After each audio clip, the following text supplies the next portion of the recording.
And we're live. All right. Where we left off. Following the request of the sheriff, the party begins to investigate into recent murders of Sandpoint residents. Their investigations lead them to the Sandpoint lumber mill to examine the most recent victims. To Ven Vinder, the general store owner, as well as Ibn Thurn, the last person to see the most recently deceased alive. In addition, Robin felt compelled by drink and attempted to make off with several gallons of rum from the local Two Knights brewery.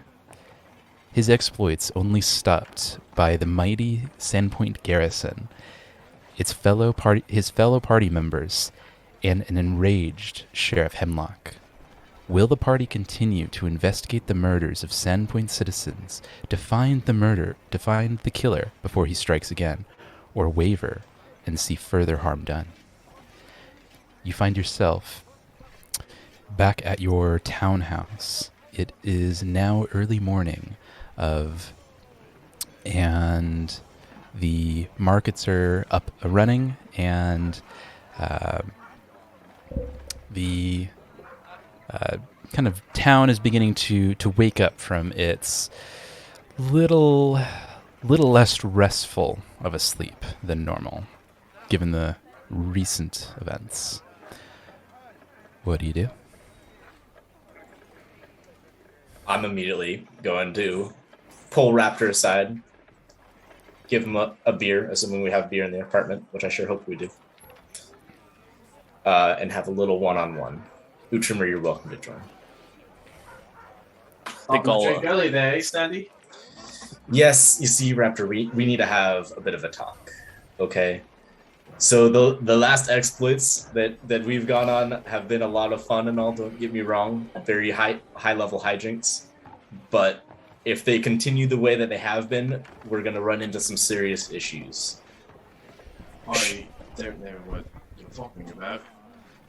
So Sheriff Hemlock is infuriated. He knows that it was you because there's very few magical druidic people in the town. So the fact that a bunch of magic monkeys and then a gorilla showed up out of nowhere to steal something kind of screams Raptor. Does that make sense? Those actions were a little incriminating, eh? Yeah. But again, Koj, I can't stress this enough. This is Tristan's fault. If he'd have just listened and taken the jug home, we wouldn't be in this mess. You see, I was also there, and I wanted to grab that jug for you. I really did.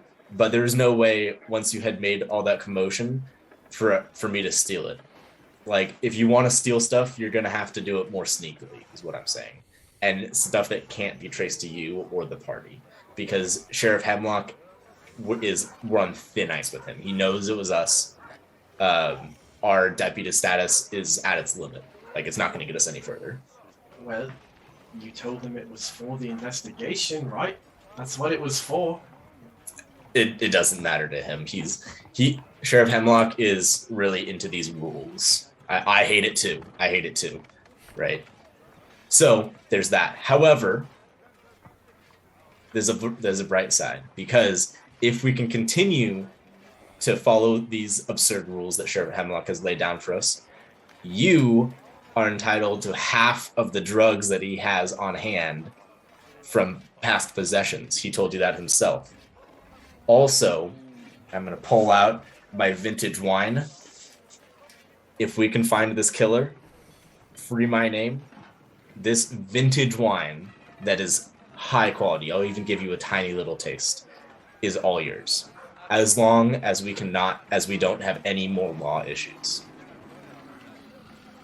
Stanley, you make a tempting offer. Like,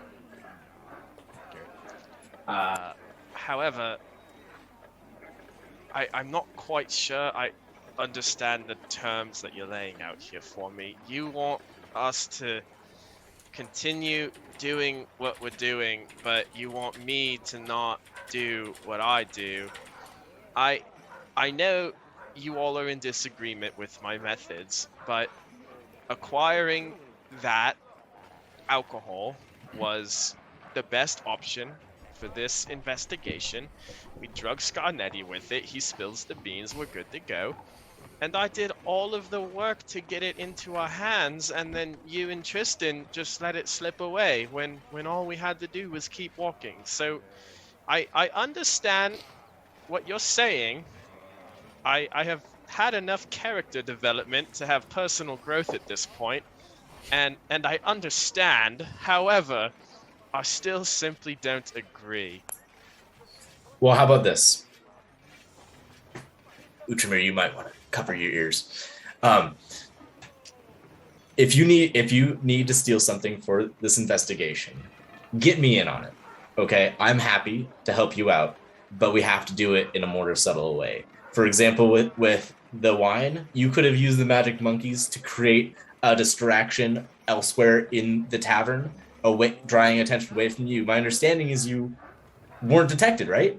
So you could have done that, gotten a distraction, gone in, filled up your water skin with enough that they're not going to notice that it's missing, and then get out of there, right? There's other ways to do this. Standy, I appreciate you critiquing my method with a slight variation that would have had the exact same outcome, but would have required me to carry 2.5 gallons of alcohol. I think we're gonna just disagree on this one here, but I am willing to try it your way for this next go about. And if it happens in our favor, maybe I will consider your methods above my own, but I will not forget how to cause a ruckus. No one's asking you to. You can cause all the ruckuses you want. We just can't get caught, and it can't be that illegal. Jolly how did that? You got any cocaine? Not on me, but I'm pretty good at herbalism. Next time we're out in the woods, I'll keep an eye out. I love to hear it, Standy Claus. Utramir awakens at the sound of what sounds like cocaine. Oh, what was that sound like? You were talking about illicit substances. What is this? What's happening? Oh no! We were talking about locaine. It's this new herb for tea. Oh, for tea, you'll have to get me some sometimes. I love a good cup of tea. Oh yeah, locaine's where it's at. I just learned about it. Do you think they sell it here? Don't lie to this man, Standy Claus. Sir, cocaine. Do you have any? I most certainly. Cocaine. I most certainly do not. That is an illegal substance which is not allowed in this wonderful little town. Oh, Standy, I'm sorry. We're doing it your way. I forgot. Thanks. I'm going to just have to ignore this ask for the booger sugar. Cannot abide by this. No, we were. I sure hope that Raptor was joking. I hope so. I don't know. It was a joke. This guy's weird. I understand. Joke. I'm sorry. Slow on the uptake. Sorry, Raptor. No, I what? Yep, Standy's right. I was joking. As you three converse over your morning brews, you hear a knock at the door. It's the damn sheriff. I gotta hide. I hide. I'll go over to answer the door. Let's go stretch. Get that morning. As you open up the door, you see stoic-faced Sheriff Hemlock. 2 for 2. Sheriff Hemlock, come in. How can we help? What is going on? Well, you can't stay long, but unfortunately, there's been another murder. This one little different than the rest. I'll come in for a brief moment, but I must be back to my ordering of the guard shortly. He kind of walks through and briskly looks around the room, kind of keeping it. Almost looks like he has an eye out for Raptor, trying to see where he is. You can kind of see his head kind of bob and weave a little bit, and in an attempt to spot the little guy. Raptor, what are you doing while this is occurring? My fucking best to stay hidden. Roll a stealth check. Last time I took my flat 10 plus 10. This time we gotta roll for it. Nope, 14. All right. Sheriff Hemlock kind of looks over Kaj's shoulder, square at Raptor as he's trying to hide in the sole of a boot that's just sitting on the ground. And the sheriff kind of calls to Raptor. Well, I know you're in the boot, so you might as well come out. And we'll try to forget what occurred yesterday. In either case, as I said, there's been another murder, unfortunately. This one occurring outside of Sandpoint, like the first, but I had only just received reports of it this morning.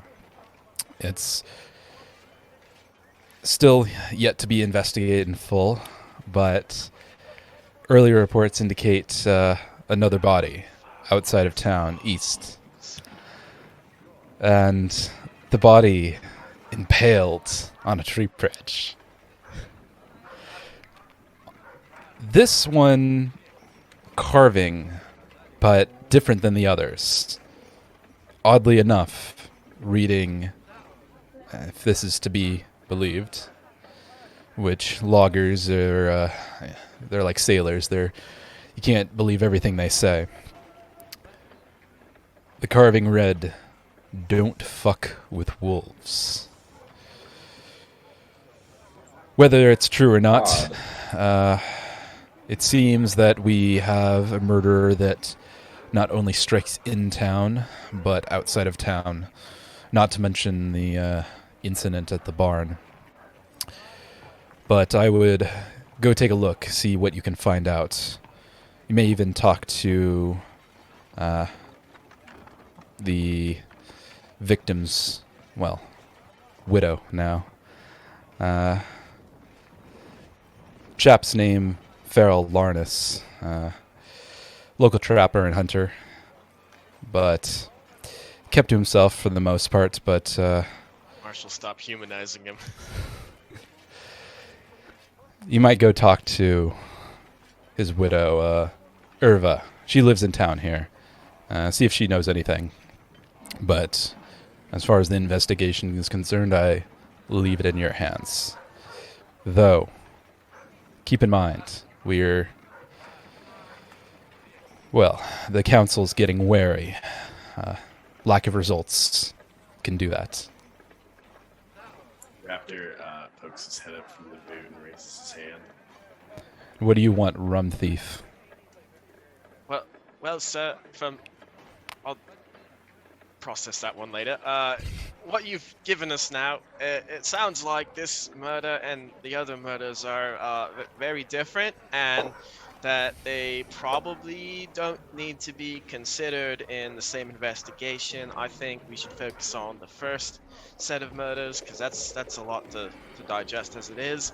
And then once that's all said and done, then we can talk about possibly investigating this other one. Roll a diplomacy check. Uh-oh. Sorry, guys. This is it. We're all going to jail. This is the end. Shit. It's not good. I can tell you that. Oh, it's really not good. That is a 6. He leans down, his boot near your body placement, and he crouches slightly. Now, how would you know that this murder had nothing to do with the other murders? given what I told you? Well, if you'd recall, I have correctly predicted that Scarnetti is behind this. I know the proof, we're waiting on the final proof, but the way it's looking, I'm right. So, I have credibility of foresight. Additionally, we did good investigative work on that first situation, and there was nothing there to suggest that any delicacy would have been had in the art of carving such a foul phrase into the cavity of a human body. It was ruthless with the others, slashed and murdered. And in cold blood, this one seems a little more calculated, almost like the killer had a lot of shit in their own head they're trying to process when this happened.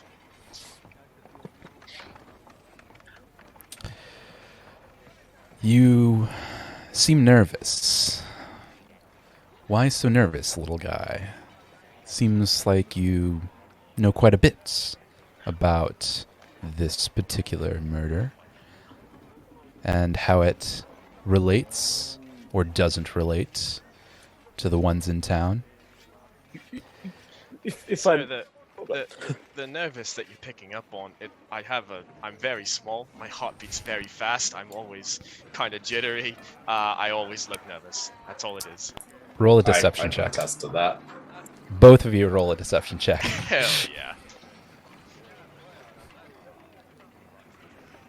No, Nat 1. I also rolled a nat 1. Oh! Oh my god, that's unbelievable. Uchimir, it's been good knowing you. Come visit us in jail from time to time. I'll have to arrange it. Wait, this was a deception? This was deception. Can I add +2 for marking him as my prey and lying to him? You can do it, but it's not going to do much. I have a +9 modifier. That's very nice to know. That one. That's very nice to know. Thank you, Raptor, and thank you, Kosh. I'm so glad I didn't say anything. I was gonna butt in too.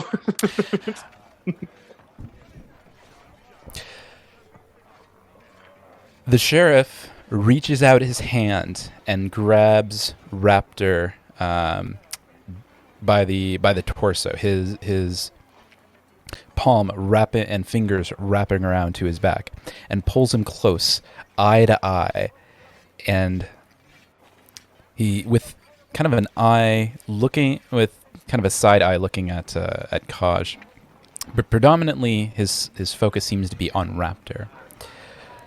I know that you're not saying everything that you know. And by the gods, if I find even a wisp that you do anything unlawful in my town, by the gods, I will see you rot in a cell. And turns out Kaj, that goes doubly for you. He seems actually quite agitated at this point, and just kind of drops Raptor to the ground. Raptor, he drops about chest height. So for you, I have my flutter wings. okay. Yeah. I fall quickly and then flutter gracefully to the floor. It seems that the sheriff turns then to Uchimir. Uchimir, you have, in the past, had good standing in this town. As for Kaj, he does well enough, but this Raptor fellow. And he kind of pulls Uchimir aside so that, in kind of a whisper tone, so that Raptor and Kaj, it's a little tougher for you here. I give you this friendly advice. Don't trust this Raptor fellow. He's deceptive. I feel it in my bones, and you should be wary. Should you get wrapped up in this, well, I'd hate to see anything happen to good standing citizens of Sandpoint, and it seems that at least these last couple of days since this raptor fellow's been around, things have not been lawful in my town, and I'd hate to see if more people in town begin to talk about you and your compatriots. I trust you'll keep them in line. Of course, Sheriff. Thank you for the friendly advice. Surely, it could just be a case of, this raptor fellow. I've only known him for a short time, but it could be that, it just is a little jittery fellow, and we can get, I'll keep an eye on him and make sure that we are, that I'm keeping his nose clean. Could be, but I know when someone's lying to me. Both of them are lying to me. I mean, it could be. Never mind. I'm going to keep my mouth shut. But Sheriff Hemlock, I can guarantee you that I will keep a close eye on our new friend, my compatriots, and I will make sure that we can regain his good name and the good name of our traveling group. We can restore that. While this is occurring, Raptor and Kaj both roll a perception check, see if you're hearing this. Another now one! What are the freaking odds? I don't know, but I got a 32. 32. Yeah. Raptor, you hear everything. Kaj, you hear nothing. Perfect. Raptor's very hurt by this. Very incredibly hurt. He's being blamed for all of the town's problems right now. Damn, he's gonna need a minute after this. Well, and the sheriff kind of turns back to Uchimir and to the three of you. Well, and he kind of is talking mostly to Uchimir at this point. Any questions that, before I leave you, I have garrison I need to attend to. Make sure that no riots break out. I think we are all set. We are going to, I think, make our way to the scene of the very first crime, with lots of town. I shall confer with my pals, of course, but I think we are making our way there first. You do that, and turns out the sheriff looks at Kaj. Find out who did this. We will, Sheriff. I guarantee it. I'm sure you will, Kaj. He turns around and leaves. It was Scarnetti. I'm telling you now. I start cursing under my breath. Fucking dipshit, fucking sheriff, goddamn bastard, fucking hates me. I'm gonna turn to Raptor. I know I don't like what he's saying either. I hate being accused. I'm angry too. But we need to be careful. There's no drugs in prison. Well, Standy, when you put it like that, I guess it's time to unite against crime. Wonderful. I will abstain as well. It'll be hard for me too, but I'm right there with you. Oh, I can guarantee that we are going to be. I'm going to make sure you two quit cold turkey on whatever you're on, as long as I'm working with you guys. I must clarify. I did not mean stop doing drugs. I meant the rest of the rules. I can do the rest of the rules. I will not stop doing drugs. Wait, with the touch telepathy, if I touch Raptor, I can't use it, right? It's a one-way street. Okay, so even if he's communicating with me, I can't communicate back. Correct. Okay. Well, I guess if I can't kick you off drugs, then perhaps we can at least start with no theft or murder. That's a good place to start. Absolutely. That goes without saying. We would never. Probably. We definitely won't do anything any more. We've all done some thievery. Tremere, but it will stop now. Absolutely, I'm even guilty of that once. I cannot say that I have not done that myself. So, Oh, side note, because I forgot to tell you guys this while the sheriff was here. The bodies. I'm just going to retcon this. The bodies are at the garrison right now from the first murder scene.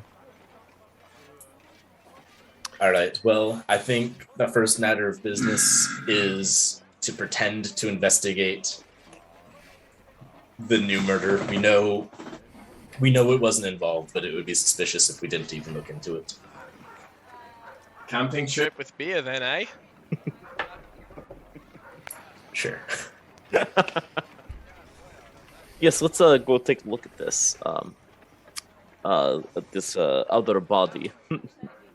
see how it's connected. If it's connected. It's not connected. So you're going- that one. So you're going to investigate the hunter and trapper's body? Yeah. All right. Actually, let's do this. Are there other bodies held in the same place? So the body of the hunter and trapper is currently at the garrison, along with the bodies from the first murder scene. So we can just go straight to the garrison then. Right. First murder scene is in the original 3, I want to say, guards in the shed. It was 2 guards and a merchant. The 2 guards the bodies are at the garrison.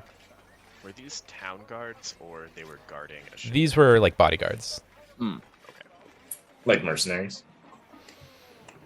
Yeah, more like just hired thugs than mercenaries. Cool. The only survivor is is he a bodyguard or is he the merchant? He is the...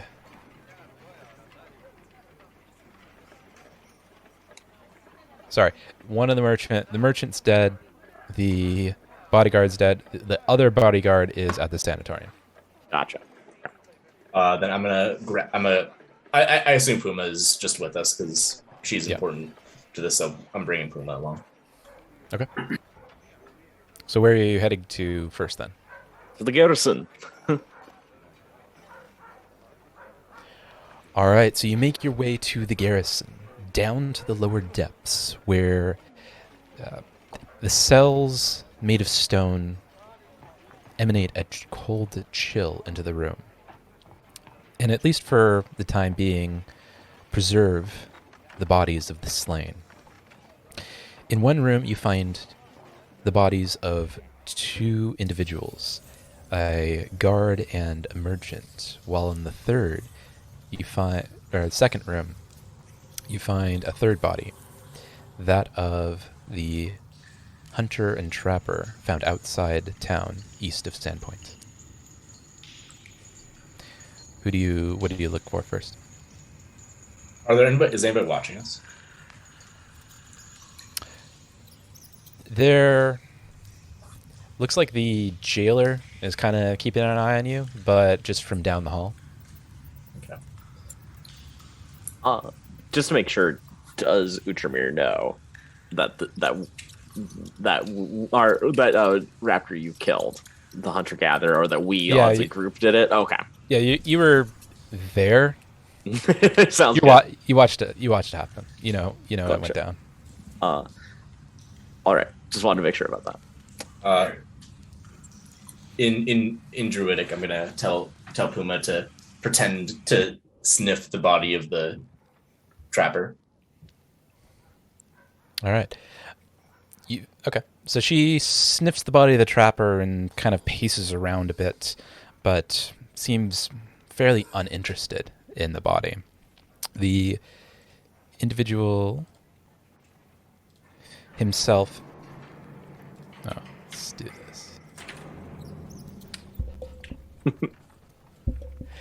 The individual himself, an elf, covered with tanned hides and furs. Looks like he has a couple of at the moment. It seems like his head is pretty well caved in, given a sizable blunt force trauma to his head, while the chest of the individual is kind of gauged open with a wound where the spiked tree branch had been inserted, along with the carving of "Don't fuck with wolves" carved onto his chest. Whoever did this sure has good handwriting. So, I wonder, maybe we should search around town, see if he had any enemies. Are there any other hunter-gatherers around here who could have potentially been involved with this? I think us visiting the body should be enough to give the illusion. We could talk to the wife if we want to really seal the deal. Probably for the best. We can talk to her after examining. Do we though want to talk to the widow of the person that we brutally massacred? Are we gonna feel good about ourselves after that? Well, I'm gonna count that as a no, but I think we have to do it. I think we have to do it. She made her choice when she decided to marry a trapper. Well, we all have to make a living. But not by trapping. That is the worst way to hunt. It's inhumane. I mean, I mean, trapping is. I would agree. It's not as not as humane as the simple hunting for food to eat. But anyways, that is beside the point. I think we do need to talk to her after doing a bit more examining. That sounds good. Shall we continue on to the original murders? Let's do. Excellent. Yes. I'm first gonna tell Puma to sniff them out, see if she recognizes the same fishy scent or not. All right, so as you go to examine the bodies of the other two slain from the original murders, it seems that they do in fact have the overwhelming sense of rotten fish and rotten flesh on them. You, just by walking into the room, you are awash with this scent. At this point, a very familiar scent. Mm.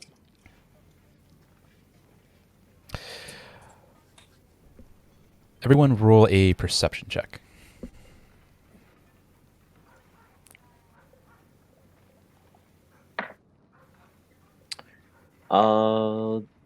Unnatural 20.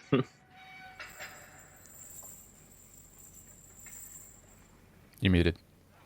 20 or 19. All right. And I'm rolling for Raptor. He got a nat 20. Ooh. So all three of you notice something protruding from one of the guards' mouths. It seems that there's a rag or some other alien substance lodged deep in his throat. I'm going to, if it's a rag, I'm going to try and grab it and bring it out and see what it is. After some difficulty, you manage to grab hold of the rag, or now that you kind of feel it, feels more like a piece of parchment, slimy and covered in blood. Oh. You pull it from the mouth of one of the corpses.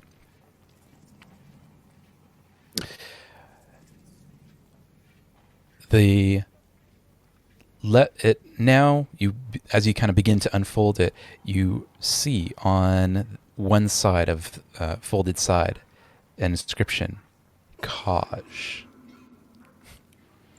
And how long ago was this murder? This was 2 days ago. Okay, well, two things, my friends. First off, I swear I did not do this. Second, I've been with you the whole time. Roll a diplomacy check to see if they believe you. That is 16 plus 25. Yeah, they believe you. Cool. Second, let's not tell anybody about this. This looks really bad. I'm going to take the parchment. Is there like a torch nearby or something? There is a torch. There's a torch kind of just on the inside of on the wall that goes against the hall, the main hallway. Yes, there's a torch. Can the guard see it?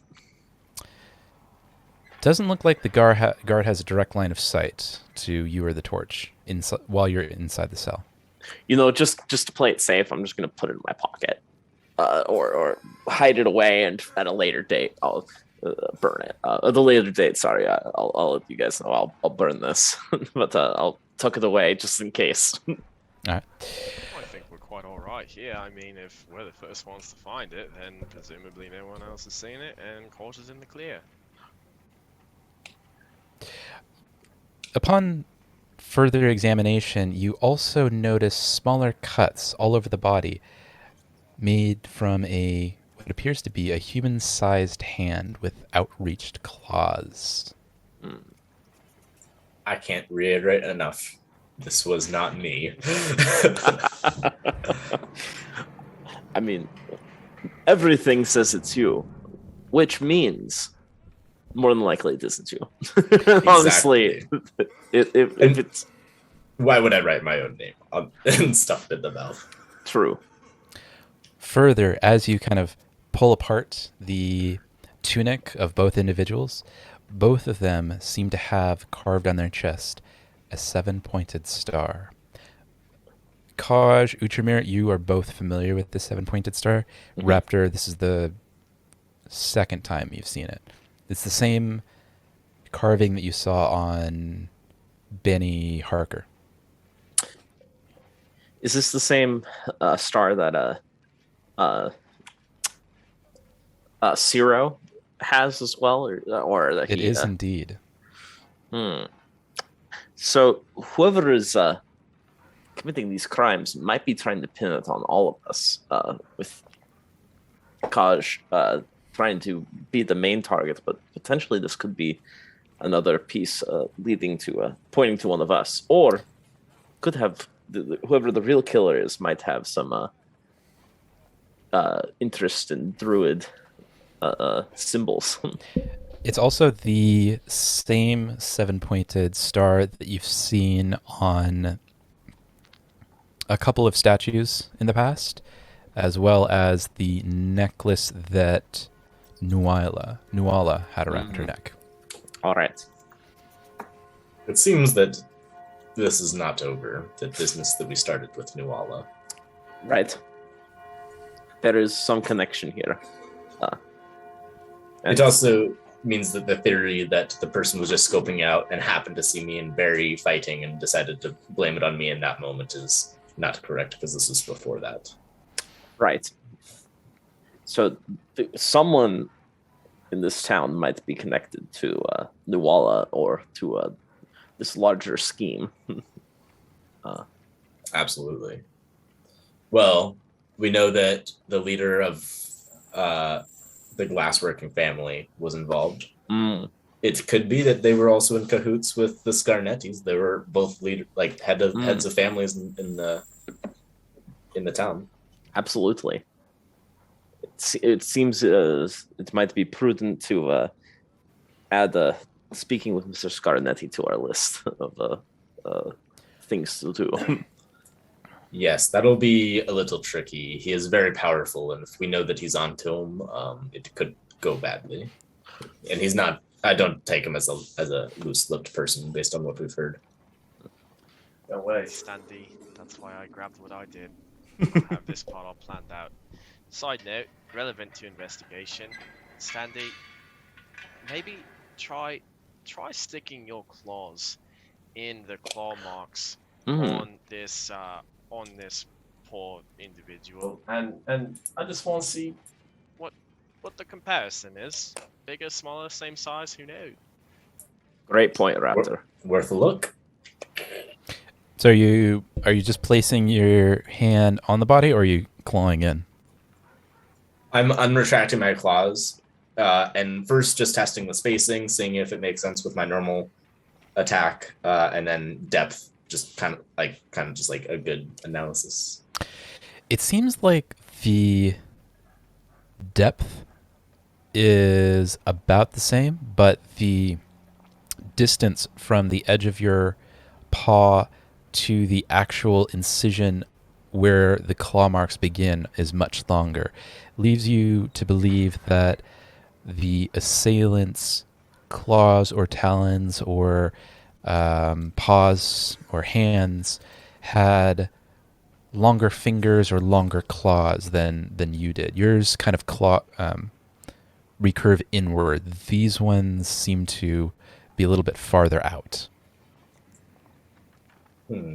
Well, this is consistent with our original finding that they are most likely a humanoid, some sort of mammal that's slightly larger than I am.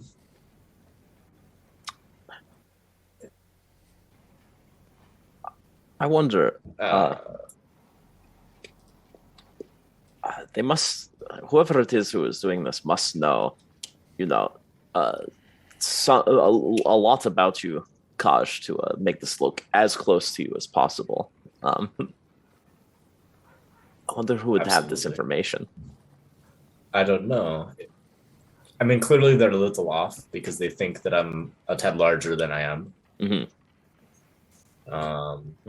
I don't know of any other humanoids in town that normally look like this, so that leads me to believe shapeshifter. Oh, yes. No one of my family survived, so I sure don't think it would be that. I mean, and we were the last of the cat folk of this region. Are you sure your entire family is dead? There is no chance of any relative surviving? I suppose it is possible. I was quite young, but I witnessed my whole family be murdered. I can't imagine anybody else escaped. Not to say that your family did this, but I know all about my brother being a murderer. So, again, wouldn't want to say anyone in your family would do it, but I know all too well what it's like for a family member to commit murder. Indeed, it's not out of the realm of possibility. I wonder, is there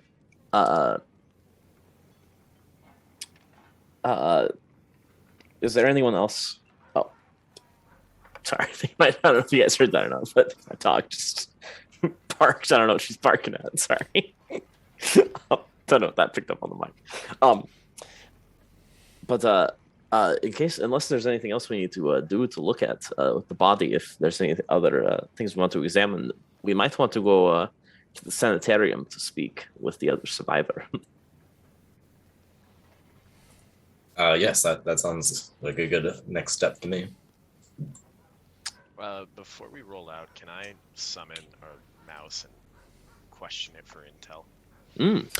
Summon a mouse or look for a mouse? Let's see. How do I summon a mouse? Yeah, I'll summon an animal. Okay. Yeah. Cool. Is it a mouse? You place your hand against your temple in a stance of meditation and focus, and from a burst of light in front of you erupts a small portal, and outside a mouse comes through. Hold on. Do you live here? Are you from here? You're talking to the mouse that you just summoned? Yeah, because I thought that summon animal just like called one out. Oh, I thought you meant. Are you trying to like You summon an animal, or are you trying to call an animal? Summoning okay, an so animal would be summon animal spell is conjure an animal. right. So that would be like bringing an animal from another plane. If you want to just talk to other animals, you could probably. That would Okay, be yeah. something else entirely. I will look for an animal then. Okay. Roll a perception check. I'll help them look too. 16. 32. Raptor, you're having a little difficulty trying to track down any mice. However, it seems that Kaj found a trail of mouse droppings, and in one corner, a sad, scared little mouse, squeaking, trying to flee away from the ravenous, gargantuan cat creature in front of him. Nice. I approach the mouse with Rations in hand.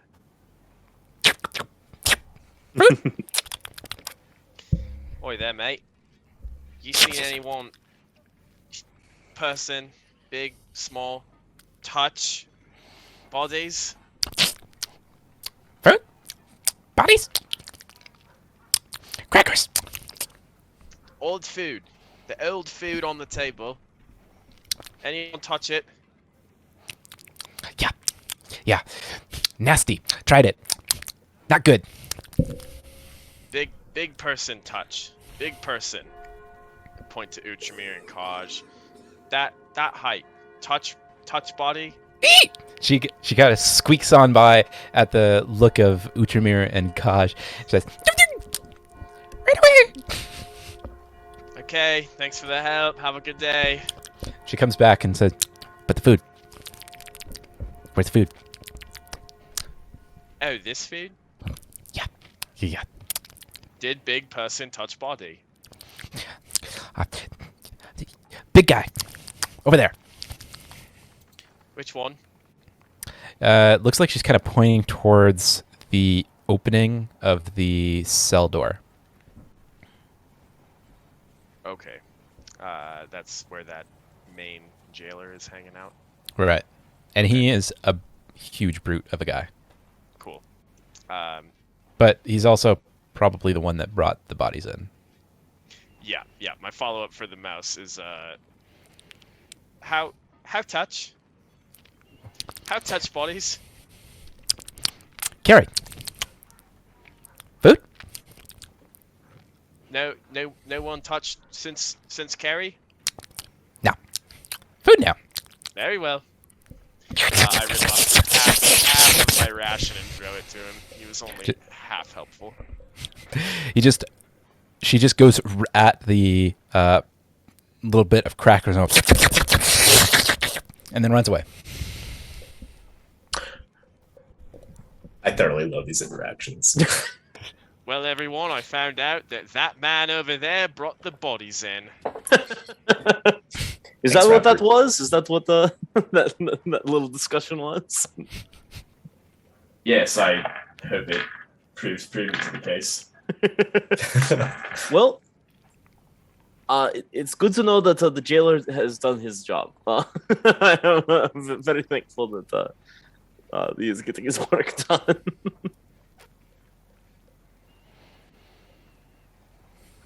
On to the Next, next. then. Absolutely. To the sanatorium. To the sanatorium. All right.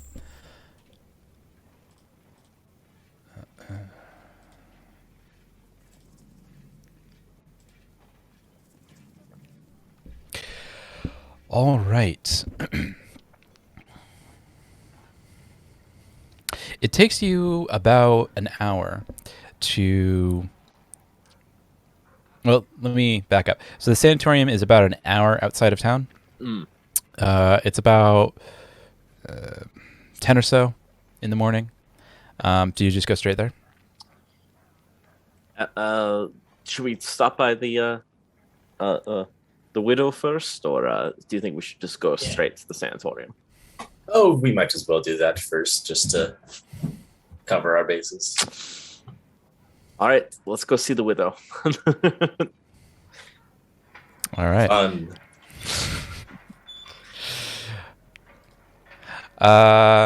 Okay. Let me make a couple. I think it might be best if we lead this discussion with we don't think it was connected to the murders, but we can just simply see if she knew anyone who might be an enemy of her husband's. Now, when you all were talking politics back there and trying to figure out who did it, it's Scott and Timmy did this. I had a thought of maybe I fucked up a little bit by telling the sheriff that they're not connected, because if they're not connected, then he'll probably want to know who did the other one, and then we have to make up more lies, and then we're in a net that we've weaved for ourselves. So I think maybe, as hard as it is for me to say, I will tell the sheriff that I was wrong. They were definitely connected. That whoever did it did all of them. And then there's no more questions. I think that sounds like a plan. We can always make up a little bit here and there if we need to. It's worth it to get the sheriff off our backs on this absolutely 100% murder that we did. Might be best if I tell him. I feel like it might be. Yes. I still have some good standing with him, so if I were to tell him, not that I wouldn't want you both to come along, but I feel like it might smooth things over if I said told him the information. Absolutely. I like this plan. I guess we should go talk to the widow first.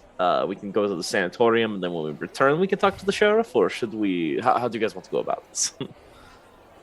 I think we run all our errands and then report back to Dad and let him know how everything's going. That sounds good. Bless you. Thank you. Perfect. Let's go talk to this widow. All right, so you make your way through the town to the lower end, kind of near the fishing market and some of the lower end stalls of town. You wouldn't necessarily call it the slums of town, but certainly not the upper echelon of society. You come up on a rather unsupposing door. Looks just about like all the others. Wood, and seems like it's weathered its age. It seems like it could do with a replacement, but hasn't been well maintained. Along with the rest of the house, there seems to be a single window with a small crack in the corner, and just a small amount of foliage out front that seems to be not terribly well maintained. What do you do? I'll knock on the door. You knock on the door and you hear kind of a high-pitched squeal, kind of a whine almost, from inside. The door opens, and in front of you, you see a little girl, about 2 years old. She screams, "Daddy!" And as soon as she locks eyes on you, her excitement wanes, and sadness takes over her expression. And you can kind of see her pitter-patter back to the door, back into the residence, leaving the door open. "What is it?" You hear from the inside. "I thought Daddy came home." And you hear the steps of a light-bodied individual come towards the door. In front, you see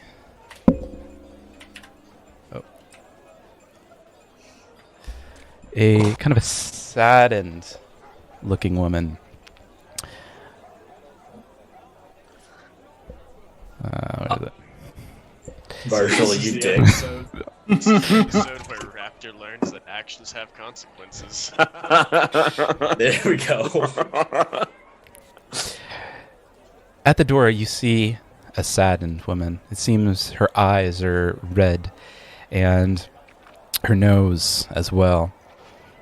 You, just by the looking of her, can tell that she's spent a considerable amount of the recent day and probably the night crying and wallowing.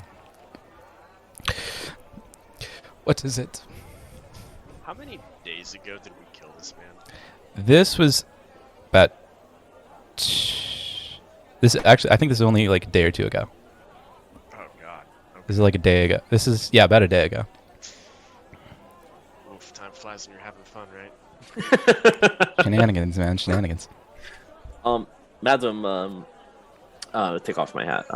Madam, I'm sorry to intrude. My name is Utramir. These are my companions. We wanted to come by and, first offer our condolences to your family, but second, we had a few questions for you, if you wouldn't mind talking about a few things. Yes, the sheriff said that you might drop by. Please come in. And you can kind of see her kind of choke up, kind of trying to hold back and try to stay stoic. Though you can't tell if she appears to be trying to stay stoic for your benefit or for her daughter's. She leads you to a fairly Spartan townhouse. Simple accoutrements, simple furniture, and a modestly stocked hearth and pantry. She invites you to sit down at the kitchen table and prepares wood cups for all of you, containing water, and puts them out in front of you.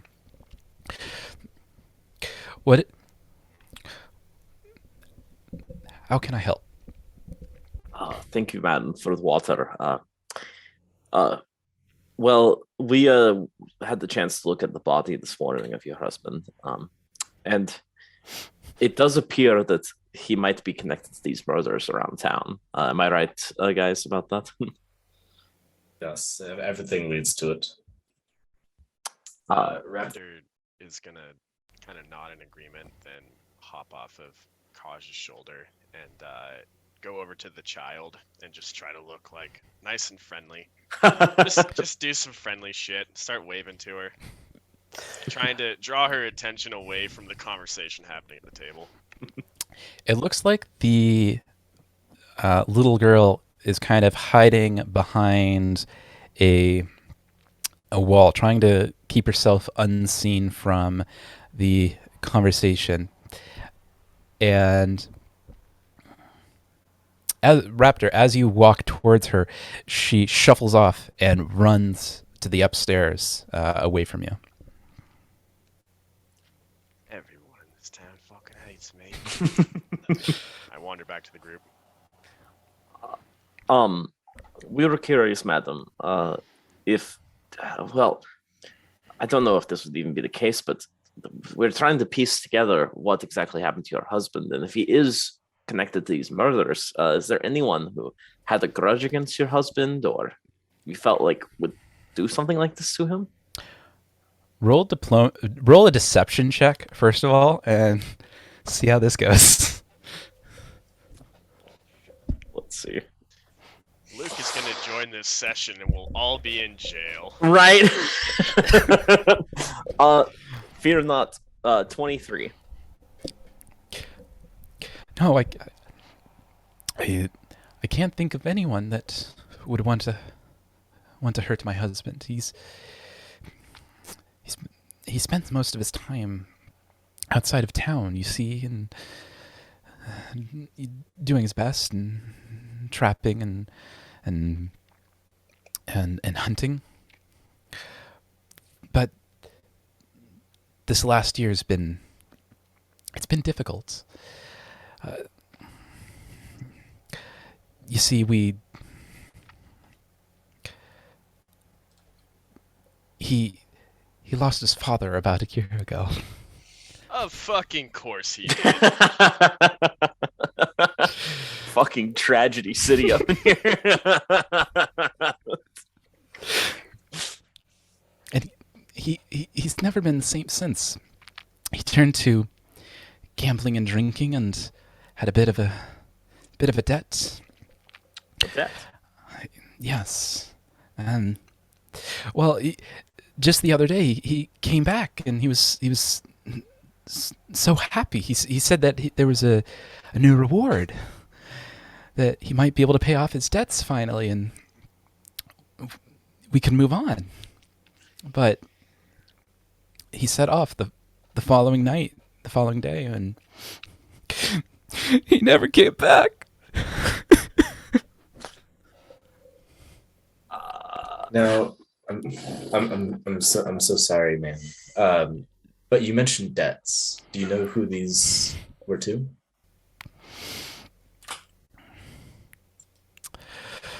Yeah, he never said who exactly, but I suspect it was that bastard at the Fat Band's feedback. He always seems to pull the strings when debts are involved. Julie Biscaldi, you mean? That's the one. Now, you mentioned that he was about to go off and claim this bounty. Do you know if he's ever taken any other contracts by Scarnetti or worked for him in any way like that? No, he usually just goes out and hunts most of the year and traps when the season is right. But I don't know of any other offerings like Scarnetti gave out, and 5 gold a pelt. That's significant for people like us. So, you said that he usually spends his time outside of town, right? Going hunting and such, trapping. So he is out of town frequently. Up until this last year, this last year's been hard on all of us, and he spent more time in the tavern and in the gambling halls than he did hunting and trapping.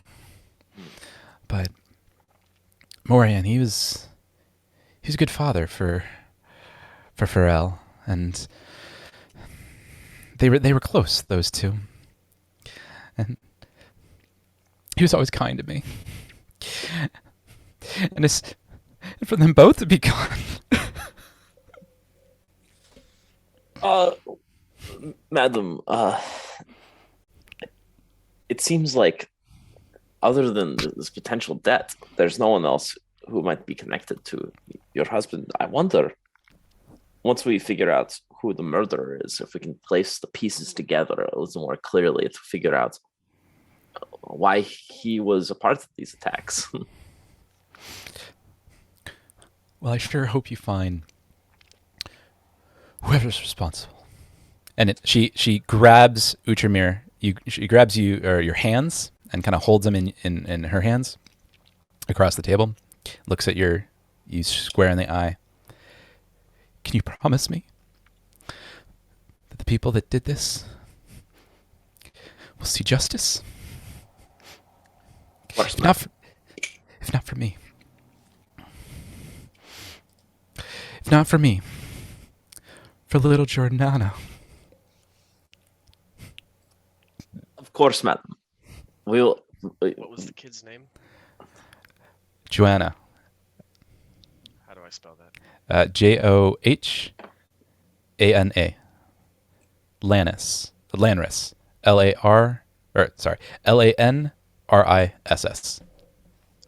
Johanna Lanris. Okay, thank you. And the person you're talking to is Irva Lanris. IRVA. Correct. IRV.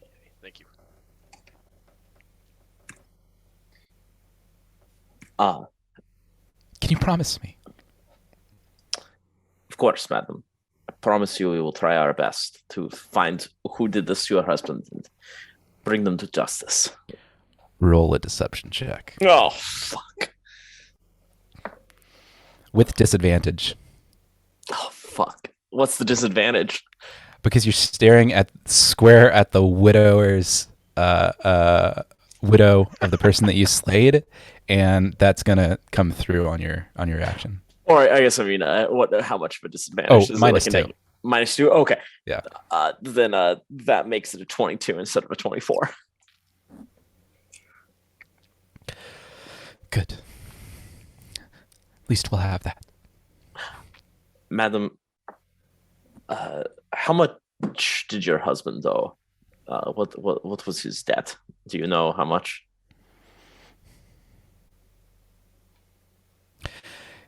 He never liked to talk about it, but more than we could pay off.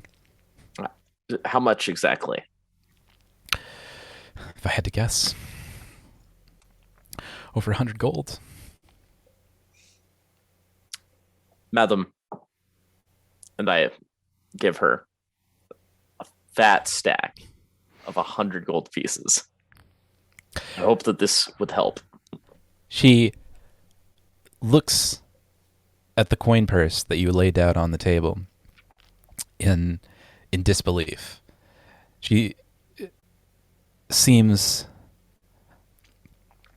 in awe and speechless. Like, I couldn't possibly accept that. It's too kind. You must accept it, madam, for your sake and your child's. I want to see whatever we can do to help. How much did your husband bring in a week? How much money?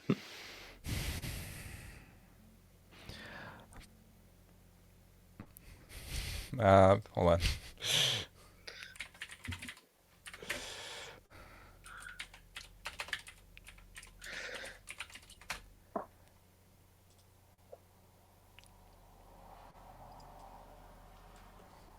You're Well- just paying out of pocket for Raptor's chaos.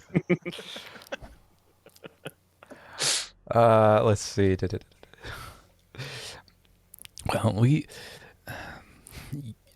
trapping is and hunting it's difficult work, and you're not always successful, but he would bring in somewhere in the neighborhood of a silver piece to a gold piece a week. I will double that a week until you are able to get back on your feet. You will receive a payment of 2 gold pieces, if not more, if I can scrounge for it. At this point, Raptor stands up from Kaj's shoulder and is just fucking bawling. Like, Oh, he can't no. hold himself together. He's just crying. And he reaches and he whistles and summons Robin, and Robin flies into the house and just drops a bag of 130 gold pieces onto the table. And Raptor just kind of points at it and then points at her and is just fucking bawling. You're all so kind. I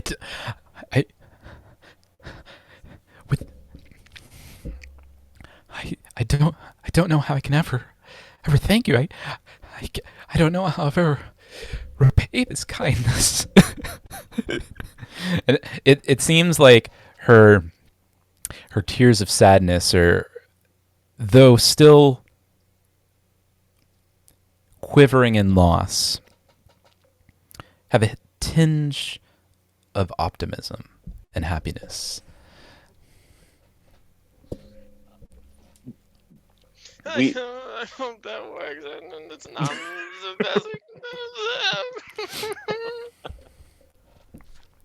And she just begins to like sob in happiness, and she grabs Utramir and embraces him in a huge hug, and along with Raptor, being a little bit more gentle with Raptor.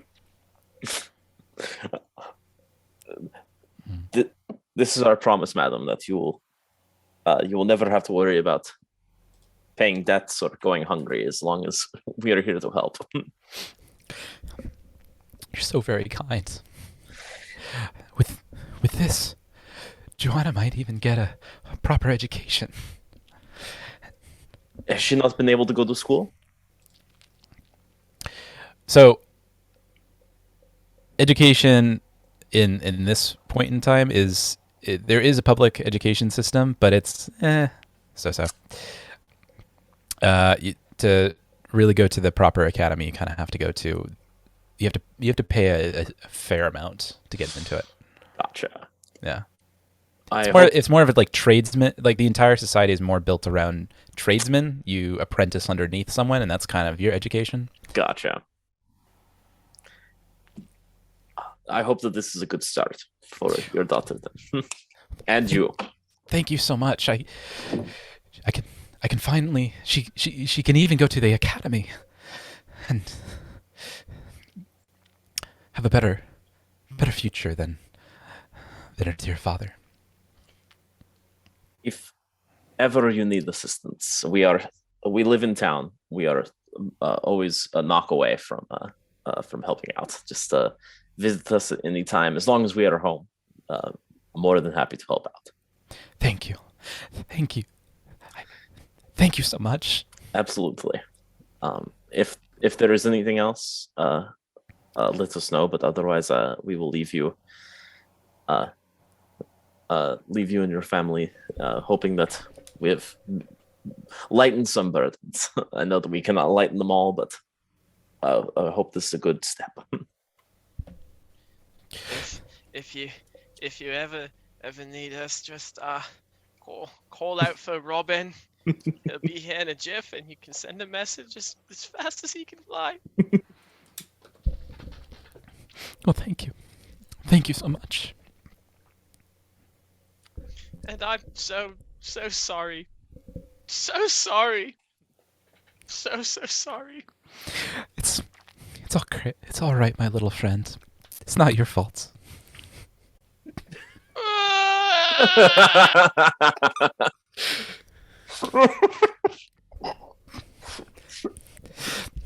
It wasn't you that did this to my dear husband. Stop. I can't even listen to it. With that, madam, we wish you the best of the best going forward. Thank you again. Absolutely. She escorts you to the door, thanking you the entire way. And before she closes the door, she hugs both Uchimir and Raptor once more. We will figure out what happened. Thank you, madam. All right. She closes the door. Fuck. I immediately turned to Standy, trying to pull myself together, still through tears. Jesus, Standy! You just stood there with no emotion? We fucking murdered that man! Doesn't that make you sad? He was a murderer. What can I say? Oh my... Fuck, you're cold-blooded, Standy Claus! Jesus Christ! That is a terrible thing that happened to the family, yes, but it is what happens when you go into a business of unjust and brutal murders. Oh my god, Standy. I'm so thankful I was never on the naughty list. As you three are conversing, still in front of the door, you see through the window kind of a figure looking back at you. It seems that the little girl has come to and has come to the window and is kind of watching you as you talk in front of the front door. Doesn't seem like she can really. Yeah, she's just looking. I would point out that if I'm at the front door, I'm whispering. Yeah, she's like clearly maybe 2, maybe 3 years old. By the way, think I mentioned that. Did I mention that? I think so. Yeah. Okay. Raptor notices this, yeah? Everyone notices this. She's not being very stealthy. It's kind of like she's kind of like looking at you and not really doesn't really know what's going on. She's kind of keeping an eye more out of curiosity. She's looking at you out of curiosity, say. She's never seen a collection of individuals as peculiar as yourselves enter her premises. Understandable. I just yelled that we killed the father. We gotta go. We need to leave. Please, we gotta go. I'll turn and wave to the little girl. She waves back kind of in a happy, jolly sort of way that you would expect from a 2-year-old, but in a she's not really sure how to respond sort of mannerisms. Gotcha. Yeah, you're right, Raptor. Let's depart. We should head to the sanatorium. I really need to see whatever's in a sanatorium right now. Is that dead bodies? Dead bodies sounds great. Just not this guy's dead body. I say we make haste. All right. So at this point, let's take a quick break then. I'll take about 5. That sounds great. Yep. And we are back. All right. So from the kind of lower end of town to the sanatorium is about an hour's ride away, about 2 hours so walk. It's about noon, about high noon at this point. And it looks like the shops are kind of beginning to slow down. And a lot of people seem to be kind of enjoying their midday meal. What would you like to do?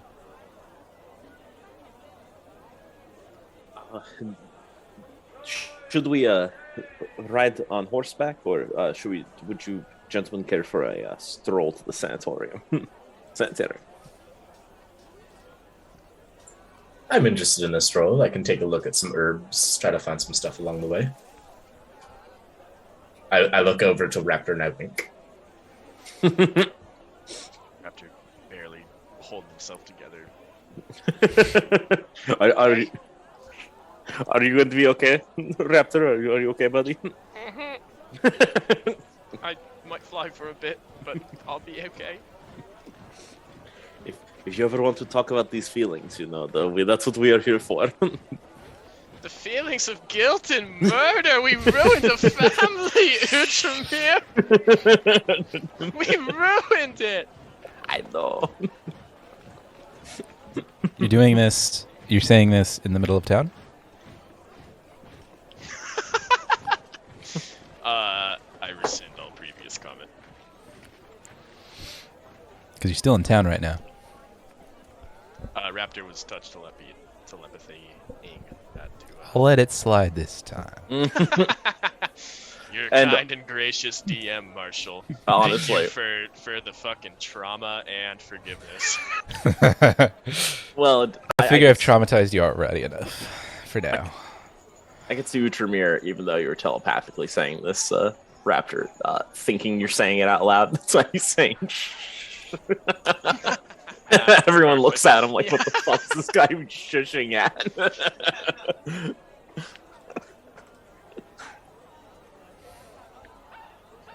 We should go. Let's go. All right. Travel. In Druidic, I'll tell Raptor, well, at least now they have more money than they ever had, and it's not blood money now. So, silver lining. This is only the beginning of what we must repay. This is a lifetime of debt.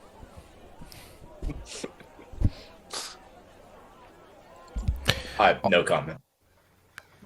All right. So as you make your way to the edge of town, you go through the southern gates and follow the Lost Coast Road. If you bring up your Sandpoint Hinterlands map, I can kind of show you where you are. Actually, here, I'll do this. Scratch that.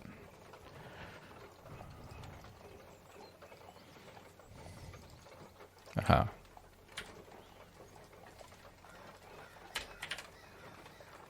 Oh, if it's... Oh, it is... I like Yeah. this. Try to see if I can get this to cooperate. Why wouldn't I be surprised though if the sanitarium was at the pit? All right, so as you're making through the Lost Coast Road, you're kind of coming down to how much can you see that? Can you see that all right? It's pretty blurry. A little blurry. That's better. Let's see. How's that? See that okay? That's good. Okay, cool. So you find yourself at the southern gate of Sandpoint, and following the Lost Coast Road, you run past or walk past a series of coastal mountains on your left. It's going to take you about 2 hours to make it to the sanatorium from on foot. What do you do while you stroll through on the Lost Coast Road? I'm going to look for willow bark or stimulants for my good buddy. All right, go ahead and roll a nature check. Anything in particular you're looking for? Specifically willow bark, cocaine, stimulants. I don't think cocaine's natural here, so just willow bark and any stimulants I know of. That's also a higher level item, so it's going to be much harder to find. Okay, for you. So, right now, maybe later. Yeah, I guess. Is there anything I would know of just being an herbalist that would be a stimulant? Let's see. A stimulant. Stuff that I know that Raptor likes. Mushrooms, for example. Like mycin? Mycelium. Yeah? Mycelium is all mushrooms. Yeah. But yes. Oh, is it? Yeah, mycelium is the network that mushrooms sprout out of. So smart. Mycelium's the organism. Mushrooms are just the seeding aspect. Well, I rolled a 23, whatever I'm looking for. Okay. So but you're mostly looking for old man's part or willow bark. Willow bark would be the main one. Yeah. All right. Roll a nature check. 23. 22. All right. 23. So 23. Along the Lost Coast Road, you find a couple of willow trees. A little bit off the beaten path. It takes you a little bit of time to go off of the road and then come back to the road. But you find, 4 pretty good handfuls of willow bark. And you also find 4 large patches of old man's beard, which you recall will, if made into... Oh, wait. Yeah, if made into a paste, can be used for the treating of non-magical STDs. Nice. Hold on. Raptor ate some old man's beard a while ago, and it just made him really horny. Yeah, because you didn't make it into the Okay. You just So ate it. Eat the shit. Straight old man beard is horny pills, and paste is physical STD treatment. Mm-hmm. Damn, this is a sex Oh, drug. I love it. Oh, do I know that it's a horny drug? Did you disclose that, Raptor? I don't recall. That was Raptor's first time feeling horny. He was just confused and on his bird. I guess not. Okay. My character would know about Old Man's Beard, it being a common thing in the place he grew up. Yeah, I'm going off of the homebrew bits of I don't recall what recipes you actually know and don't know. Though you do recall that Old Man's Beard had something to do with intimate relations. Okay. Scandalous. All right, and while Kaj is looking about for various concoctions, Uchimir and Raptor, are you doing anything other than walking, talking, Definitely sobbing. enjoying the scenery, I'm sobbing? Utramir. I think I'm going to, or Utramir's going to try and sing a song, just on the fly. Okay. Any particular song? No, I think he's just going to sing about what he sees and incorporate. Oh, the three of us are on a journey. Like the joyous kind of tunes right after you had met the person you just made a widow? Those kind of tunes? 100%. Okay. Try and lift up Raptor spirits a little bit. All right. Tyler, can I get a sample of what That might sound like. Oh, fuck. Oh, yeah. Oh, we three lads are on the... I don't know. I got nothing. Fuck yes. Yes. That's pretty good. That's pretty good. we round the corner, we go down the road. I don't know what. we made a widow, now we are sad. Onward we will march. We paid her off with 230 gold. Now our conscience is clear because we paid with cash. E-I-E-I-O. With little gold there and little gold here. Here's some gold, there's some gold. Does that make Severance it pay, better? severance pay. Sorry about your dead husband. Oh, well, that comes with the job. Money fixes all. Woo! Raptor likes Utramir now. We are bros. Was definitely unsure until this point, but Raptor feels a hell of a lot better and looks at him and nods. Money does fix everything. You're right, Utramir. Well, maybe I shouldn't emphasize that part of the song next time.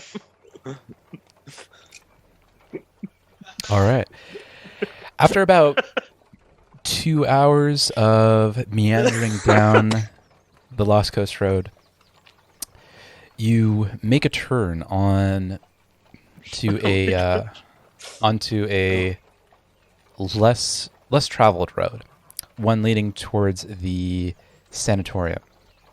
You kind of turn off. Can you see my cursor there? Yep. Okay, cool. So you turn off and meander down, crossing the Cougar Creek, and make your way to the sanatorium south of town, just north of Ashen's Rise.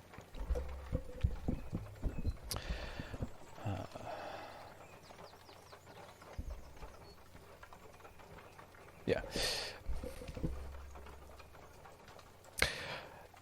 You find in front of you a squat stone... Oh, wait. Here, I'm going to let you take a look at the... Yep, roll 20 open. Mm. All right. Let you look at this.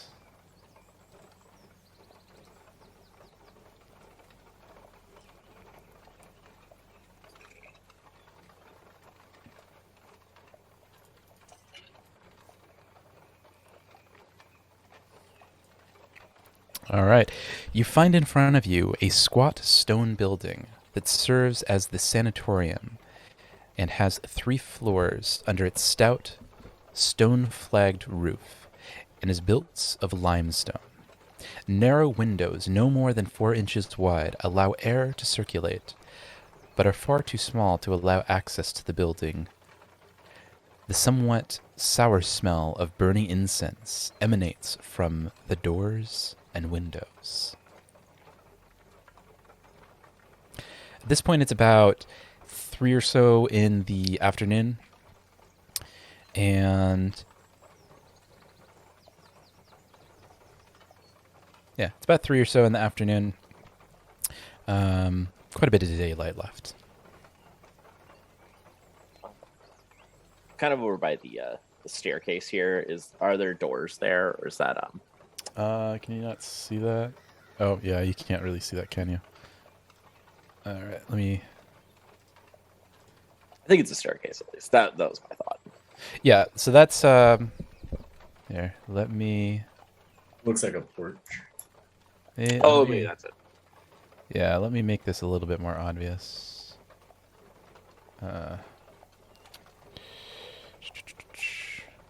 Shoot, where is it?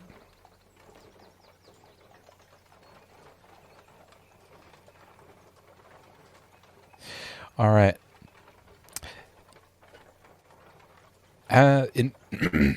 Immediately in front of you is the veranda outside the sanatorium, made of wood that has been battered by coastal weather.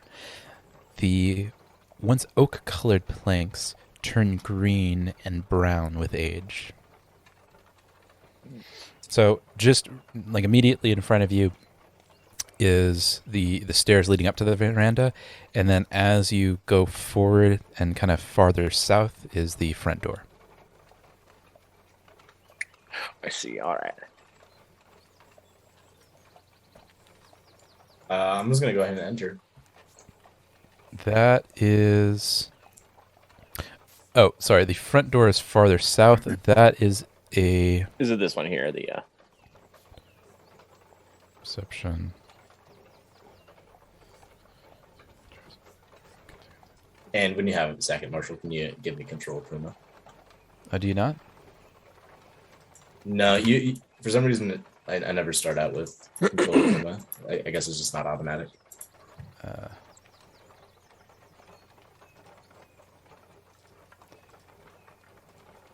All right.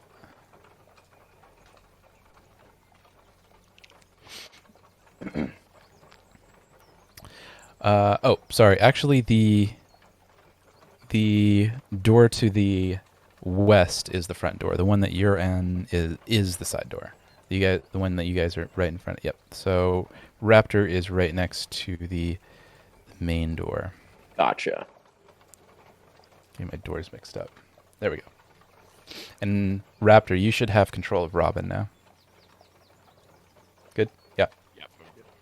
Excellent. I'm gonna go ahead and just tell Puma to give the area a sniff, see if she noticed anything that out of the ordinary, or Yeah. if everything's in order. And as you kind of step onto the veranda, with each step, you can hear the boards, aged as they are, squeak.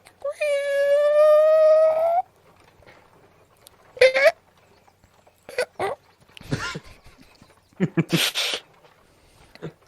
it sounds like it's been a while since anyone's done anything with this place.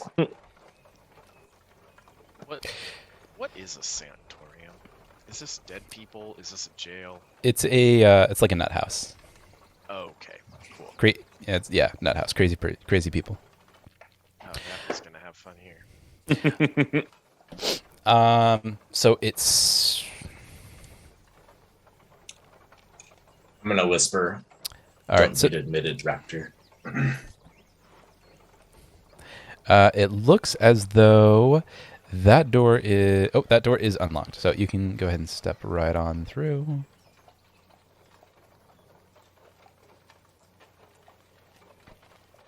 And you find that this room contains a desk and 3 chairs, 2 to the west and 1 to the east.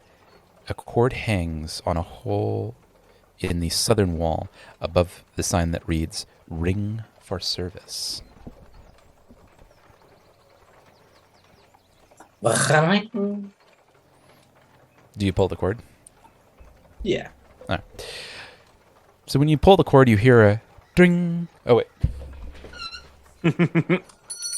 Yes. Yes. Nice. I came prepared.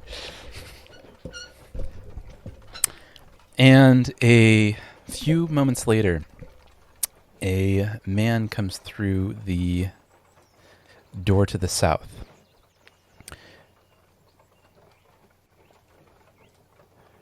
Let's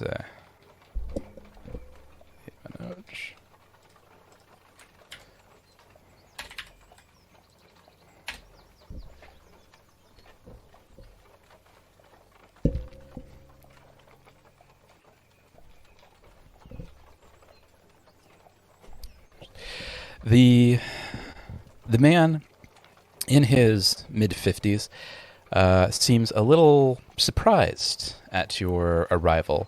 It doesn't appear that he had been expecting anyone and seems a little bit shaken by your sudden entrance.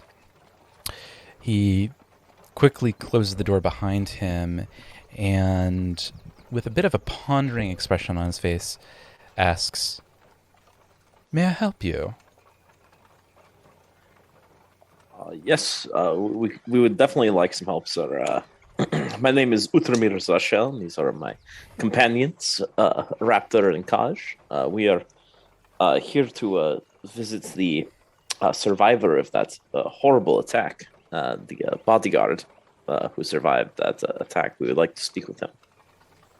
Well, that is all very well and good, but I have business to attend to, and frankly, you're causing a bit of a disturbance. I should really get back to my work. Oi, listen here, mate. What in the hell kind of business you have attend to in this fucking dump of a building? Let us in. We have questions to ask. We're deputized by Sheriff, whatever the hell Sheriff's name is. His name is Hemlock. Yeah, that one. You're telling me that an orc, a catfolk, and whatever it is that you are, have been deputized by the sheriff? Oh, well, of course. Absolutely. Have you not heard of our exploits? We saved Sandpoint from sure destruction on multiple occasions.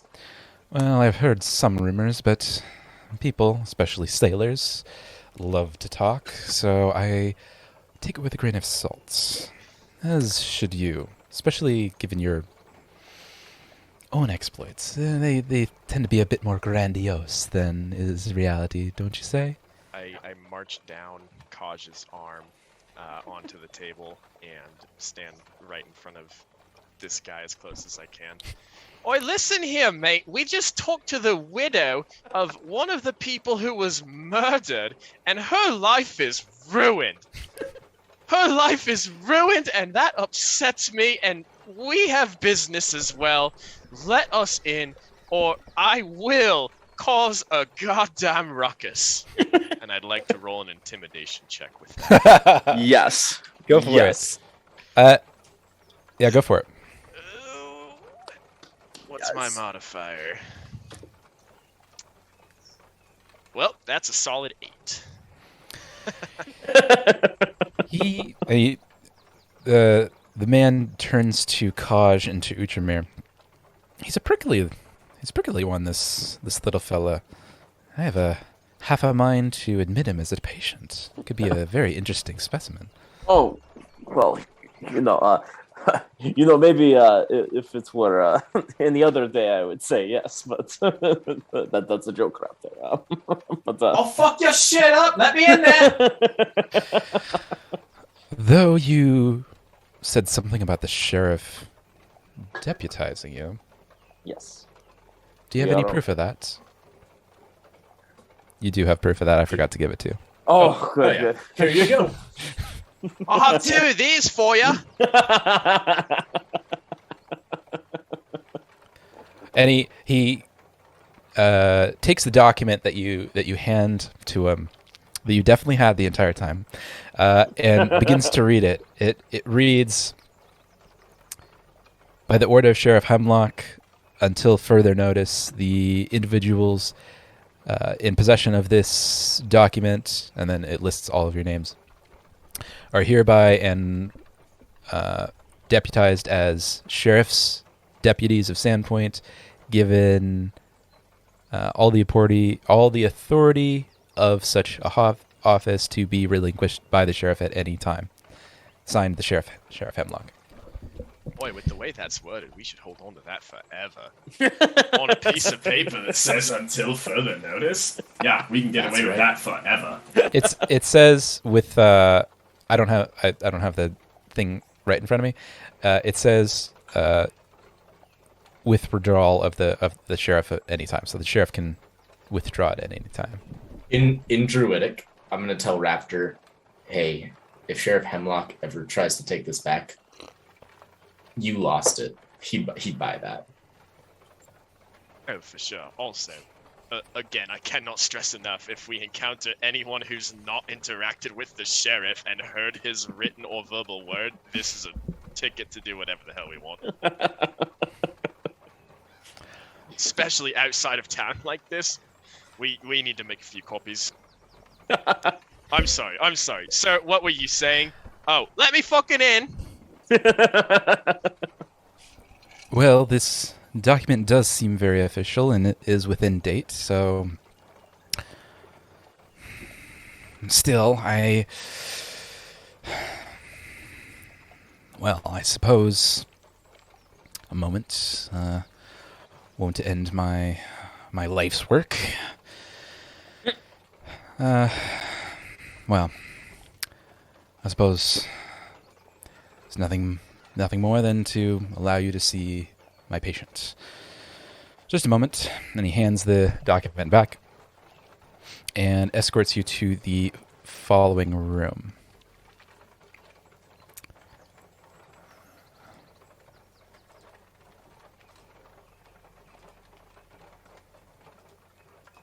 As I reveal it slowly.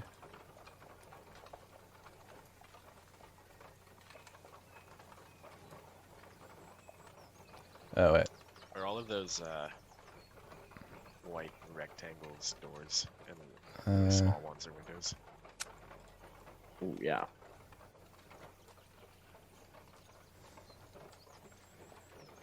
Those are small windows. The ones on the left are doors. The ones on the right are small windows. Okay, the chunkier ones are doors, got it.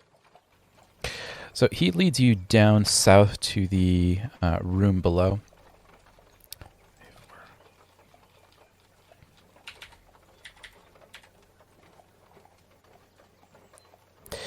This large room contains 3 elongated tables, and at the center, in the center, with boxes and crates placed at the foot of the walls. Some of the crates contain cooking implements, foodstuffs, and sewing supplies. One end of the table is dotted with flour, and next to it a cutting board. It seems that this room is primarily used for the preparation of meals and supplies for other uses. Well, you'll have to excuse the mess. I wasn't quite expecting any visitors. We usually just use this area for general storage, rather. And he kind of grabs a bell from in his pocket and rings it. Yes. From one of the doors comes a man.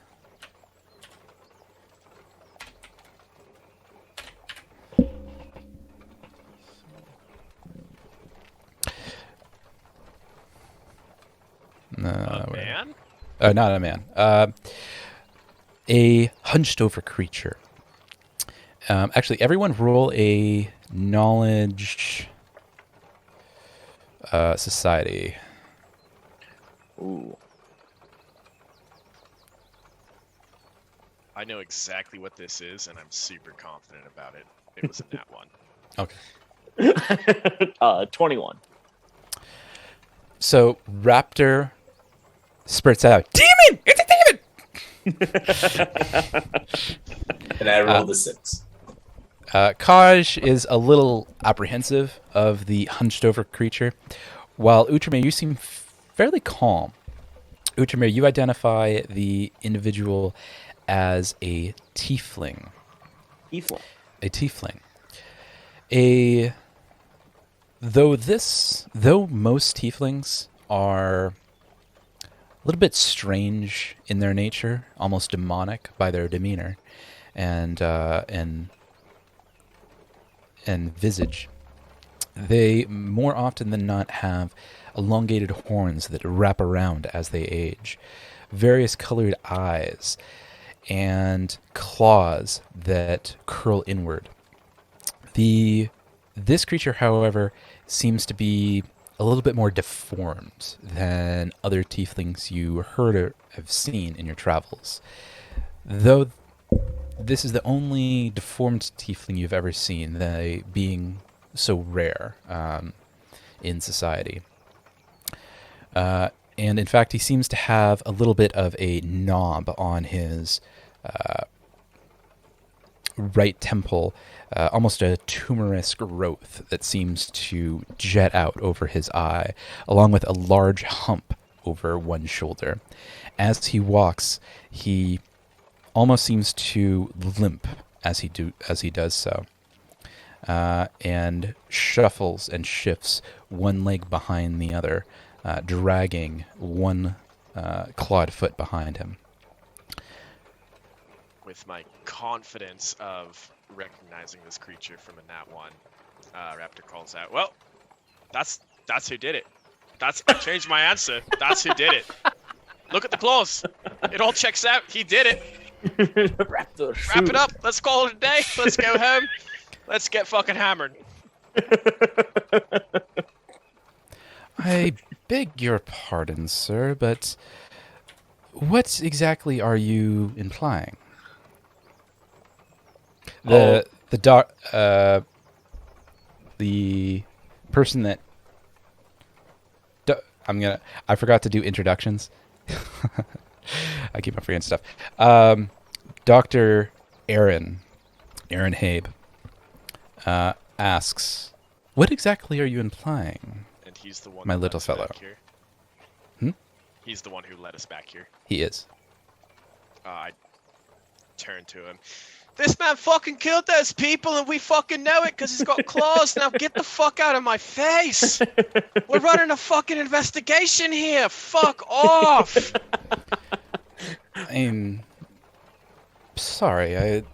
I've heard of the incidences in town, but Gortys couldn't possibly have committed the murders. You see, he's a bit of a simpleton, really. He was born in a bit of a deformed state, as you can plainly see. Aaron, I don't fucking like you. Stop talking. I'll let my comrades figure this out, but shut the fuck up. Ignore our friend, please, Doctor. He is a little surly today after that. After speaking with the widow of the man who is potentially connected to the murderers. So please. In Well. Druidic, remember what I said about not getting admitted? You're getting yourself a fast track here, my friend. I'm very emotionally troubled by what's happened today, and this is how I'm channeling it. Standing close, I need you to understand. Okay. You do you. And look at his stupid fucking face. Can't argue that one. He has a stupid face. You got him there. Gortys, if you would be so kind, go retrieve the patient, ensure that he's properly shackled before bringing him down, and we'll see if we can ascertain any further information from him. Thank you, Gortys.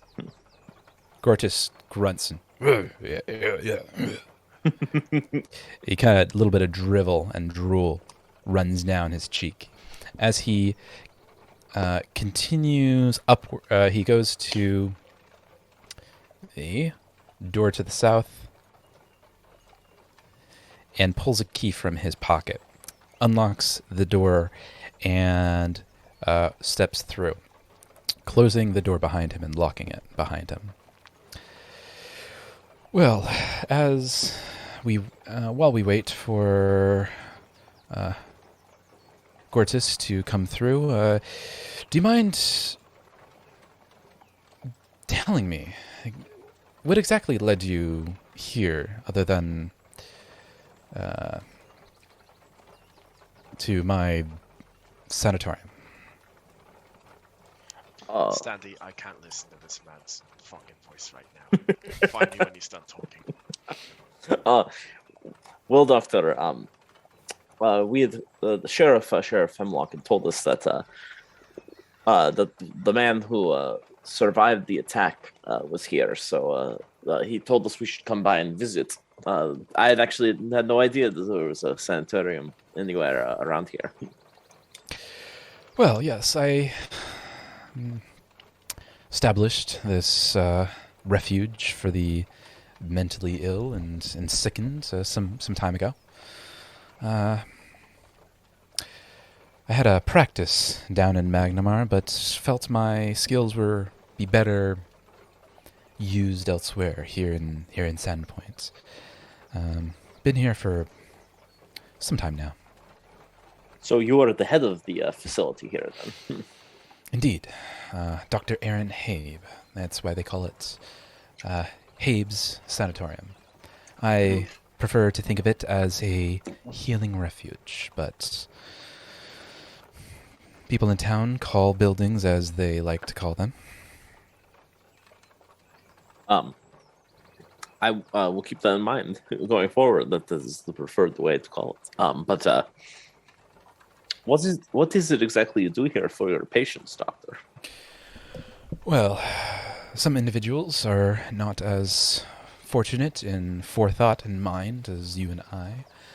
Some are born that way, some are made that way by unfortunate events or magic and the like, and I find that treatment for those individuals can be somewhat barbaric in less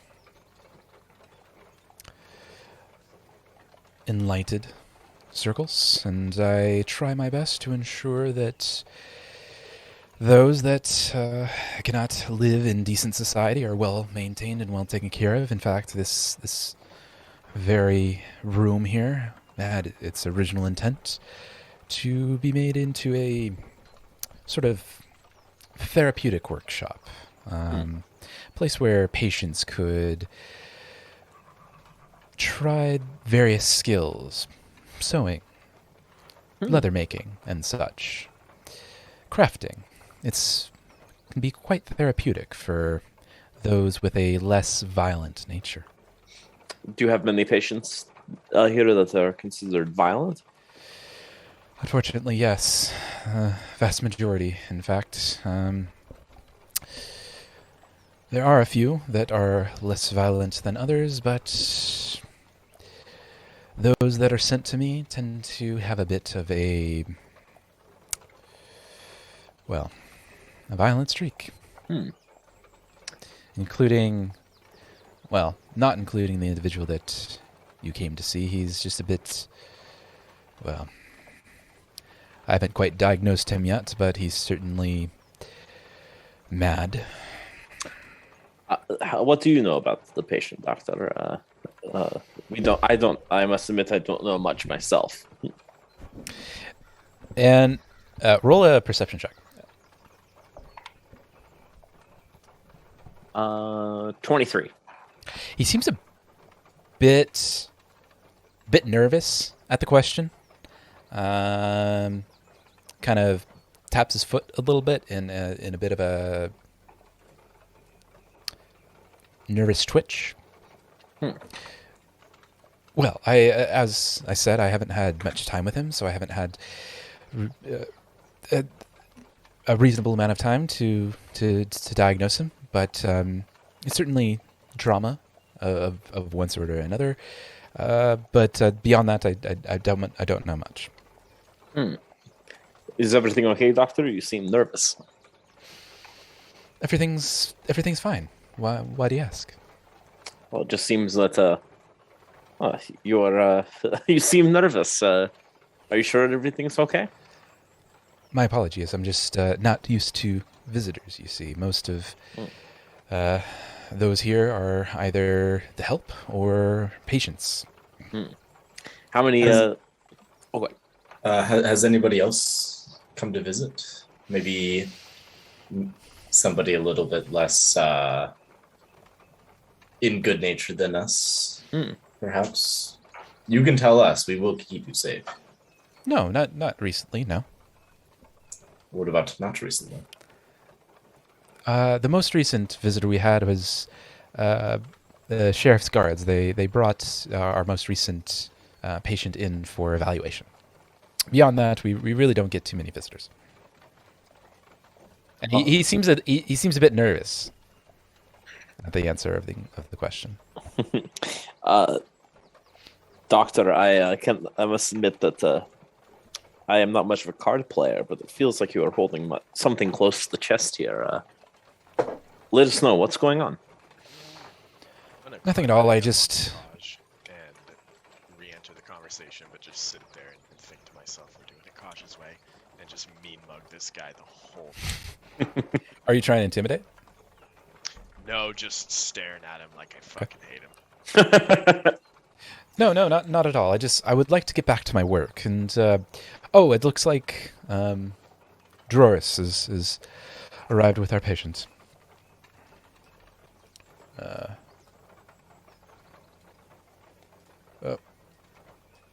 And Could I put out now that as soon as this guy has his back facing us, I want to climb onto him stealthily?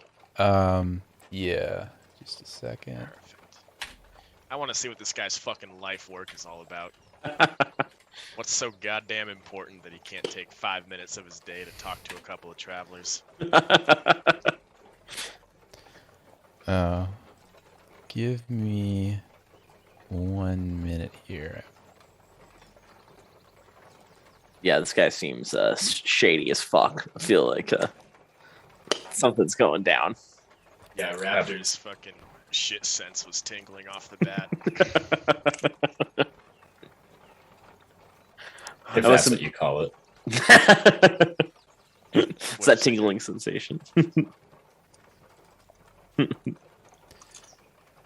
Oh, see, he's a crazy motherfucker, but so far he has nailed everything. For whatever reason, this stupid thing is not. Let's try this. Aha. There it is. Technical difficulties, always. Hey, no worries, no worries. All right. This whole time, Raptor's still just staring this dude in the eyes while he's silently trying to figure out what to say. All right.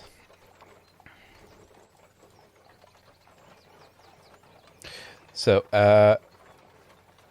you can see from the other side of the room, Gortys leading the patient, bound in a restrictive jacket that wraps around his torso. And he sits the patient down in front of a table opposite you on the end of the room.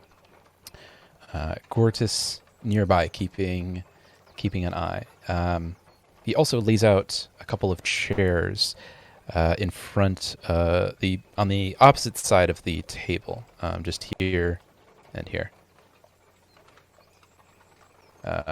Aaron steps by Gortys and by his patient. As he's coming, as Gortys is leading the patient through the room, you can kind of hear a low crackling laughter coming from the patient. Well, this is Grest Sevilla, the unfortunate survivor of the attack that you are so inclined to investigate. And as he begins to introduce, he realizes, I don't think I ever got your names. Oh, yes. My name is Utramir Sashel, and my companions, Raptor and Kaj.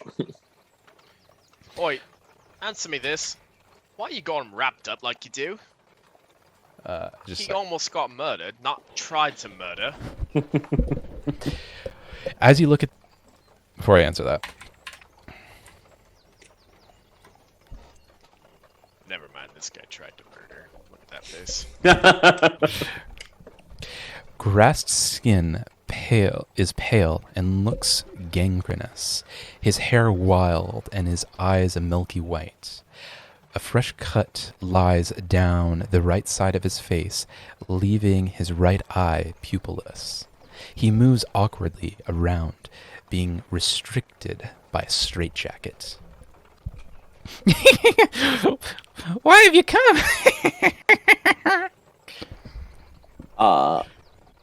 You've come to speak to little old me. That we have. Very perceptive. We have been tasked with figuring out what exactly happened to you and your companions, the merchant and the other bodyguard, on the night of the first attack. Me mustn't know. Everyone roll a medicine check.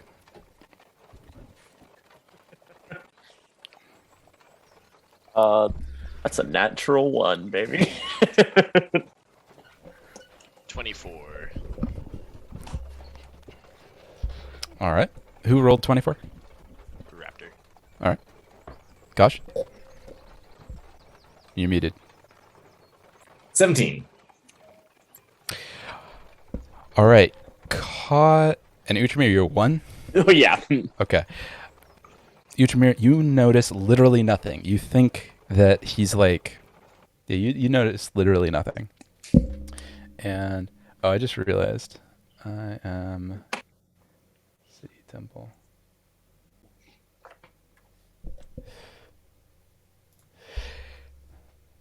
Kaj, you identify the patient Grist as being quite sick and nearing his own demise, while Raptor, you identify the condition specifically as the advanced stages of ghoul fever. How much do I know about ghoul fever? You know that it is a infection of not only the body, but of the soul. It is onset by the contact with individuals infected of ghoul fever, in particular scratches and bites. And onset can take several days before... it can take about a day before the symptoms are noticeable and can be fatal within 3 or 4 days. Oi there, fuckface. How long after the murder did this guy come in? Are you speaking to me? Who else would I be talking to? Does anyone else here look like fuckface to you? I would appreciate it if you'd referred to me as a doctor. All right, Dr. Fuckface. Answer the question. The doctor is clearly gritting his teeth, but responds, As far as I know, he was brought to us immediately following his discovery at the barn. And he looked like this?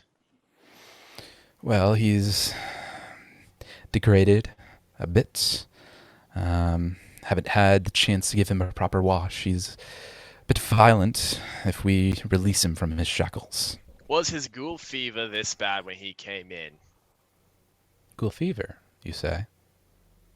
Yeah, I know what the fuck I'm talking about, and I know I can rip your fucking jugular out. Quit playing dumb. Are you trying to intimidate, or are you just trying to piss him off? I'll roll a fucking intimidation for that. I got a +2 modifier. Let's do it. That's a Let's 5, baby. What was the question? I got wrapped up in it. I said ghoul fever. He said ghoul fever, and I said, yeah, I know what I'm fucking talking about. Answer the question. Well. Yeah. Was he in this stage when he came in? Well, no, that and actually. Everyone roll a perception check. 16. Dirty 20. 29. All right. Raptor and Kaj notice that when the doctor says ghoul fever, it seems that he has an expression that leads you to believe he's not surprised by the diagnosis. Rather, he actually perhaps... Yeah, he's not surprised by the diagnosis of ghoul fever. Oh, some fucking doctor you are. I just did your goddamn job for you. That's You've been in here 4 fucking days and you ain't know it's ghoul fever. In Druidic, I'm going to say pounce to Puma. Pounce? To knock, yeah, pounce. So she takes a stride and essentially tackles the person. I'm pretty sure it leaves him prone. Well, I can check, but that's my goal. If it's successful, who are you trying to attack? The doctor. The doctor. Okay. Yeah.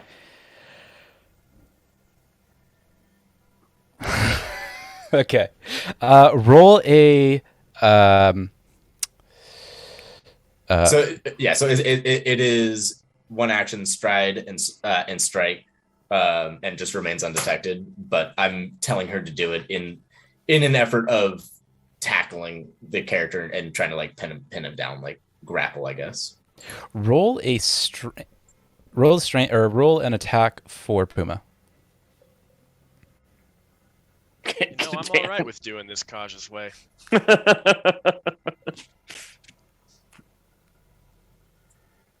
Attack. I guess that would be like a claws attack. I guess claws and jaws are the same. Yeah. So it'd be 17.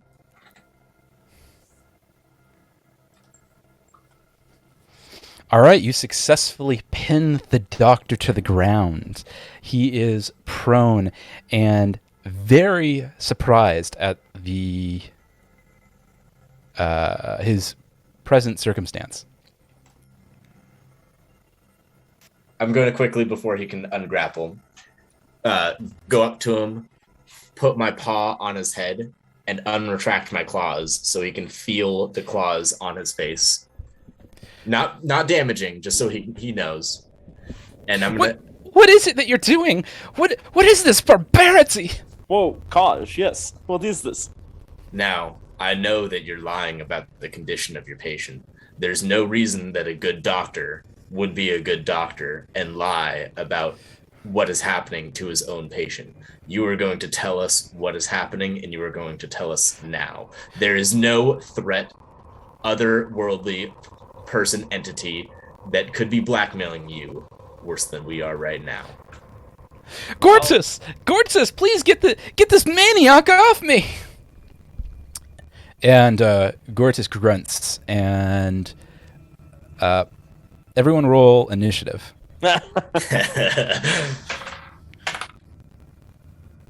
What's the modifier here? Your perception check. 24. 22. 25. Oh, I am way behind you guys. Hold Damn, up. big rolls across the board. Okay. Right. All Thank right. goodness for the big perception, honestly. Otherwise, I'd just So- be sitting at a So 16. this guy's definitely poisoning all of his patients, right? That's his life work. He's doing some weird fucking Ooh. experiment here. We're So all on the Raptor, same what was page. yours? Maybe. 22. Kaj? 24.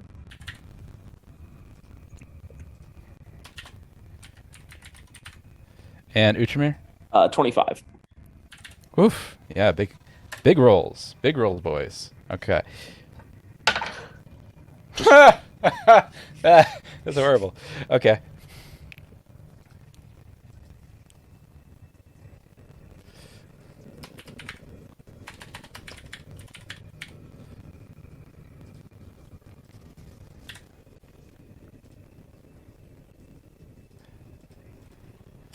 All right, so we are going to begin with Utramir. What are you doing? Kaj currently has his claws half into the deer doctor's face, while Puma is fully on top of the doctor. Gortys beginning to standing beside the doctor.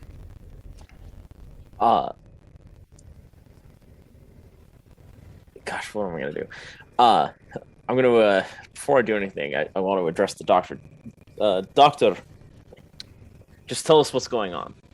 You are clearly hiding something. You are clearly nervous. Let us not resort to violence.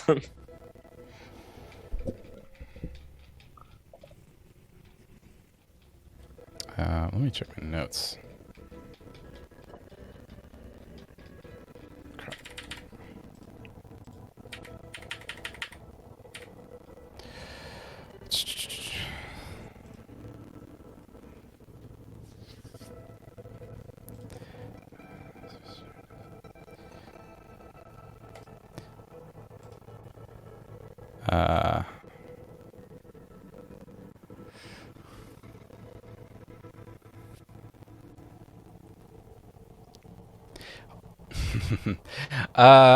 So,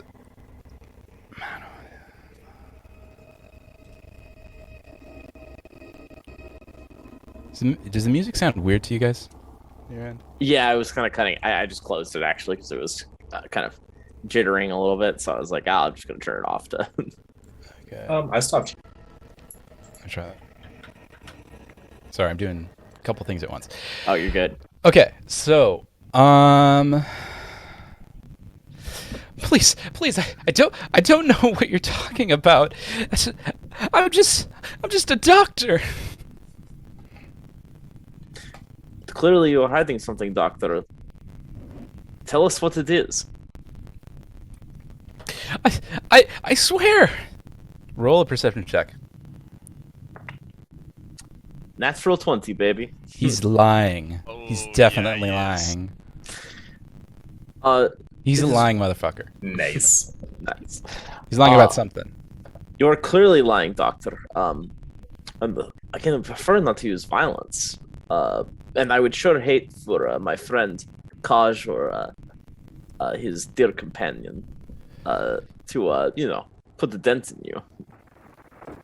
So why don't you just tell us what's going on before we have to reconstruct your face? Please. It was all Karzulu's. It was all his plan. Karzulu. Who the hell is Karzulu? Oh, Kezarlu. Kezarlu? Kezarlu. Yeah. It was Kezarlu. Please, it's all him. My name's on the door, but it's him that's pulling strings. Who is this man? Who is that is pulling these strings, as you say? I couldn't refuse. The building. I had no money. I had to facilitate this place somehow, and he came in and he offered to be give financial support, and all I had to do was give him the basement, and he said that all he needed was the basement. I let him have it, and please don't kill me. I think, gentlemen, we have heard enough. It's time to take a look at this basement. I guess before I do anything else, before I attack, is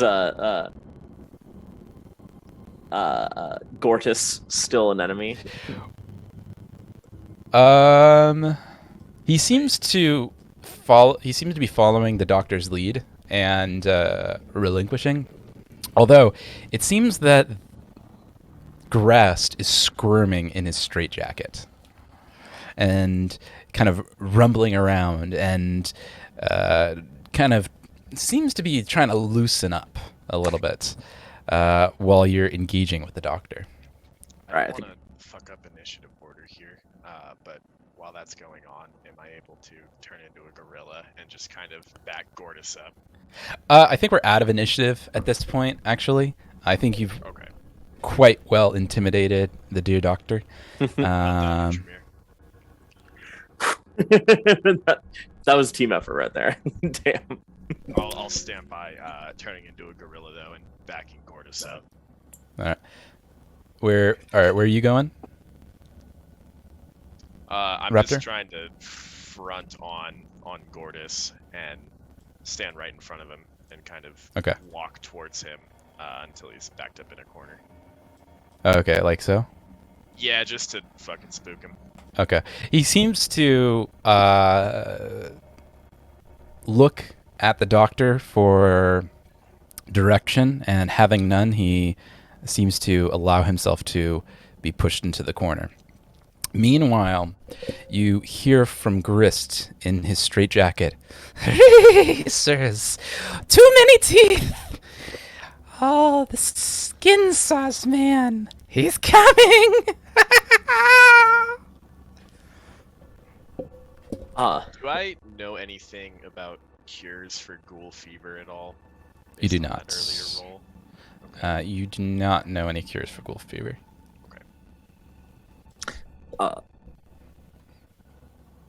I'm going to man, what do I want to do with this guy? I feel like I should either hold Grist at sword point, or we should tie him up a little bit more since he's trying to loosen himself. Is there a cell available, or what are these doors on the wall? Are they transparent at all? Can we see into them? The doors to the left? Yeah. They are solid oak doors. It seems that Grist is kind of continuing to move about, and in fact, it seems that he's moving forward towards Kaj. Definitely drawing my sword then, and if I can reach, holding it up to his neck. All right, as you kind of reach your sword to his neck, he seems totally unabated by your threatening stance, fixating his eyes on Kaj. He said you would visit me, his lordship, the one that unmade me and said so. He said he had a place for you, a precious place. I'm so jealous. He has a message for you. He made me remember it. I hope I haven't forgotten. The master, he wouldn't approve if I had forgot. Let me see. Let me see if I can remember the message. The master said that the bodies you are finding are signs and portraits. He said that he has done, and you shall be remembered forever for the misgivings. And the misgivings, they'll be your throne. Yes, yes, that's the message. The misgivings. Yes! And he falls over to his side, thrashing about, almost in a convulsive fit. Everyone roll a society check. Natural 20. Back to back. Muted, Kaj. 6. 5. 5.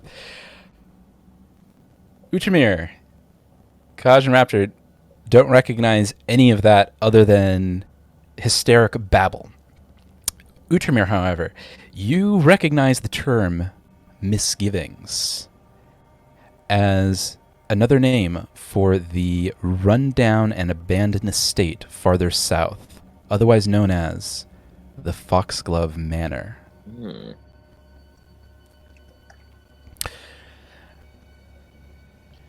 And as you kind of are looking at this, it looks like the convulsive fit begins to erupt in more and more violent gesticulations and movements. And with a cry, you can almost hear it like a cracking as a bone breaks. Everyone roll a medicine check.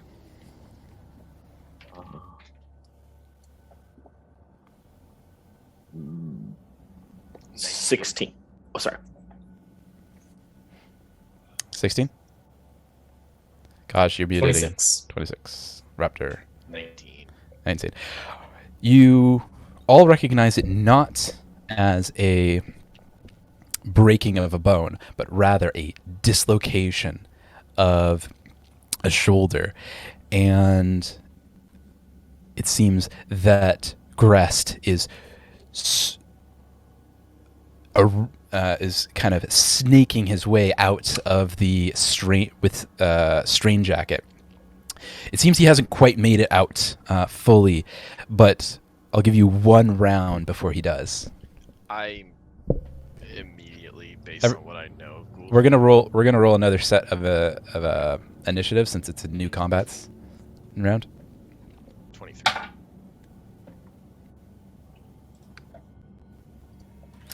All right, Raptors 23. Kaj, what are you? 17. 17. Utramir? 10. 10. And let's see. So actually, natural 1, honestly. I rolled a natural 1, 2 natural 20s, and a natural 1. Ouch. Means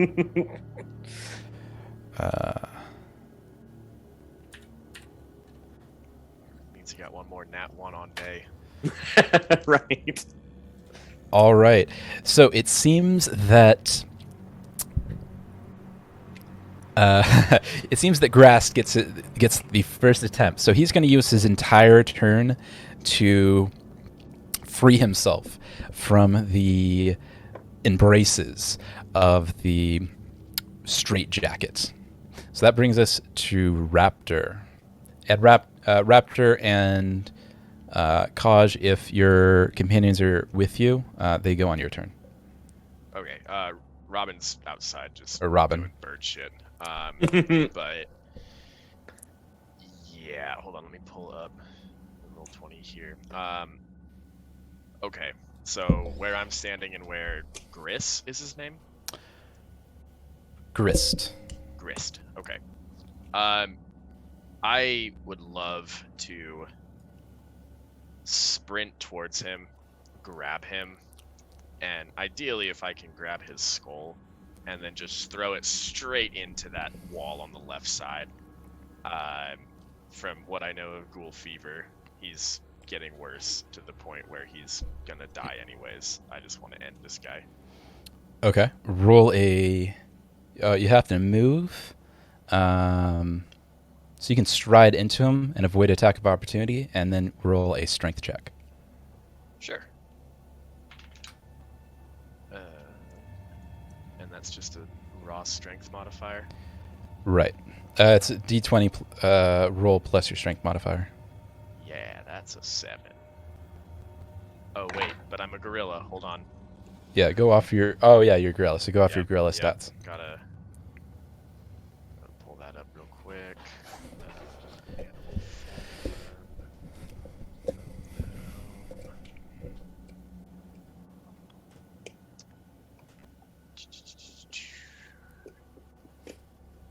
Just says athletics modifiers +9. Your attack modifier Should have a +9. strength modifier somewhere. And your damage bonus is +1. These attacks are strength based. There's no raw strength modifier on here, just athletics and attack. Okay. Can I use the attack modifier? Yeah, just go ahead and use your attack modifier. Okay, that'll be a 16 then. All right. You successfully grab him by the nape of his neck and throw him against the left wall. And let's see, where are you? You're here. And he takes. Ooh. Only 1 point of damage. All right. That you have one more action. Wait. Why are you rolling damage for my attack? Oh yeah. Why am I right? I don't know. Because I was trying to do 3 things at once. That's probably why. That is fair. So would this just be a bludgeoning attack? Right. Okay, 2d6. Damage bonus is +1, 5, 6 total. All right. And with one more action, am I able to like throw him on the ground? He's all. So you kind of throw him 5 feet to the left, and he to bash him against the wall. He's still standing, but you'd have to make another attack. Okay, I can do that. You can, but you'd have to make another movement. So you already did a stride. I was thinking with that first attack that I was like grabbing him and moving forward. Oh, okay, I gotcha. Yeah. Okay, yeah, sure, why not? Okay, so this other attack then is going to be 17.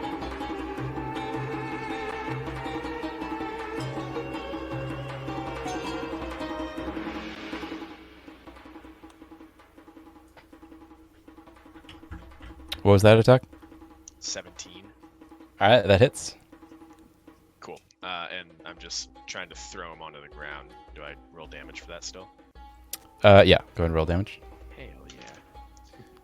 1 plus 1 plus 1. A solid 3. Hell yeah. 3. All right.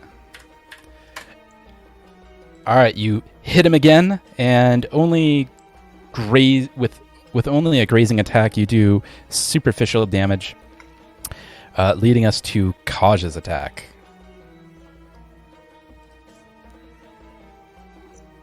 You're muted. All right. I'm first going to yell to Puma, get away. Do not get scratched by it. And so I'm going to tell her to run away to safety. All right. So she ran over here. I'm going to equip my bow and fire. Okay. So it's going to take you an action to tell her, an action to equip your bow, and then you have one more attack. And yeah, then I'm going to attack. Go for it. Oof. That is 18. That hits. That is D8 4 damage. Except Oh, I'm sorry. So it has the volley. My bow is a long bow, so it has the volley condition, which means 30 feet and below, it takes a negative. I forget exactly what the negative is, though. Let me check.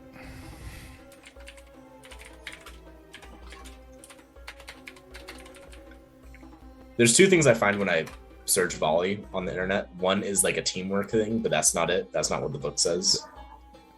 You take a -2 penalty on the attack. Okay, so I'm sorry. So it is 16. Hits. Nice. And that is 4 damage. All right. Drawing back your bow in a quick, almost a reactionary stance, you fling the arrow forward and it clings into one of his ears, flinging the ear to backward and pinging it against the wall. Nice. Damn. Uchimir, you're up. Does All he right. take negatives if he tries to go forward? Is it like It pinned? ripped his entire ear off. Okay. Damn. And then pinned it again. Pinned the detached ear from the wall. Luckily, I already have my sword drawn from earlier, so I'm just gonna, sorry, what's it called? I'll stride in to him, right? That's Okay. and I'm going to try and attack. All right. Let's see. Sorry, guys, it's been so long. What do I roll again for attack? Is the D20, right? D20 plus your attack modifier on that specific weapon. Gotcha. 15. All right, that hits. All right, let's see.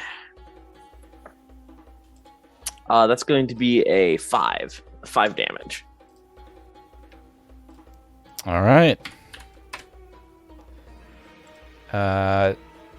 All right, you fling your sword forward and you open up the gash that was already beginning to pus and fester on his face. Damn, I'll attack one more time. That's my last move. 26. Hits. That's going to be 9 damage. Oof. With a final thrust to the heart, you cleave down your enemy, and as he falls down, he screams out, "This is only the beginning of your torment. You will die soon." Fuck. Are we still in combat at this point? You are still in combat because the doctor is still part. And oh wait, Kaj, were you there that whole time? I am literally straddling the doctor. Okay. Like we're in the Like- same space, Yeah. and he's prone beneath me, I guess, or right next to me. Okay. So we're gonna go with Cortez and see what he does. Kaj, roll a reflex save.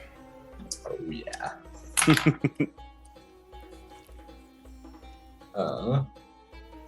Where the fuck is reflex? There it is.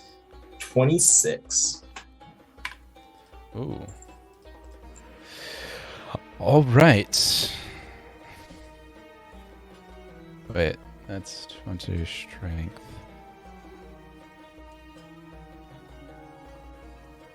All right, Gordentus, in an attempt to knock you. Oh wait, 26. Okay. Yeah. I reserve the right to be able to re-roll it. I'm pretty sure I can do it after I find out that I failed. Let's see what it actually says. Oh, I didn't actually copy and paste. I just wrote down it's a daily, and I re-roll my reflex save, and I use the best of the two. Okay. Yeah, that would not succeed. So roll again. Oh, that's worse. 26. Gortus flings himself at Yukaj and knocks you 5 feet backward. Now Gortys. Now these two are on top of each other. The doctor kind of flees, gets up and flees, and stumbles around with a set of keys as he tries to go. No, he's gonna wait. Does he go upstairs? Or go downstairs?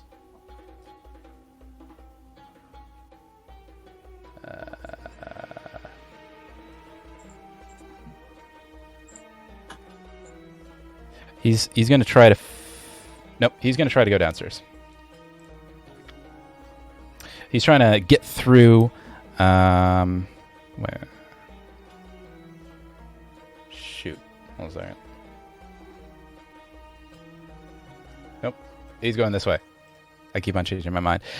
He is trying to get through the door and fumbles with his keys. That ends his turn. Gortys is going to try to attack Kaj. That does not hit, for sure. He's going to try. Yeah, he's going to try again. Again, doesn't hit. All right. Enemy. Oh, wait, that's Raptor. You're up. Okay. I'm standing over the recently dead guy that Mhm. Uchimir just stabbed. Okay. I'm going to turn towards the doctor and give him the exact same treatment that I gave this guy of running up to him, and I just want to pin him in that corner and just hold him there. To Gortys or the doctor? To the doctor. All right, so Gortys is in between you. So what are you gonna where are you gonna go? Can I shove Gortys out of the way? You can try. Okay. Roll a attack. Oh, that's big. 17 plus 9. Yep, 26. There you go. All right. Which way are you shoving him? Let's go to the right, based on our visual here. Okay. So you shove Gortys out of your way as you plow through him. The doctor would get an attack of opportunity, but he seems fixated on trying to get through the door. Sweet, so I get to try and pin him now. You can try. Okay. And what's that modifier? Athletics? Yeah. Okay. Once again, a 26. Ooh. All right, you successfully pin him against the wall. It seems I didn't even roll for that because I know he's not going to do it. You successfully pin him against the wall, and he is now prone. Okay. So that's going to do it for your turn. Just scream in his face to end my turn. Gorilla. Gosh. Did that successfully make him piss his pants? Yeah, can I roll? Maybe for a little bit of a dribble. Just a little tinkle. I mean, I'm just saying, if I was in that position, I'd be like shitting my pants.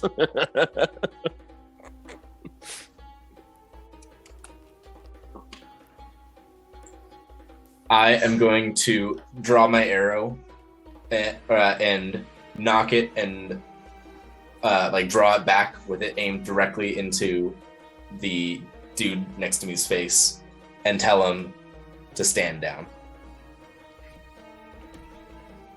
To Gortys? Yeah. All right. He roll a diplomacy check or a intimidation check. Diplomacy. I don't like that. 14.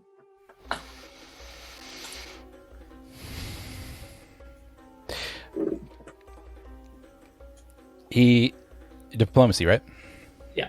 He looks at the doctor and sees his predicament being pinned to the corner by Raptor in gorilla form, and he lowers his hands in submission, grunts as he does so. Ugh. Nice. Cool.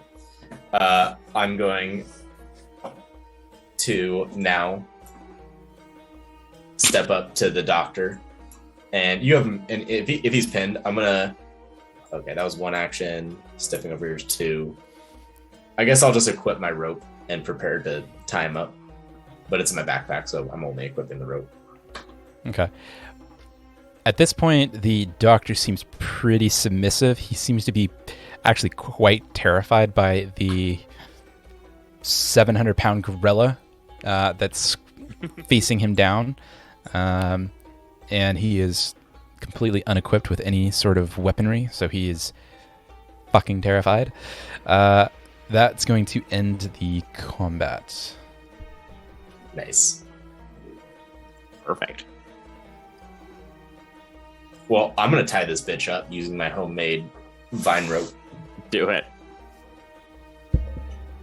I step back out of gorilla form and let Kosh do his thing. While you're doing that, I will hold my blade close to Gortys. Not necessarily right up against him, but close enough that he doesn't get any ideas. He just kind of slides down to the corner of the wall. His legs kind of outstretched in a manner kind of similar to like what you might expect a child, as he's kind of been put in timeout. Gotcha. And just kind of seems pretty submissive at this point. I'm thoroughly happy that we did not hurt Gortys in this. Agreed.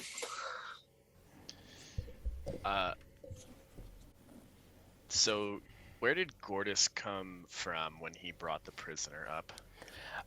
So Gortys came from so it looks like there's 2 doors to the south. One where Aaron, Habe, Dr. Aaron is next to. Not that one, the other one. Okay, the one further left there in the corner. Mm-hmm. Okay. Raptor's gonna go ahead and loot Gortys for a key while Utramir has him at sword point.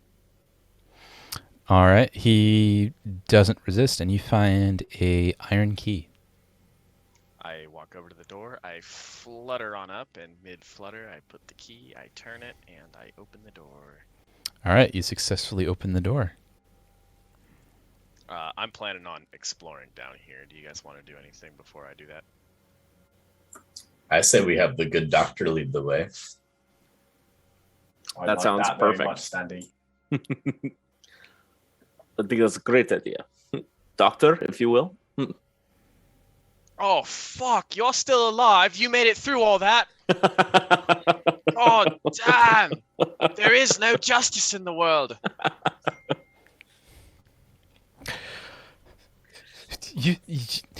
And he seems flustered and hyperventilating a little bit. You want me to do what now? Show me your fucking life's work that's so damn important. Let's go. Fine, just don't kill me.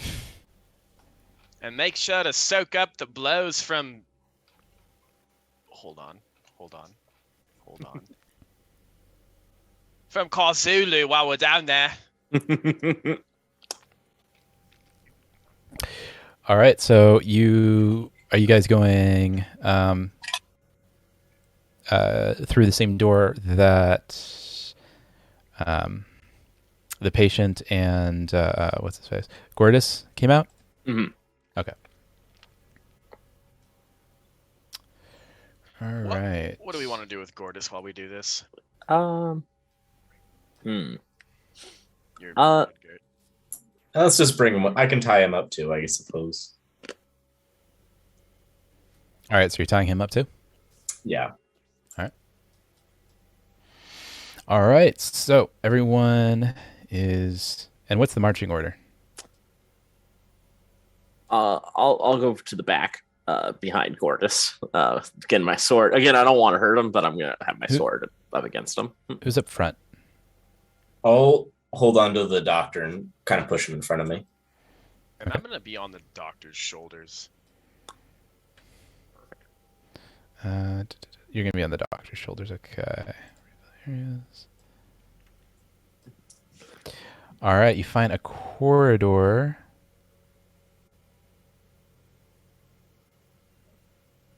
All right. You find a corridor that leads upward.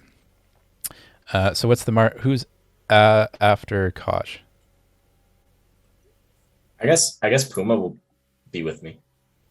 Okay. And you're on the doctor's shoulder, and then it's Gortys, and then Utramir? You got it. Do I have all that right? Okay, cool. All right.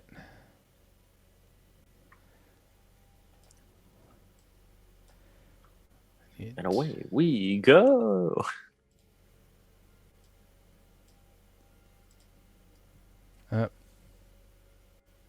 Struggles.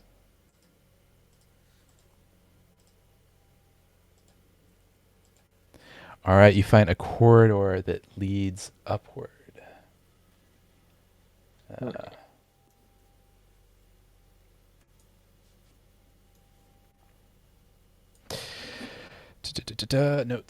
Notes are good. Where are my notes?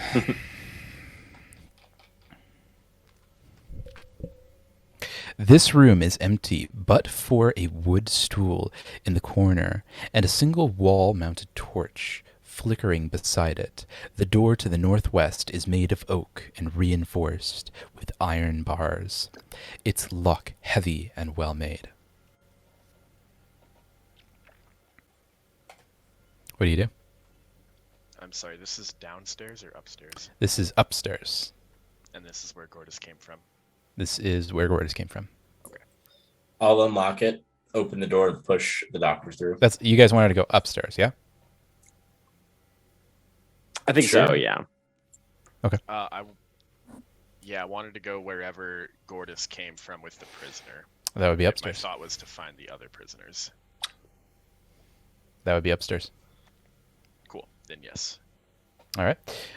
All right. So, what do you do?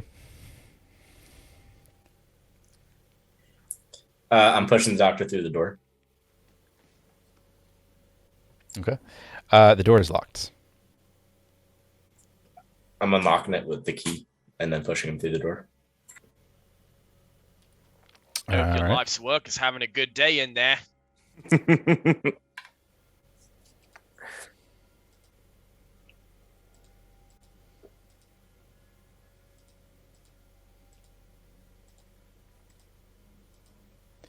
All right. You find.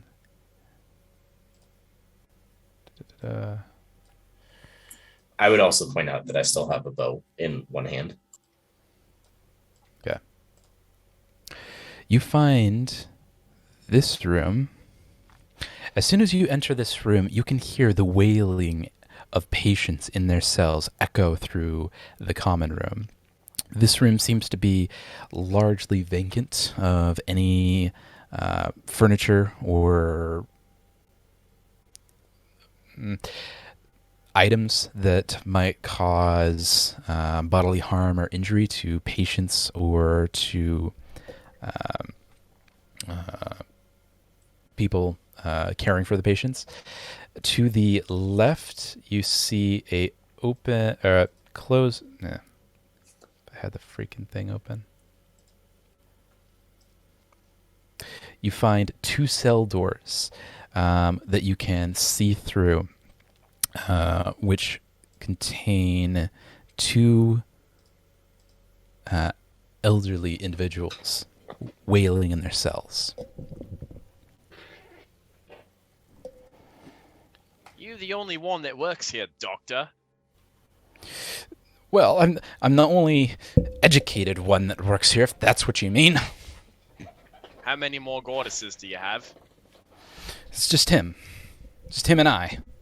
Okay, so if you were to answer my question straight, it would have been two. There's two people that work here. Is that what you're saying? Well, Once again, I'm doing your job for you. two that work here that care for the patients. Yes. What about Fuck, what's this guy's name? What about Kozulu? What in the hell's he do around here?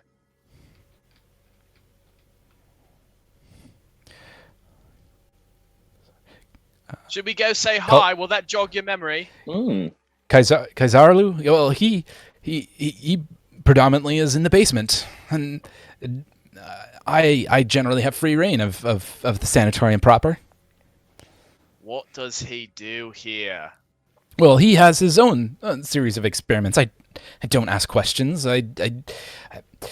He provides finance for the building and place for me to stay and funds to keep operations running, and I leave him to his business. Stanley, Uchimir, is there anything left up here? Should we go say hello to Kozulu? That's a good question. Sorry, that's a good question. Should we check the doors, or are these all just patient cells? It seems that they are all patient cells, but a closed and locked door on the far north side of the room. Well, what's in here, Mr. Doctor? Well, that's just the corridor upstairs. More patients upstairs, Doctor? Of a sort. You're going to need to be more specific. Yes, he's a patient of a kind. I'm sick of this dancing around answer shit, Doctor. Let's go say hello then. Let's not say hello. We don't need to say hello to him. Oh, it sounds like that would be a wonderful idea for us. No, to go say hi. we really don't need to say hello to him. Tell us why, Doctor. Right. He's a bit of a special case, that one. He a bit of an infection. Don't want to get too close if you don't mind. He has a he's a particular case. More ghoul fever, Doctor? I wish it were that simple. Then you wouldn't mind telling us how to get in there safely, considering you're going to be the one that goes in first. I don't need to go see him. He well, if I tell you, well, if I tell you, you won't put me in with him, will you? Well, you'll be our guinea pig. We're going to see him one way or the other. How do you go? How do you visit him to see him and do your life's work with him? Frankly, he hasn't. I haven't spent much time with him. I usually just leave the food and let him go about his business. He is well. He's a bit more of a beast than anything. He used to be a man, but now has a bit of a temperament. He is infected with and now is a were-rat more often than not. A were-rat? Now, Yes, so a were-rat. now, Standy, it seems our good friend Doctor here is quite afraid of going into this room. I think maybe we should help him out here and not put him in this room. And instead, thank you. Instead, we will see how helpful he is in exploring the rest of this house before we come back here. Works for me. But we will be coming back here, good doctor. I would expect nothing less from the three of you. Now let's fucking go. Tell us about Kozulu. He experiments on the dead, you know. He's has a bit of a gift of the arcane, necromancy and the like. You know, necromancers. They're a bit of a bit of an odd one, that bunch. I have my experiments, and when things don't go well, and as they sometimes do, I let him dispose of the bodies. Works out nicely for the both of us. Sounds like a great idea for the patients too. Have you ever considered that you might be a patient here, Doctor? Well, I don't think I could be a patient. I'm a far wiser and more intelligent than any of my patients. Oh yes, very very intelligent. I'm thinking, gentlemen, that we may need to just go see this were-rat before we go any further. I feel like the doctor has yet to do his true duty to the man upstairs. Well, I agree. I think if this doctor's so damn smart, he'll have no issue talking to the damn were-rat. Right? There's no real need for that. He keeps to himself behind his cell, and that's the way it should be with a creature like that. Doctor, we won't push you in there. I just want confirmation. I want to be able to see and know that you are telling the truth here. So, can you open a window, do anything to give us anything to confirm your story? Well, he certainly is a bit of a loud one if we go upstairs, but it's an iron door, you know. Can't be too careful. No windows there. You know, doctor, the more and the more you talk, the more I think that you are not too far off from your patients. Who knows? By the end of this, maybe you will be one. There's really no need for that. Cause it just dawned on me that perhaps this doctor has one too many fingers. Should we help him out? Maybe that'll jog his fucking memory. That's not a bad idea. Okay. I'll tell you everything I know. Just don't put me in the were-rat. Leave me with all my 10 digits. Oh, it's your choice, Doctor. You can hang out with the were-rat. You can lose a few fingers. You can end up splayed out on a fucking tree with message carved in your chest. I mean, Splayed out on the ground with blood everywhere. Right. All right. If you swear to leave me alone, I'll tell you everything I know. Just don't feed me to the were-rat, and let me keep my fingers. Quit begging, start talking, and we might have a deal. All right, fine. Kazarlu Zarin, he came to me a couple of years ago. He told me if I left him to his business, didn't ask too many questions, he would finance the whole operation. He's a merchant out of Magnamar. He used to be a merchant out of Magnamar, and I don't know the details. I honestly don't. See, he left. He was pushed out. He doesn't really talk about that sort of thing, you know. And I have my experiments. I see the progression of various diseases, and it's all for the betterment of mankind. You know, I have to know how things progress so I can better serve my patients moving forward. So sometimes patients they don't make it out. You know, and well, it worked out nicely for both of us. I would give him the body, and he would do with it what he does, and you know, he doesn't talk about it much, but he's obviously a necromancer, brings bodies to the dead and the like. Sometimes when it's quiet out, I even hear kind of a ghoulish or a gaunt down below, kind of a wailing or a groaning.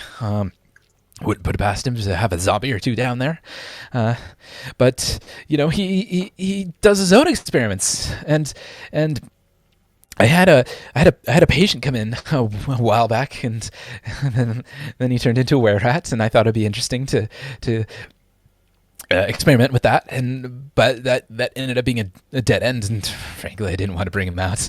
I just didn't want to mess with a man like that, so I just feed him, you know. I want to keep him fed.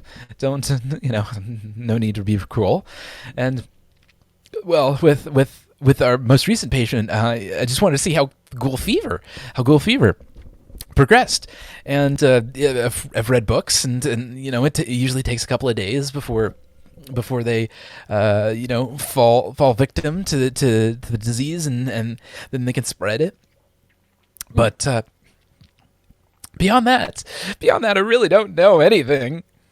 So Well, I suppose you wouldn't mind telling this exact same story to Sheriff Hemlock. Seems like you're doing the right thing here by your mind. Maybe he'll be a little more lenient with you than we are. Sheriff Hemlock. Well, at least he won't cut off fingers. Might see me hang, though. And he begins to sob and quiver at the thought. I think then maybe Sheriff Hemlock may have to wait, Doctor, if you do not want to hang. Well, I certainly don't. You're telling me then, with all this so-called intelligence you have, you found yourself in a situation where your options are lose fingers or get hung by the sheriff. Seems like a bit of a humbling experience, wouldn't you say, Dr. Fuckface? Now, before you answer that, let's go ahead and just say hello to Kazulu. I know you two tend to mind your own business, but I'm sure he would love to hear from you. Either him or the sheriff. Really your choice. Well, I really don't think there's any need for that. You can get on quite fondly without me, I'm sure. I try to bite his finger off. Roll an attack. With an unarmed attack. Yeah, unarmed attack. Can I see Raptor go for this and try to stop him? Roll perception. 25. Yeah, you see it. I'm gonna reach out and like put a hand on Raptor and be like, no. We need to give him to Sheriff Hemlock. We can't. Well, Sheriff Hemlock can't know that we're tortured people. You may say torture, I say incentivizing. Let's Take him to the basement then. That's fine. We need to keep him roughly okay for Sheriff Hemlock. Absolutely. Clear our names. Clear my name specifically. And who knows? Perhaps he might know a thing or two about what's going on with these murders. Yes. Now, Standy, I'm gonna ask for your trust on this one. What say? I ride in on his shoulder. I tell him what to say. You and Utramir stay hidden. Karzulu expects nothing. We go about it when we go about it. I think it's a good idea. I love it. Good doctor, do you think you can abide by this to say and do what Raptor tells you? As long as I keep my fingers and my neck, at least for now. I'm going to stick my hand so far up your ass and puppeteer you like you've never puppeteered before. You step an inch out of line and I will fucking end you immediately. Any questions? None at all. You say exactly what you hear. Exactly what I hear. I jump on his shoulder and, through telepathic communication, say, I'm a little bitch. I'm a little bit.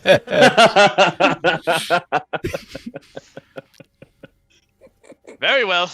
This will work. Okay. All right, so you make your way back downstairs. And close enough.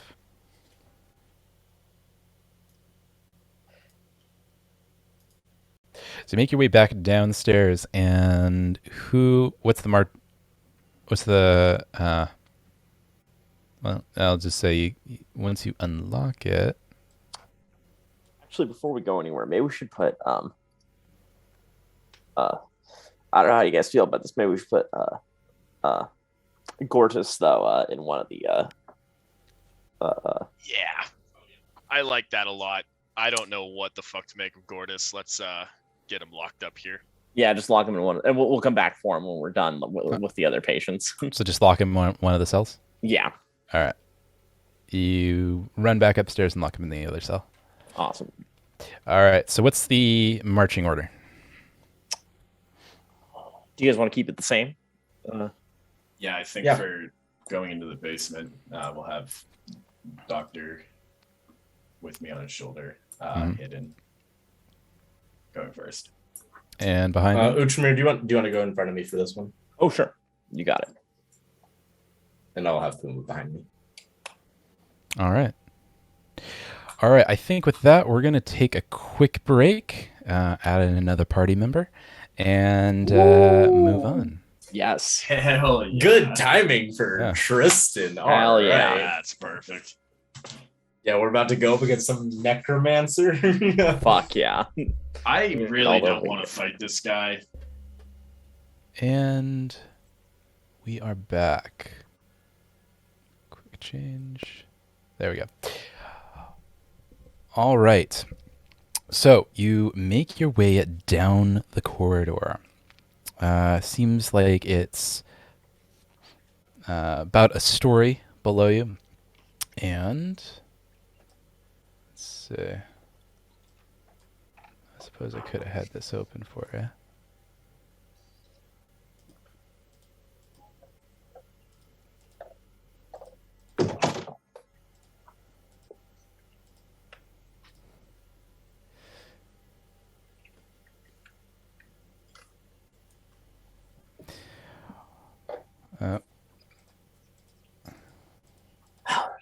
Necromancers. I hate it when they do that.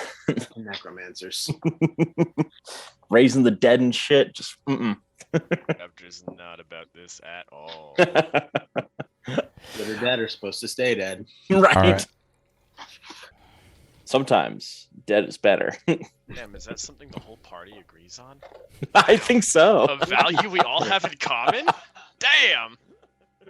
As you Yes. make your way down the corridor, you find a large room that combines the features of a wizard's laboratory and a catacomb. Several tables bearing 3 bodies, covered by drapes, dominate the room, while tools ranging from shovels to dissection implements sit on shelves against the wall. Everyone roll a... oh, wait. We'll hold off on that. So, Should just be the Tristan- doctor walking in. should just be the dot. Okay. Yeah, with So we'll move these guys back a bit. So you are moving up. And as you walk through the door, you hear a voice call out. And are you... I'm just going to put it up.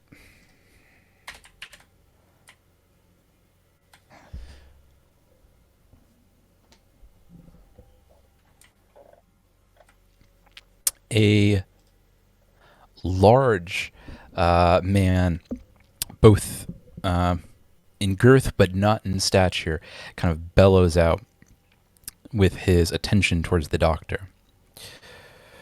Aaron, did I hear something? It's seems like there is a bit of a ruckus upstairs. Is everything all right? Tell him all is well. And introduce yourself. Say hello. Be familiar. Everything is well. Everything's fine. Just the good old doctor, just checking in. Ask him how the project's going. How's your experiment? Seems a bit nervous. Aaron, you seem unlike yourself. Is everything all right? And at this point, Raptor, you can speak for the doctor. Okay.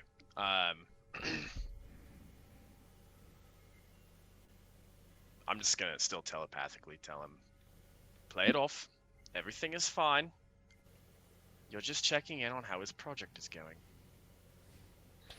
Are you sure? Because I heard what sounded like a scrape. I even got my companions out and ready, should there be a need for them. Oh, no need. Everything is well. We simply had a few guests checking in on that recent patient, but they're gone now. What sort of guests? Sheriff's deputies. And if I'm to be honest with you, my friend, I think they might be onto your little scheme here. Indeed. You sure everything's all right? You just Seem unlike yourself. Well, my friend, you better convince him everything that just said was true. Best of luck. Not like your life depends on it or anything. And I put the man's fate in his own hands. All right, Oh, shit. let's see if he can roll to. Fuck. Natural 1. There's a 3. Oh, close enough. Let's see if he can roll to. Fuck. There's very few situations where a 3 is something you can, like, gain any traction from. This ain't one of them. We're always walking right to his own death right here. Come on. Let's go, Doctor. How stupid are you going to be, Doc? Dr. Aaron, why don't you step forward? Come out of the shadows. Raptor, what are you going to tell him? Doc, Hmm? what are you gonna do? All right. Better fix that fuck up right quick. Oh, man. I'm tiny. I'll be just fine. I can hide in the corner and watch him desecrate your body and bring you back to life. I might even jump down and say hello. But you won't remember me. All right. Maybe you will. Don't fuck this up. The doctor moves forward, and so does Karzarlu, along with his companions on either end of the doctor. Karzarlu looks square at the doctor's brow and asks again, "Is everything all right? It would be a shame if something were to go amiss." Did you say anything? Or are you leaving it to me? Raptor's gonna chime in. I presumably am seeing these zombies You do? hanging around. Okay. They are within breathing distance. You can smell the foul air coming from their Yeah, now Raptor, decaying lungs. Raptor, quite frankly, is ready to abort this mission and just go about his life and just let this guy continue on doing whatever the fuck he's doing down here. Okay. I'm gonna say to the doctor, say out loud, "Sorry, I'm just being a little bitch. I don't know what I'm doing down here. Maybe I should go fuck myself." Now, doctor, that certainly doesn't sound like you. And you he kind of waves a hand over the doctor, and his eyes widen. And I scream for help. Gosh! What? What is this? My pets! See what is awake over there. Aw, hell yes. And then Oh, welcome everyone back, roll Luke. initiative. Fuck yeah. Man, who'd have thought Raptor's half-baked plan would have ended in combat? Who'd have thunk? I have a 25 on initiative. We had our perception, right? All right. 24. Kaj is 24. Raptor's 25. 28. Daddy's home. Tristan is 28. 26, baby. 20. 26. Oh my gosh. Crazy rolls. Bloody hell. No, I mean, this is where the ones come, though. Just like earlier, it was like I rolled a 20, I rolled 2 ones, and then a 20. So good roll, bad rolls. All right. We're going to start with Tristan. Fuck yeah, let's go. Let's go. All right, so Raptor, I'm assuming I see him on the map. I assuming he's still on Doc's neck, right? Yeah. Right. So I'm gonna rush forward and I've got my sword, my shield. I'm gonna rush forward and just impale that zombie, just straight up, I'm gonna run it through. Go for it. Okay. Move and make your attack. All right, we're gonna rush forward. Oh, And just wait, put I these gotta on change top. my little cursor thingy. Boom. That sounds good. All right, we're gonna rush forward. All right, they both get attack of opportunity. Ah, shit. Okay. Okay. Let's see. What's your AC? 23. Mm-hmm.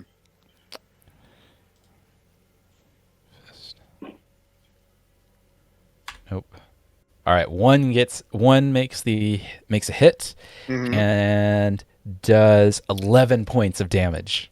Does he now? And these Does. creatures are undead, right? Everyone roll a knowledge arcana.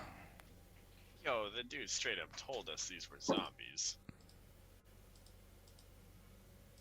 Uh,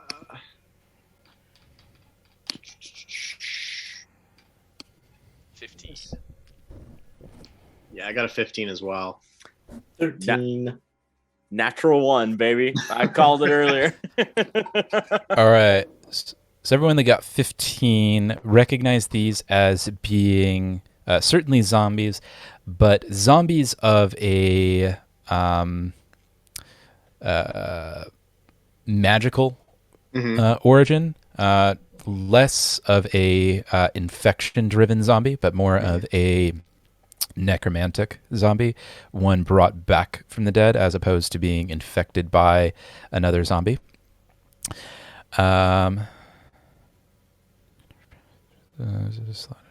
Well, because if that one bit me and did 11 damage, well, what did it just bite me? Did it just slash hit me? you. Oh, It just hit you. It hit you with its claws, which does. Don't think No, it does not require. It's not a bite. Okay. Although everyone that rolled a 15 knows that that they are infectious, Oh shit. but only on a bite, not a claw hit or a bludgeoning hit. But it did draw blood, yeah? It did draw blood, but for the sake of our argument, we're going to say it's only bites that are infectious. That's not what I'm concerned about, because if it drew blood and it's an undead or a fiend, my blood's blessed and it takes 1d6 good damage. Oh, that's what you mean. Okay. Yeah, actually, Good. well, it's just a bludgeoning damage. So Okay. right now you're not bleeding. You just got hit. But once it bites you, if it bites you and draws blood, then it's gonna hurt itself. But it doesn't know that. Okay. Yeah. Well. All right. First off. So great. Ow. I'm so glad Tristan got here before this fight. All right, go for it, Tristan. That's one. Let's fuck these guys up. Okay, that's an 18 plus. Where's my beautiful sword? Where are you, beautiful bastard? Plus 15. So that's like what, 23? No. Yeah. No. 30? 33. 33. Tell Nah. me That definitely hits. Goddamn right it does. All right, and okay, that is a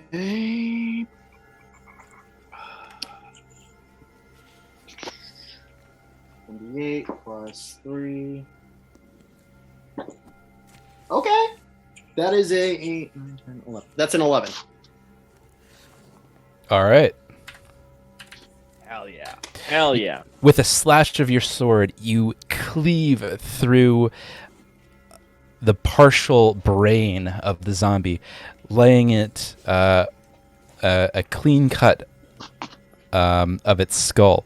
Part of its brain still being attached, the other part falling to the ground. It still seems like it has just enough brain matter to still be fair in a fight. All right. Well, luckily, that's just one of like 4 hits. I'm gonna and that other one right there is, I'm gonna neutralize that one. So homeboy in front of me has been massacred. With my He's still alive, but undead. Yeah, I'm going to the other one with my offhand and my shield, just smash it into the face of the one to my right. Hell yeah. Okay, go for it. All right.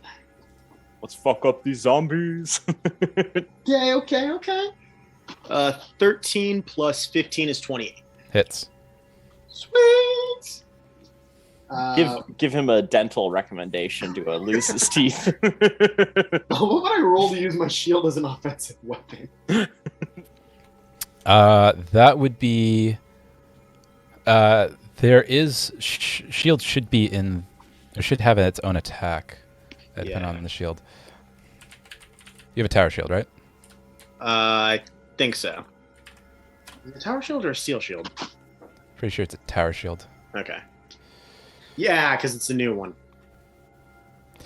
Oh, that's right. Oh, maybe not. Just roll a strength check for that. Shit. Yeah. You know what? I'll keep that. Whoa. I'm really zoomed in right now. What the hell is going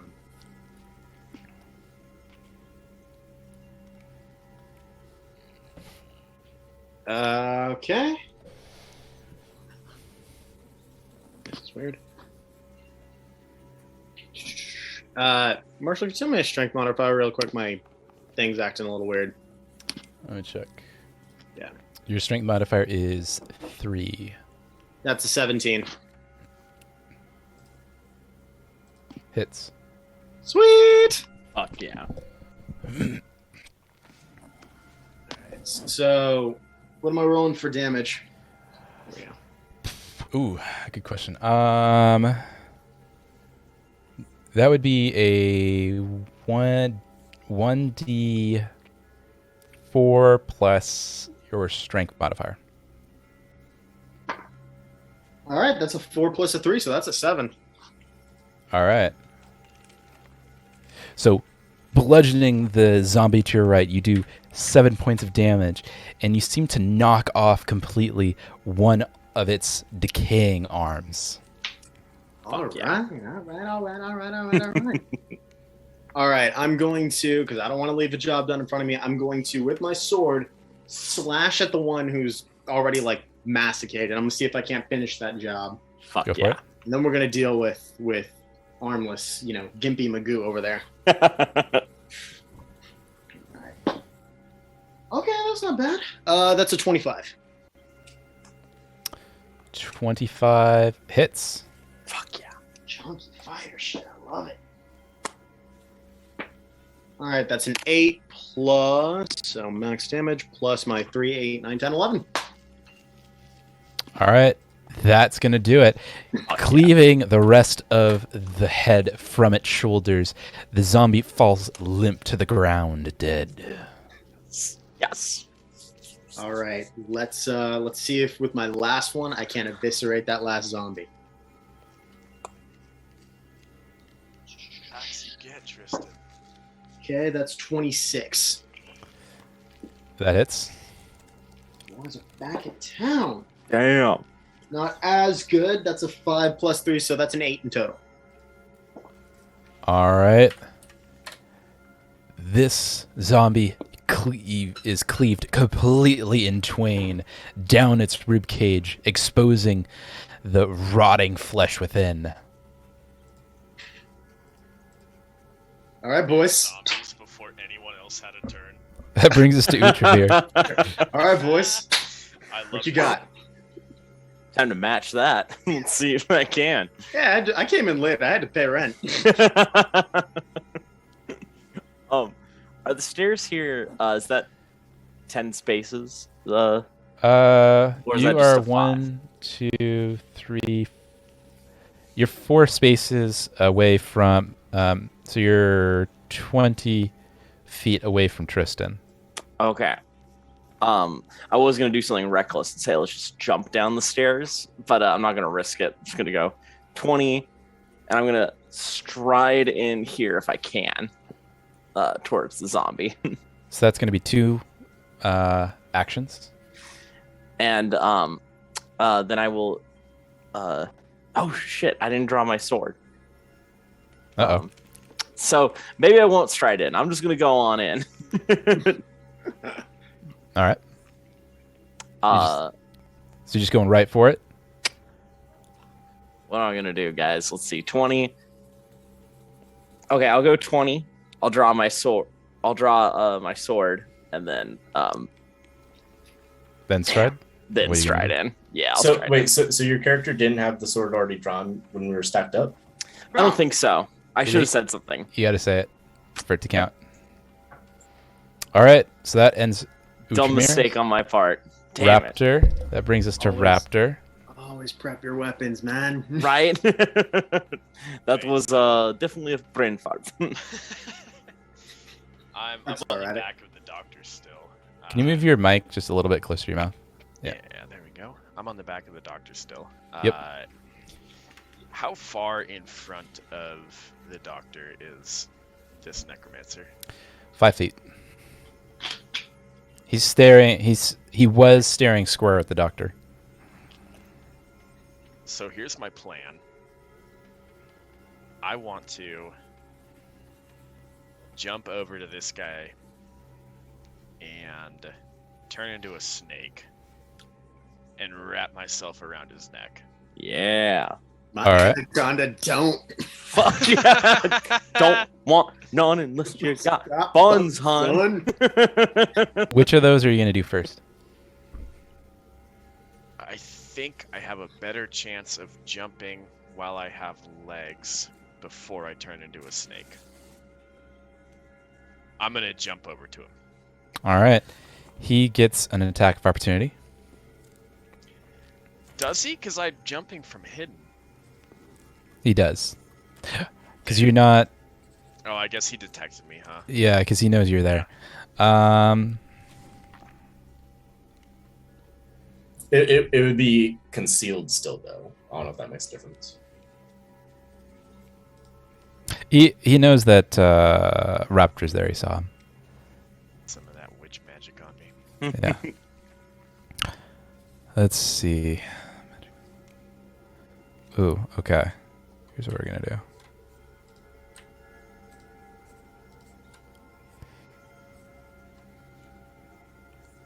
Four plus one. All right. So as you jump across, the necromancer from the palm of his hand erupts a magic missile and hits Raptor directly in the chest, dealing 4 points of damage. Damn.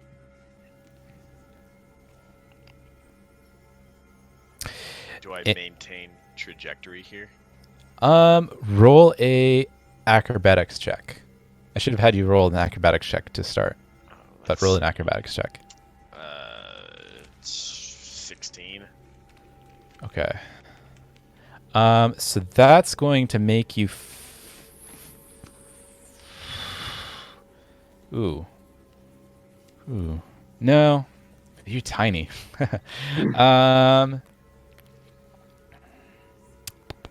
That's going to make you fall to the. So he's kind of on the opposite side of this table. I don't know if you should be able to see that table there. It's going to make you fall like right in front of him. So now you're pretty much occupying the same space he is, Am I on the table? but you're on the table. Yeah, like immediately in front of him. Okay. Do I have more actions after that? You still have 2 actions. Okay.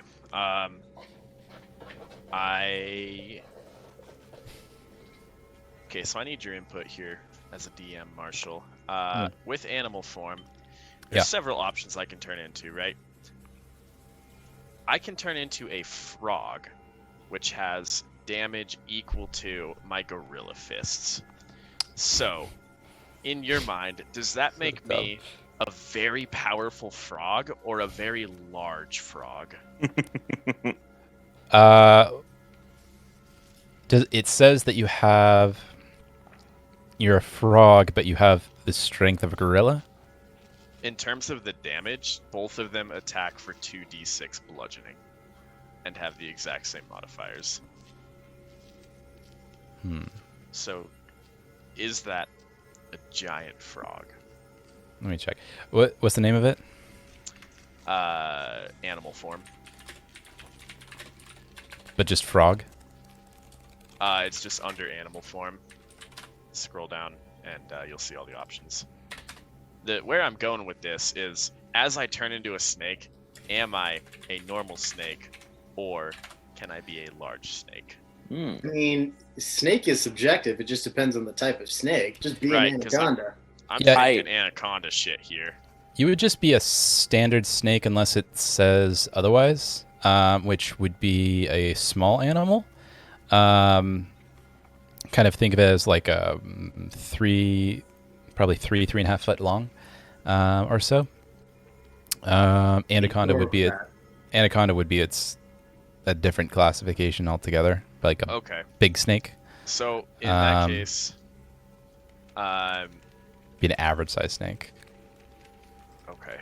Still And, snake, which is freaky. I don't know that. What was your original question? If the Am oh, I a if- big snake or a small snake? Is all I really no, need to you would know be a that. regular size snake, which Okay, is going to be so- like 3-ish feet. For future reference, when I turn into a frog capable of doing the same amount of damage as a gorilla, I am indeed a normal-sized frog. As I read it, yeah. Okay, I love that. I will remember that. That's some. Does it say Oh, does it say shit. anything about poison damage though? For the frog? For the frog, No. yeah, It's just bludgeoning. yeah. I Okay. think it's just regular sized animals, which That's frog would be like fist size or something. so absurd. Okay, well, I will never turn into a gorilla again. I will sit on someone's shoulder as a frog and hit for equal damage. But Yeah. in this case, I'm I'll gonna take go a look ahead. at it, but yeah, for now, well, that's my rule. Yeah, Love that. That's totally fair. I love that. Okay, for now, I'll use my last 2 actions to do animal form and turn into a snake on the table in front of him. Alrighty then. That brings us to Kaj.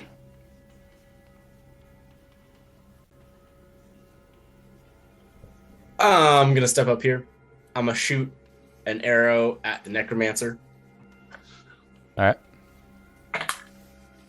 Oh.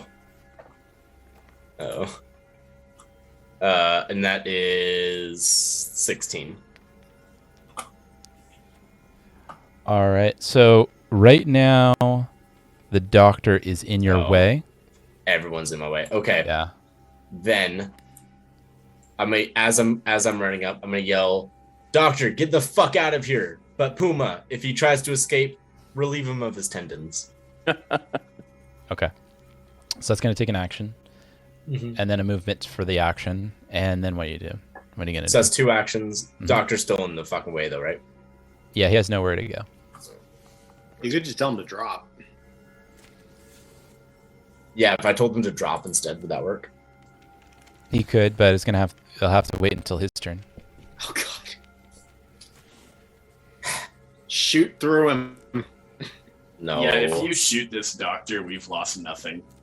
No, but he's valuable as a witness for the sheriff. Yeah, the hunter was valuable to his family. We were already Or- through the ringer, Luke. Gotta bring it back up. Man, I don't think there's anything I can do here. You could just prep an arrow and have it ready to go. Yeah. I mean, I already do. What the fuck could I do?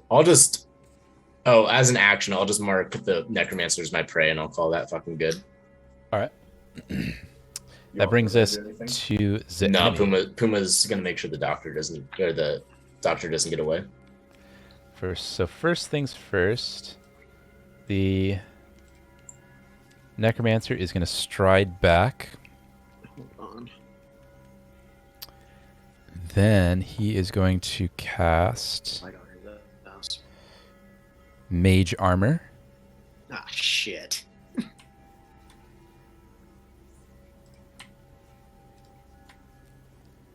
All right, so and that's going to eat up the rest of his turn. The zombies are going to go after, let's see, Raptor first. So the one adjacent to Raptor. Actually, here's what this one's going to do. Let's see if it can do it.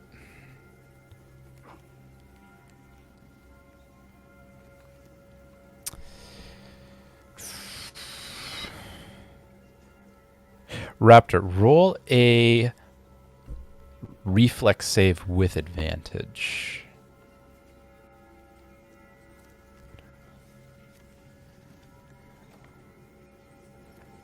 And then that's going to be against strength plus.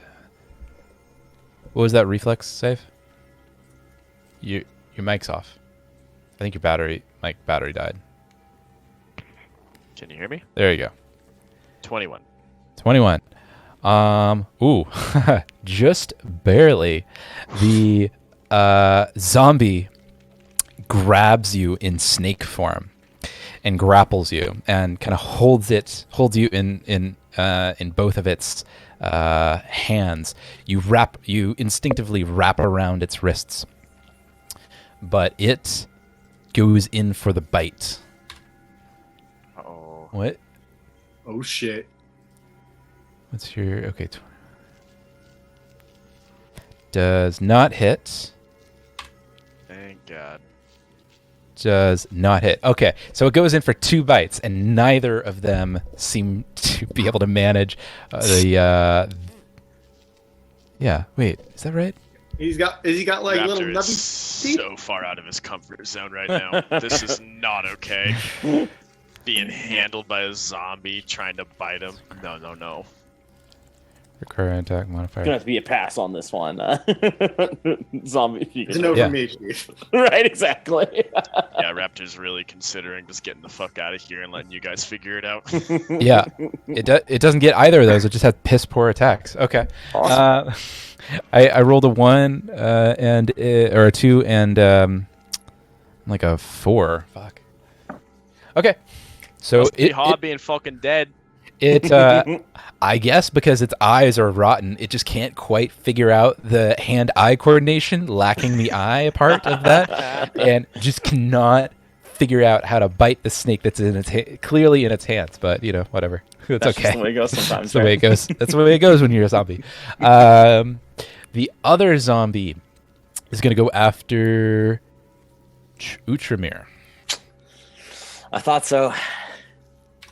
And Utramir, roll a reflex save.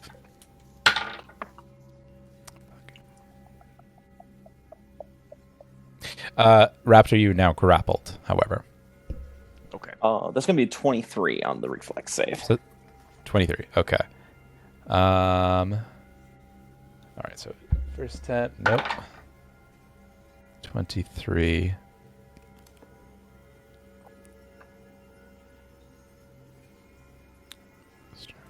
Nope. Let's see if I can go again. Fuck. Okay. The the zombie tries 3 times to grapple Utramir, failing every single time. Damn. The third time rolling a nat 1 and it falls to the ground. Yes. That zombie is now prone. Fuck yeah. Fuck his shit up. Let's go, baby. Fuck his shit up. Yes. Yes. All right. That ends the enemy's turn. Oh wait, the doctor. The doctor falls to the ground and quivers in fucking fear. A puddle of his own piss erupts around him. Keep laying there, you fucking bitch. We'll be back for you. Yeah. After I'm All right. done putting the beat down on Magic Boy over there, I'm coming for your ass. Luke, you missed it, but Raptor just really fucking hates this doctor, just on first sight. All right, 1 second, Raptor. Is it my turn? It is Tristan's turn. Hell All yeah. right, well, Tristan's gonna do something.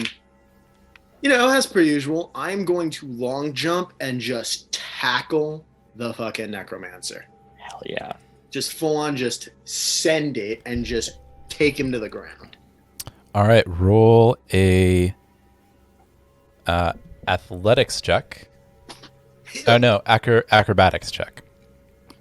All right, not as good as a hell yeah, but we can work with it.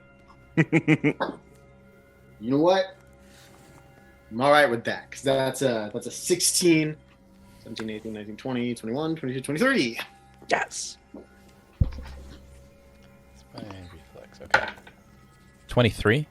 Yeah. Bugger. All right. You successfully jump over the two zombies and what are you trying to do? Are you trying to grapple? I'm literally trying to jump onto him and throw him in a chokehold.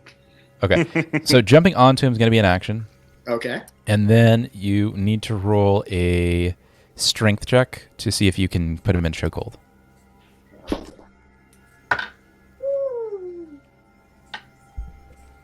$23. All right, you successfully jump on top of him, but in your attempt to put him in chokehold, you just push him back 5 feet. Okay, so that's 1, 2.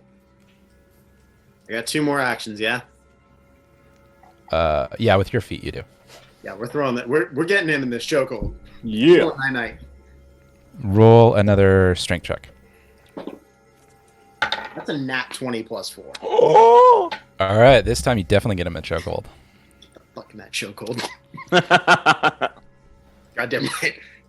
All right. I guess for my last action, am I just like coming up behind him? Like, am I standing, or did I take him to the ground? So he's grappled. Let's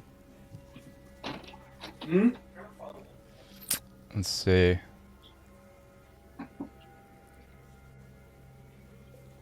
Wait a sec.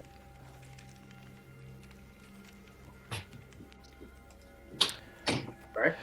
So you are standing upright with him, kind of.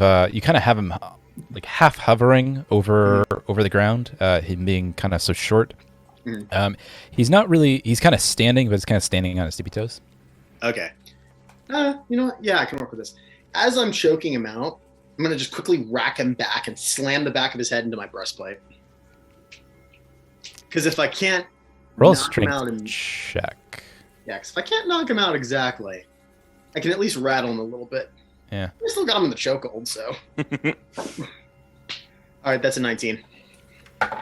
Well, that would be against his AC. What's it? What was his AC? 19? 19. Okay. Roll a 1d4 plus your strength modifier. 7. All right. You successfully grab him by the neck and smash him against your own breastplate, doing 7 points of damage. Nice. Bonk. And just because I'm getting annoyed with this. Choke this fucker out.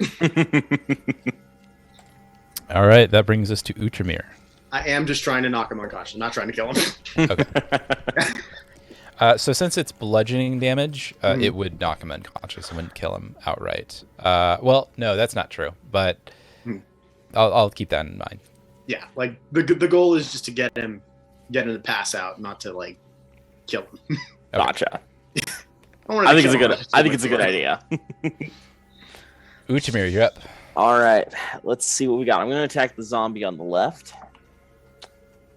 That is, which is currently grappling Raptor. Gotcha. Okay. So right now the zombie is kind of turned towards Raptor.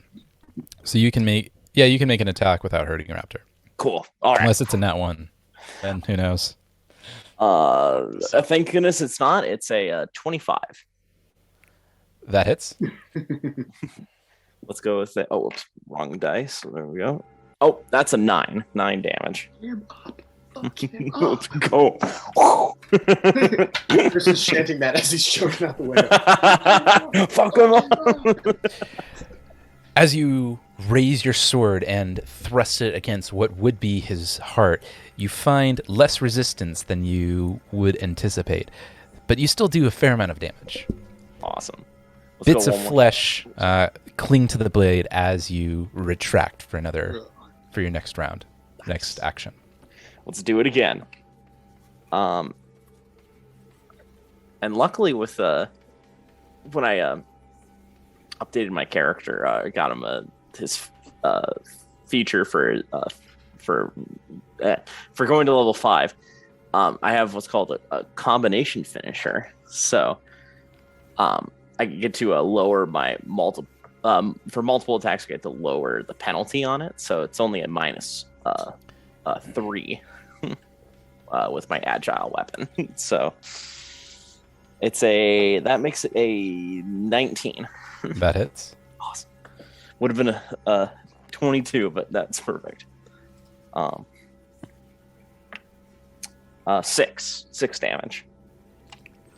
With a final thrust, you pierce what is left of this zombie's eye socket, going straight into the brain. As you retract, brain matter flings across the wall onto the dear doctor's face, and the zombie drops down dead. Yes. And since I got one more left, let's get this one on the ground. Do some Fuck work. this thing off. Yeah. Ooh. All right. That's 21. That hits. Hell yeah. 7 damage. All right.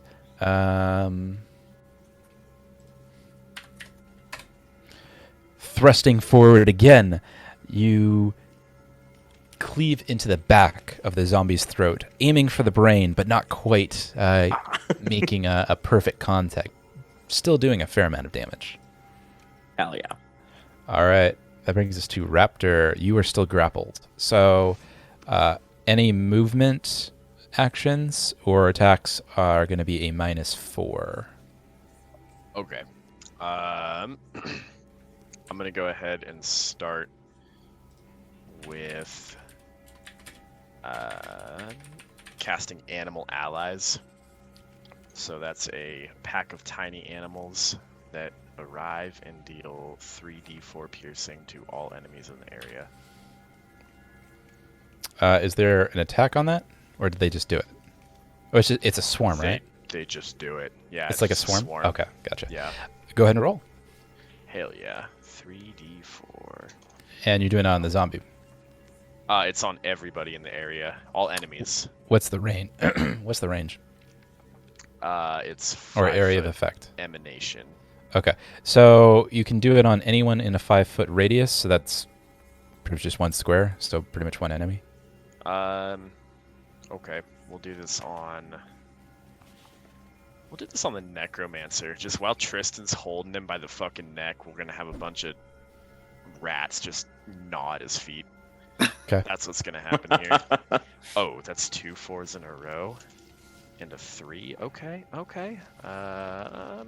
Yep, that is 11. Do I add my spell modifier to that by chance? Nope. Just 11 damage and with a basic reflex save. Oh, he does get a okay. Animal swarm around creatures in the area. What's the damage. reflex? Yeah. It doesn't say. What's the name of the Animal allies.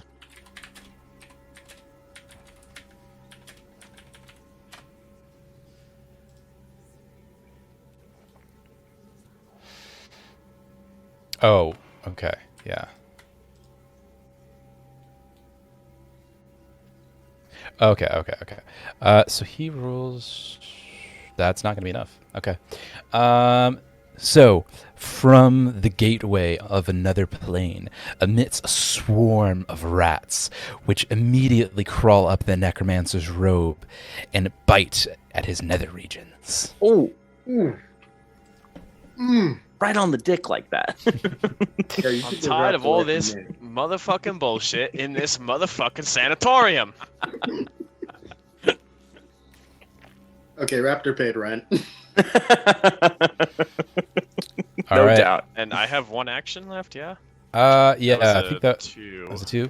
Yeah, you have 1 left. Can I just try to get out of this dude's hands? And onto Roll the strength floor? check. Okay. Or yeah, strength check. Sure. Modifier for animal form. Just a raw strength. So that'd be a D20 plus your strength modifier. Yeah, okay, that's See if you 10. can break free. 10? Yeah. Not enough. You're still grappled. Okay. I hiss at the zombie. Yeah. Kosh? I thought he was grappled by the dead zombie. Oh, yeah. You know what? You're right. Oh, he just left. I'm gonna call her. Yeah, call him back. Cinco! You weren't grappled. Come back. You weren't grappled. Come back. He's taking a piss, bud. Okay. Gotcha. We'll come back to that. Kaj, you're up. All right. Okay, remind me how Puma works. Can I just have him operate independently, or do I have to like take an So action to tell him specifically what to do, and then he gets 3 actions, or does he just get 1 action? Or So, she's going to go on your turn, and if you have like a specific thing you want her to do, that's going to take an action, and then she gets 3 actions. sick. Okay. So also can I see the necromancer, or like is Tristan behind the necromancer in front? Like, could I shoot an arrow at the necromancer?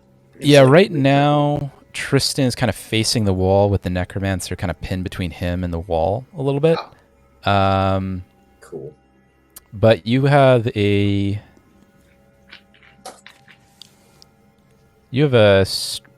the doctor on the ground, you have a clear shot, like a straight shot. But Tristan's in the way. Before we, I can take it. oh yeah, Tristan is. Just arrow through you. Yeah, okay. Before we do Dagger. that, let's go back to Raptor. So Raptor, you were not grappled. My mistake. You have 1 more action. Hell yeah. Okay, hell yeah. That zombie was dead. Oh, wonderful. Yeah. In that case,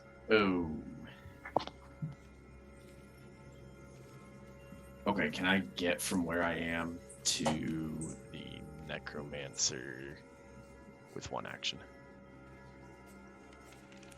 Yes. Okay, I'm gonna position myself right at his feet. I'm going to plan on, well, if I can in this turn, I just want to crawl up his pant leg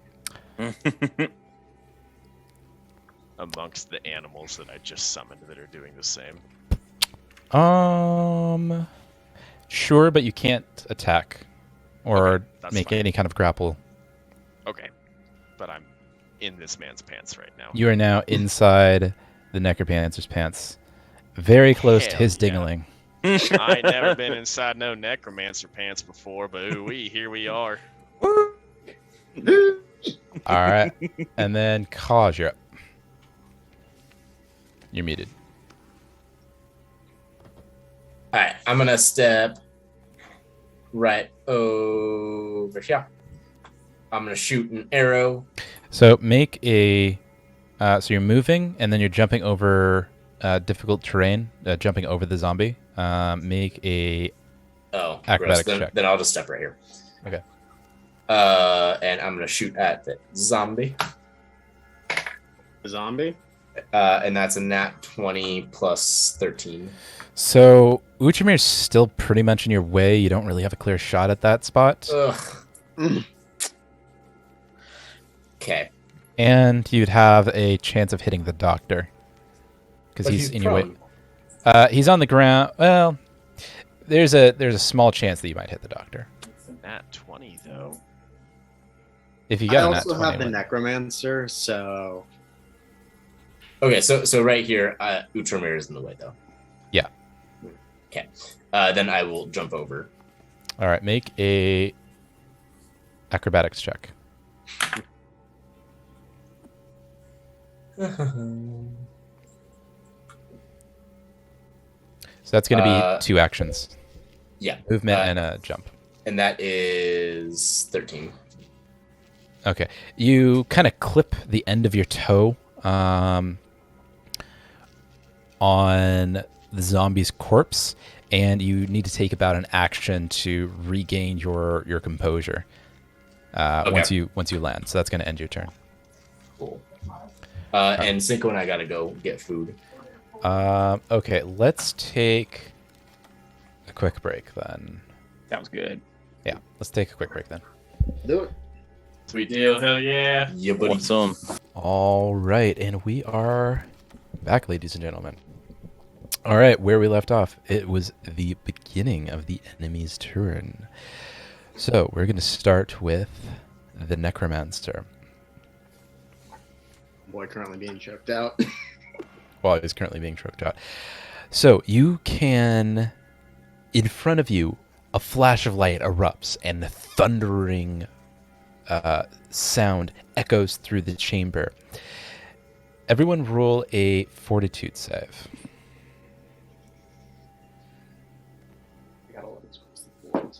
Dirty 20. 26.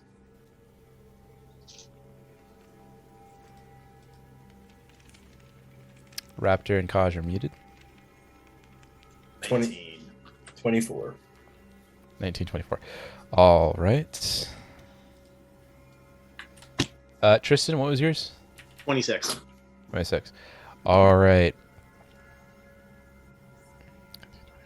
And Utramir, what was yours again? 20 what? Dirty 20. Dirty 20. All right. So Kaj and Utramir. Oh, wait, no. Sorry. That is the wrong line. All right. Nobody seems to be affected. Darn. Okay. Sweet.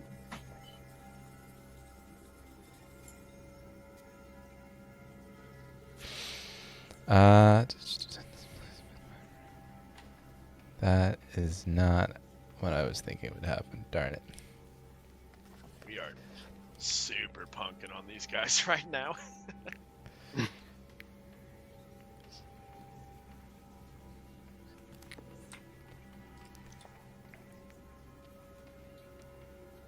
Fuck it, he's gonna try it again. Same thing happens. Light and flash. Everyone roll another fortitude save. Sorry, 22. 26. Oh, Is that Uchimir? sorry, 26. Sorry, I said it right as you were saying it. Luke, sorry about that. 22. Me too. Raptor Kosh? Nat 20 for a 29. Raptor? Dude. 18. Alright. Yeah, okay. Sure, let's see what we're gonna do here.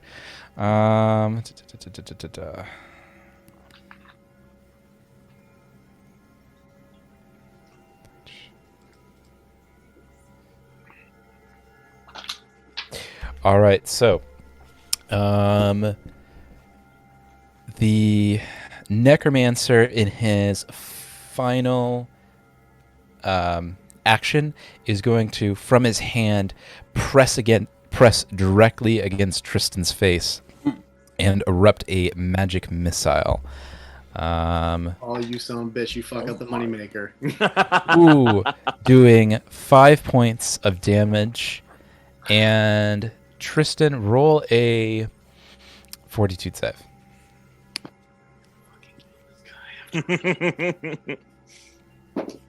Or maybe not. I mean, that's a 30. Shit. Okay. All right. The other zombie picks itself up. And then sprints over to Tristan. Uchimir, you get attack of opportunity. Oh, you know it. Let's fuck this guy up. Help me out, bro. I need you. Actually, hold on a second. Let me think about this. Let's see. There we go. Let's see, 1, 2. I'm still sitting pretty. 52. Uh, So all that did was piss me off. On second thought, he's going to stride. Then... Shoot. He's not going to have enough time to do it. Do I get attack of opportunity? Maybe.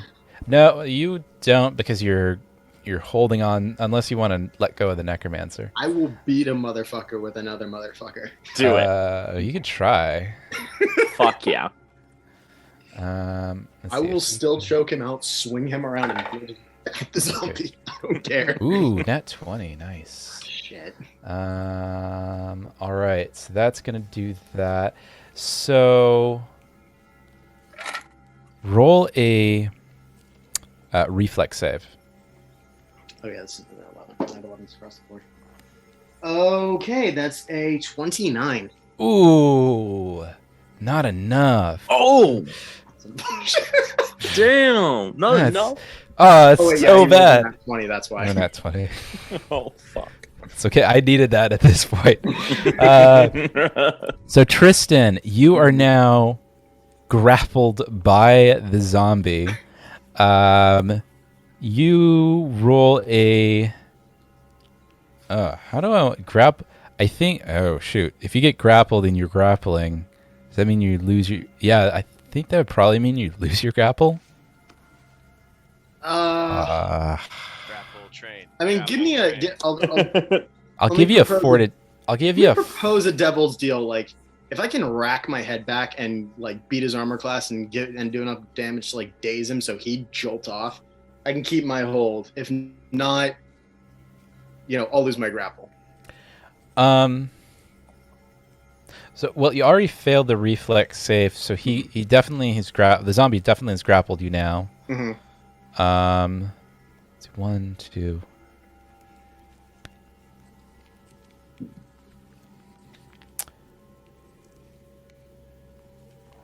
Stride 1.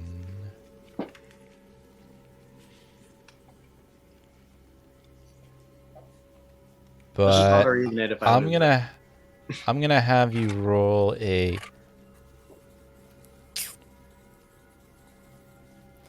Frick, I'm not even sure. Grapple or grapple already grappled guy that's grappling. I hear you like grapple, so we grappled your grapple. So grapple. We heard you like grapples, so we put some more grapple in your grappling. Yeah, I'm not even sure how that would go down.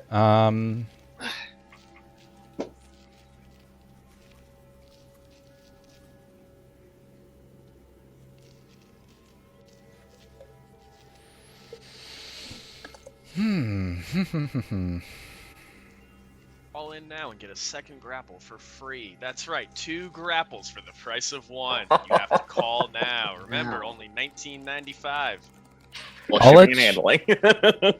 I'll let you do this. Roll a fortitude save with disadvantage, and we'll put it against. What would I put it against? What level? I'll just put it against a straight DC mod, which is at your guys' level. Let's see. Yeah, this is an interesting one.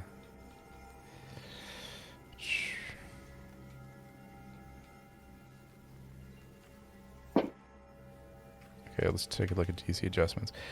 So roll a straight fortitude save with disadvantage, and what do you get? Disadvantage is -5, yeah? Or 2. am I -2. -2? Mm-hmm. 18 plus 11 is 29. -2 is 27. Oof. All right. So I'm gonna let you keep your grapple this round. But Do I get bitten, or is he just holding on to me? I don't think he can. No, he can't grapple and bite at the same time, and he's used up his. Nah, he can't bite. I wish he could. Nope, that's gonna end the enemy's turns. That brings us to Tristan. So you're grappled now. So anything you do is gonna be with disadvantage. Okay. What are you doing? I'm still holding on to Homeboy in a headlock, yeah? Yeah. Okay. I'm going to slam my head back into the zombie because obviously he's got me in hold. I'm just going to ram my head back as hard as I possibly can. Roll an unarmed attack with disadvantage.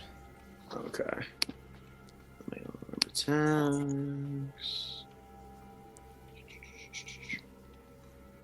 Let's go to my section. Okay. Oh, okay.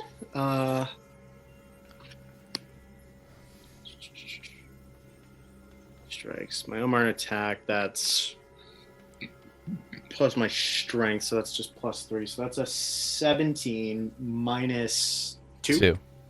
So 15. 15. All right, that hits. Sweet.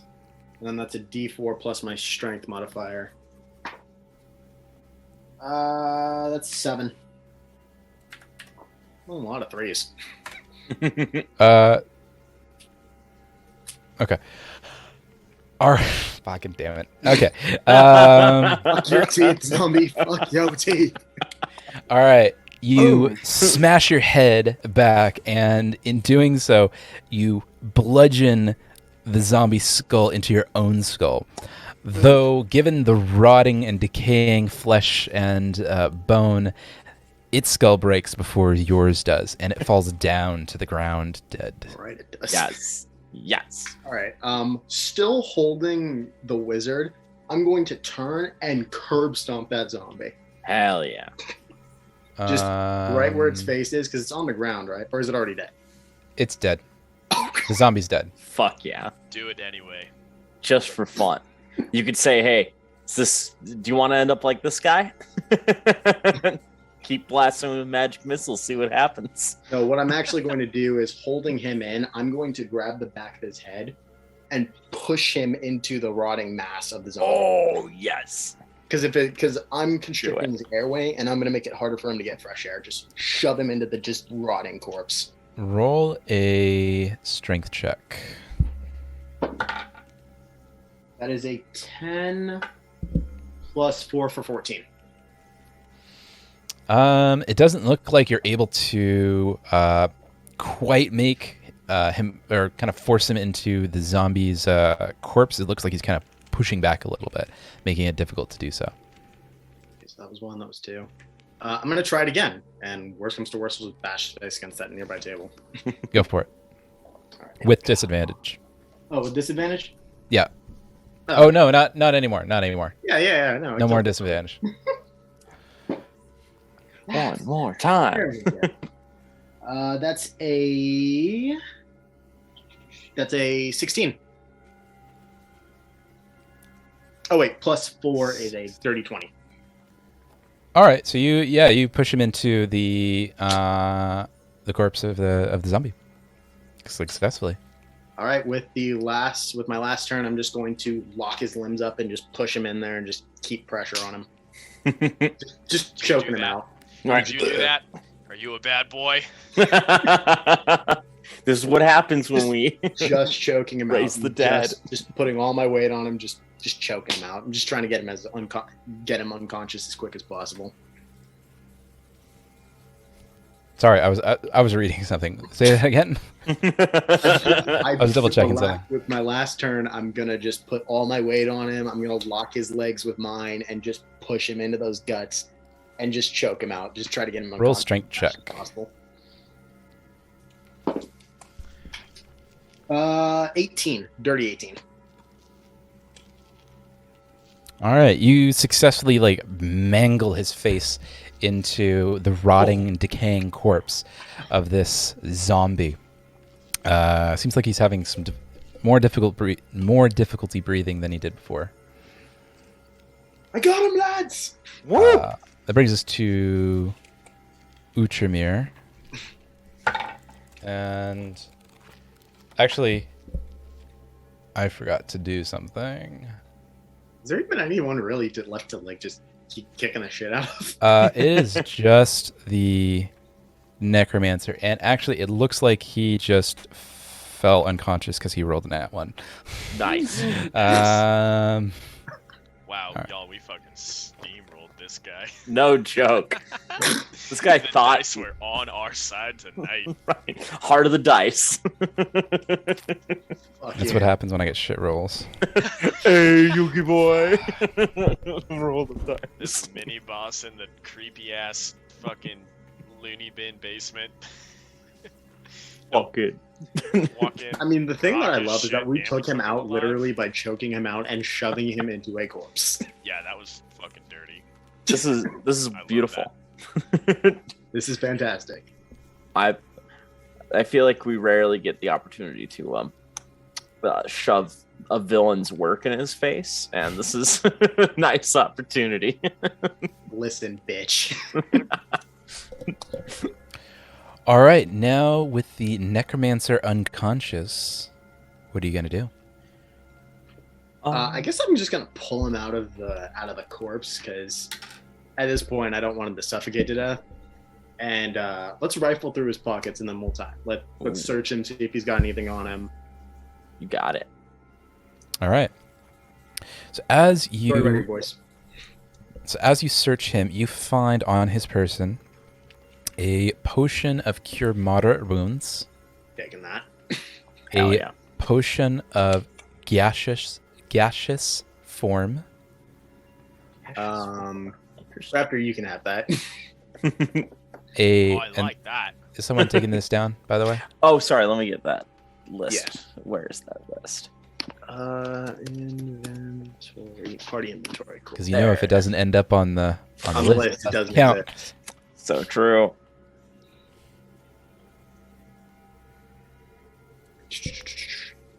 I can read those off if you need to. Yeah. Go for it.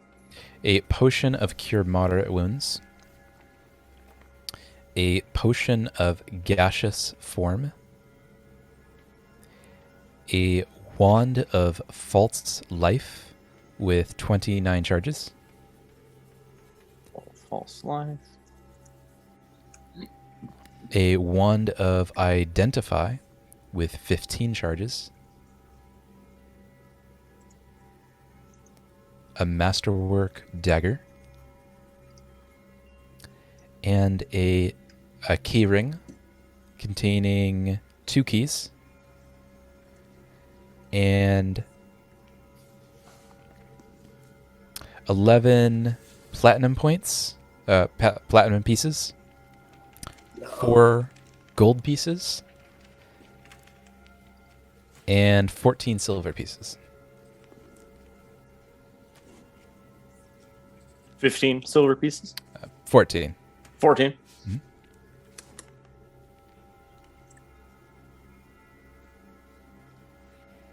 All right.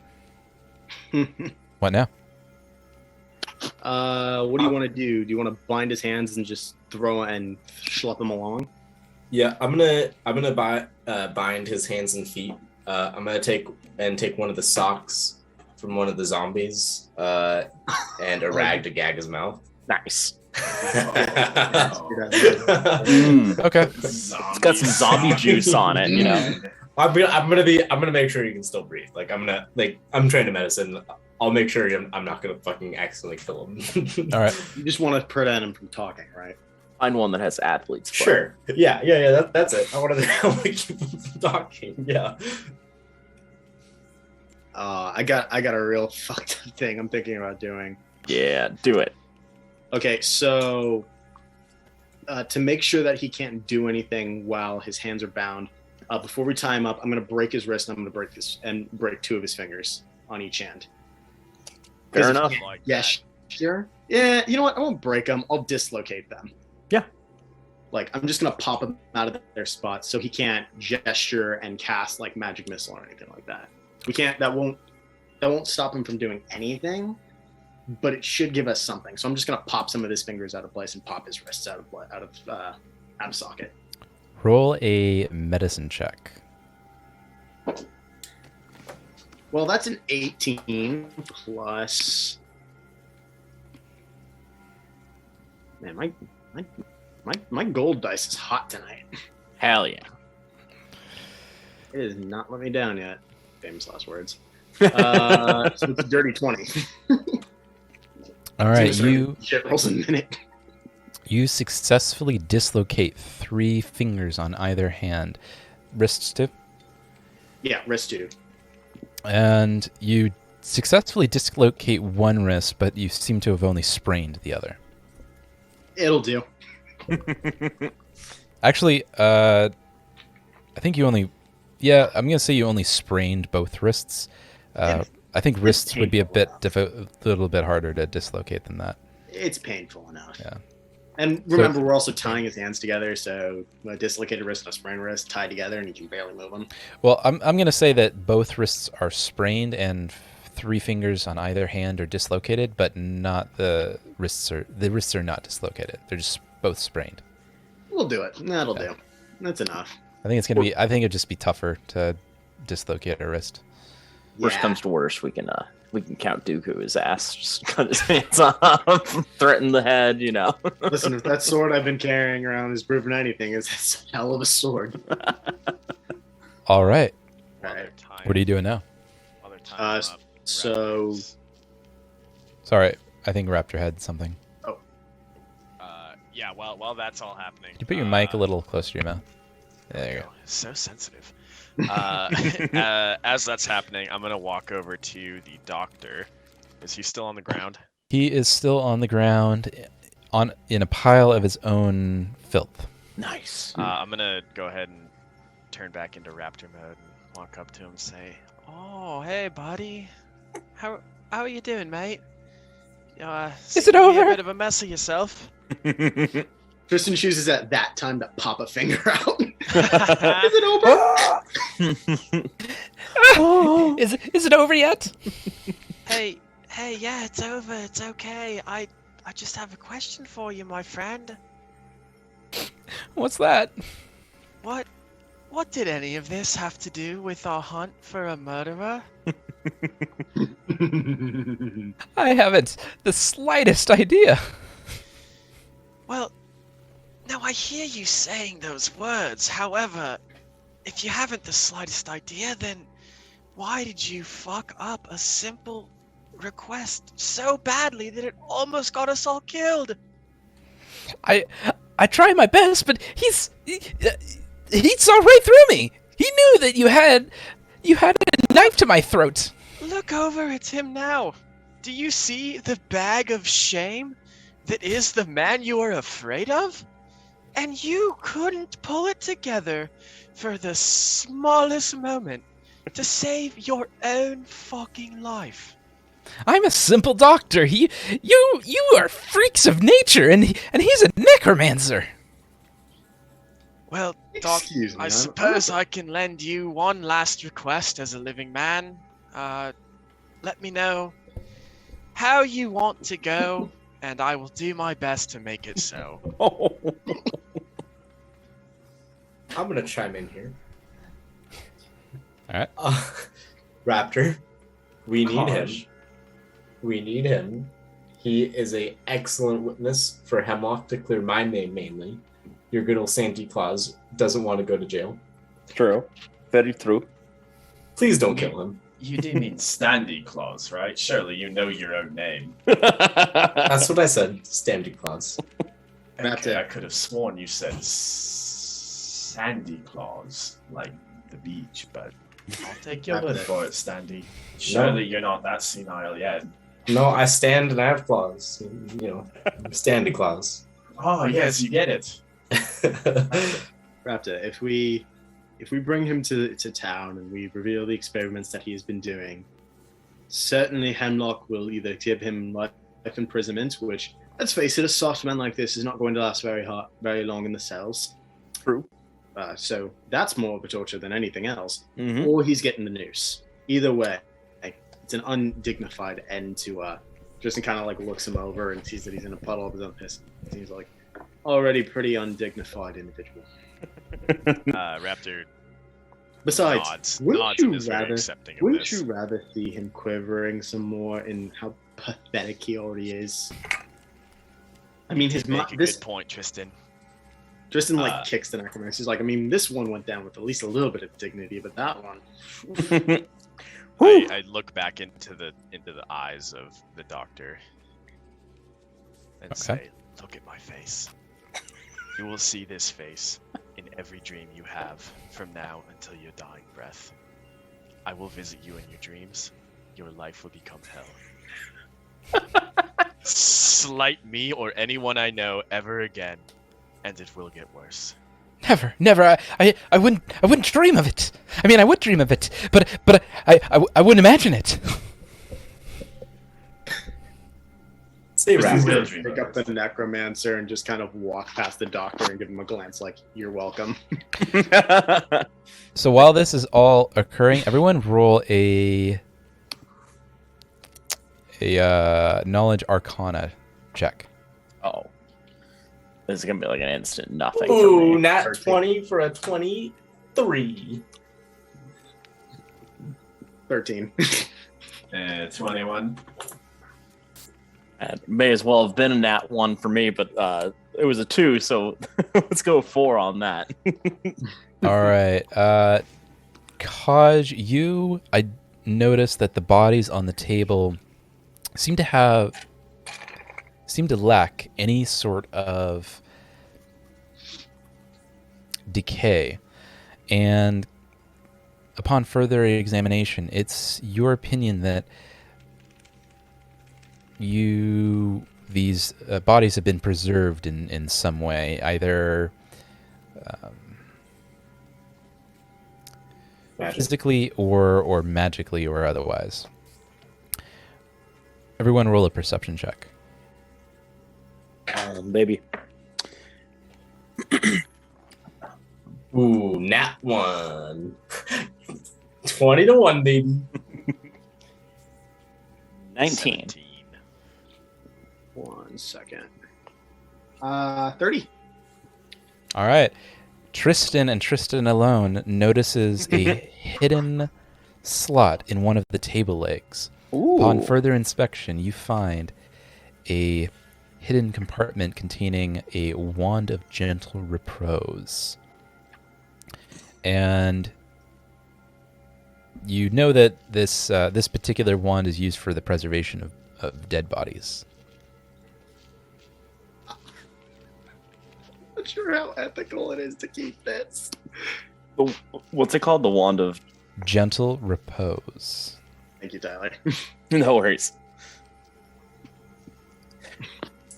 Say, Raptor, do you think that while we're searching the rest of this building, that you could send a message with Robin to Hemlock to get the paddy wagon out here to take away these couple numbskulls and also investigate and clear our names, show that we're not behind the murders? Because I think there's plenty of evidence here for Hemlock to see. Tristan holds up the wand, be like, "This is a wand in use for preservation of dead bodies," so I think there's another bit of evidence there. Tristan kind of glances at the doctor like, "You have nothing to fucking do with this." Dandy, there's nothing I'd love more than to send a message to that dumb fucking sheriff and tell him we were right. Would you mind letting me write that message? Your Yes, you could terms be are like... acceptable. You could be Raptor, just the messenger, the carrier. Yeah, I will. Raptor, do you even know how to write? Operation. Say that again, Tristan. Do you even know how to write? I just need to make sure. You've seen me write before. Oh, right. You've Oh, seen on that me write. corpse. On Right. Now it's a somewhat unclear and confusing predicament because I also definitely do not know how to read whatsoever. We've seen that as well, but I can write "Don't fuck with wolves." All right. My literacy Redacted, is certainly up for debate right now. I had repressed that memory. Probably for the best. Yes. Ugh. All right. What else are you doing? Well, it looks like there are 2 doors, one to the left, one to the right. Do we go with door number 1 or door number 2? Why don't we ask our friend here, good old Doctor what's his fuck? All right, Doc, what's behind door number 1? Actually, this door is already open. Oh, That Oh my god. It looks like it's just kind of an empty chamber with a couple of dead and rotting corpses. oh, perfect. Oh, I love. My old enemy. That looks like a great place for the doctor to wait for the sheriff to arrive. Very good idea. I'm gonna ask Puma to sniff around, see if she smells the same fishy, rotten thing that she did before.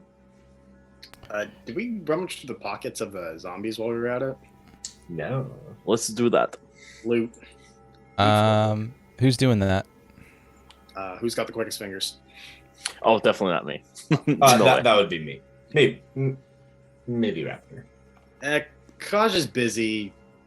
Yeah, Raptor. Yeah. Why don't you quickly just? Yeah, Raptor will. Frisk- once you frisk the No, corpses. not the zombies. Raptor will not touch the zombies. Okay. I will loot everything else. I will not touch the zombies. Okay. Keep an eye on Astle then, and I will frisk the zombies. All right, Tristan, as you frisk the zombies looking for valuables, Whatever. you find absolutely nothing, and your hands are now covered with slime goop. Nice. Cool. You- I'm gonna wipe him on the necromancer. I was gonna say there's a nice unconscious towel over there. Yeah, I'm just gonna on his ropes too. Just really get in there, like in his hood too. Just really fucking get in there. Like very thorough job. All right. So, Doctor, door number 2, great storage space for dead bodies. What's door number 1? That's just the necromancer's chambers. That's just his personal chambers. I've never been in there. No, Oh my God, if we find another three-way going on, I'm out. Note to self. More 3-ways on the way. Well, I think Doctor, you can go first. You can Mhm. go through the front door for us, Yeah, and yeah. just to make sure there's nothing there. All right. As he opens up the door, you find a chamber. Nice. After you, Doctor. Go on. You find a relatively stark chamber that features a simple bed and study table, a plain wooden chair. On the table rests a leather-bound book that appears to have been well used. Anatomy homework, maybe. How to raise the dead for dummies. What do you do? Let's crack that bad boy open. Baby's first Necronomicon, maybe. Is that Not- 50 Shades of Grey I see over there? Upon further examination, Inky. you find that the leather-bound notebook is in fact Karzarlu's spellbook. You find notes and scribblings that include a variety of spells, including Fear, False Life, Gentle Repose, Ghoul Touch, Hunt Undead, and Identify. You also find various scribblings of notes related to Thessalonian traditions of magic, in particular, necromancy, as well as drawings of the Sihedron rune found on the chests of the victims. You, upon even further examination, you find notes and drawings about the Sandpoint hinterlands, areas noted as increased ghoul activity and likely increased ghoul activity, and with stars and markings in various areas, in particularly south of Sandpoint, with a particularly red circle around the Foxglove Manor and a note, misgivings, ? Yo, swipe that, because aside from giving us our next move, that's evidence. 100%. Yes, we can show that to Hemlock when he Like, gets here. if we're going to retain anything, keep that.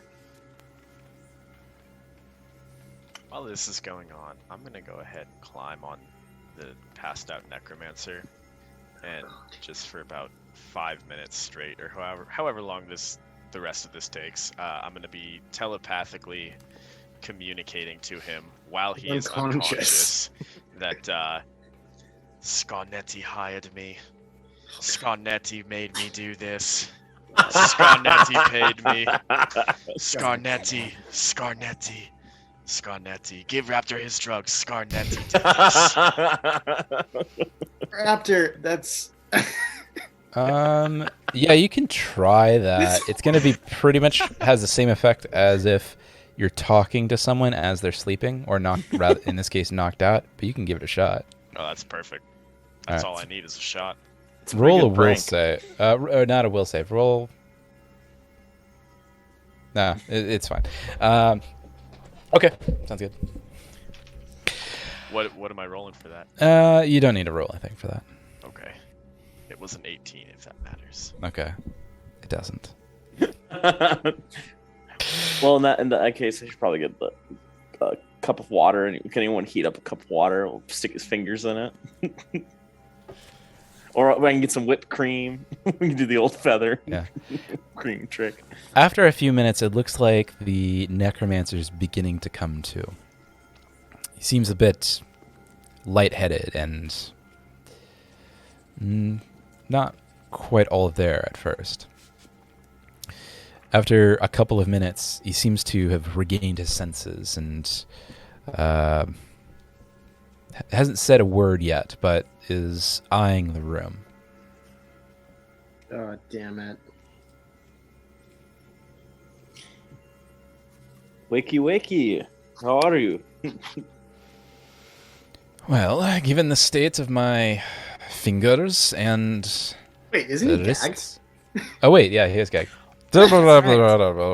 Oh yeah, I probably should have ungagged you before asking that question. But I don't know. Do you think, fellas, we should ungag him, or should he sit on that for a little bit? I kick him in the gut.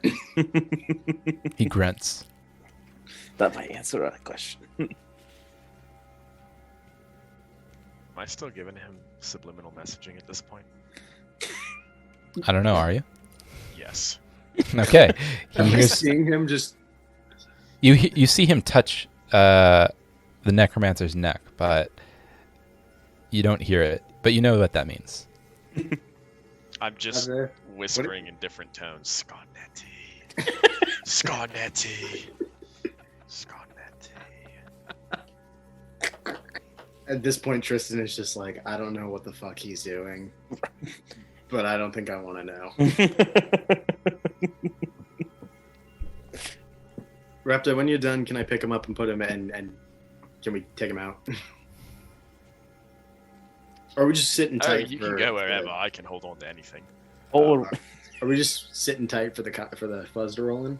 well, that's probably I guess that's a good idea, right? Or are we going to? I think it might be better. To get him the fuck out of his laboratory here.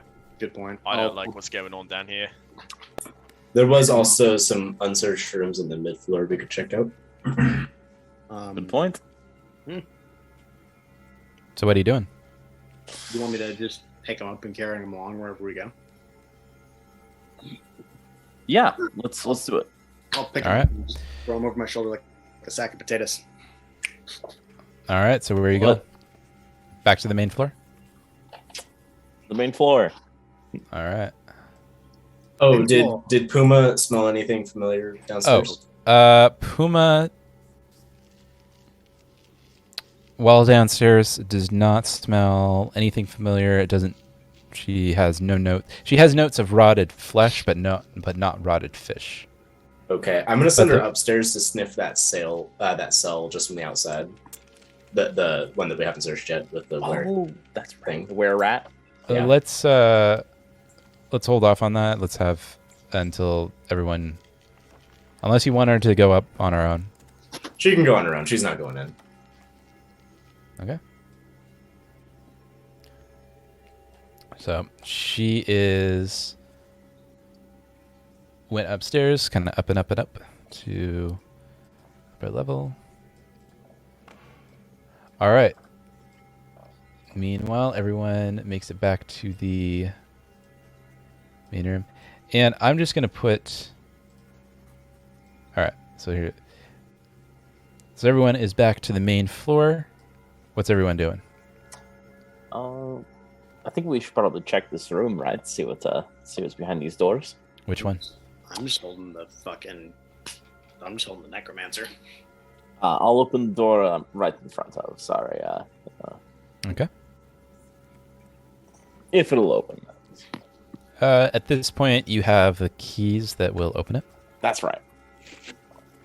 Let's see what's behind it. I'll just push it open, though. I won't walk in. I've been known to just walk into a room without knowing what's there. You find a Spartan bedroom with only the minimum of furnishings, containing a single bed. It seems that this is more of a storeroom than a bedroom, perhaps for the help. I'm going to take a closer look at it, see if there's anything of value for us. Go ahead and roll perception. 24. Don't find anything. Fair enough. Let's try the next door. I'll throw my hat in the ring for perception. Go for it. Go for it. Nat 20 for 33. Oh boy. Don't find anything. What the fuck? There's probably nothing in there. Shockingly, sometimes there's nothing to be found. Nothing of interest, at least. It might just be a bedroom. Sometimes a cigar is just a cigar, I guess. Exactly. Let's see what's behind door number 2.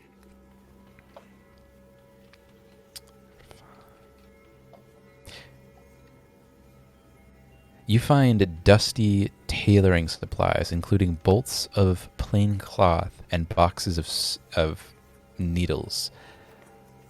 The space is cluttered with various food and water stores. Seems to be a storage closet. May as well search. Let's see. There's probably nothing, but 16. You find bolts of cloth worth a couple copper pieces each, but nothing of particular value. Yeah, it's probably not even worth it. I got a 29. Bolts of cloth, not very valuable. And almost the last door. I guess there's a couple other rooms we haven't checked. You find another pretty Spartan bedroom. For fun. 12. Not gonna Yeah. find shit on that. Don't find anything. Don't find anything. All right, what do you guys say we check the last 2 rooms? This one over here. Yeah, I think while you're doing that, Raptor went to the northmost hidden room. All Good right. idea. We'll do that in a sec. You find a room that contains a few oiled raincoats hanging from pegs and oiled boot wrappings on the floor. Seems to be a entry for like a working entry or a mudroom. How much, if we were to try and sell those coats and all that, would that get us anything, or is that probably not gonna get us? They're worth Shit. about a silver piece each. Yeah, probably not worth it. And Unless they're you guys all think haunted. by the souls of the damned and the dead. And Raptor, go ahead and put your token where you're on the room that you're checking. All right. I'm just holding the dude. Okay. This bedroom seems to be well maintained, but seldomly used. The bed is made of a fine layer of dust that covers the blanket and pillow. The room lacks most accoutrements, except a small wooden coffer on the headboard. Chest. Hmm? Is a coffer. A chest, yeah. A storage unit. Okay. A small chest. Strongbox sized. Is it also dusty as shit? It is also. It's a little less dusty, but it's pretty dusty. I cracked that fucker open. All right. Using the key found on the doctor, you unlock the strongbox, finding 41 gold pieces. Ooh. Cool. I Send it to the have widow. Robin gather those up. And there's nothing else in there. Nothing. Nope. Is there Nothing a of note. journal in this room? Any sort of parchment, notes, anything? Not in. No.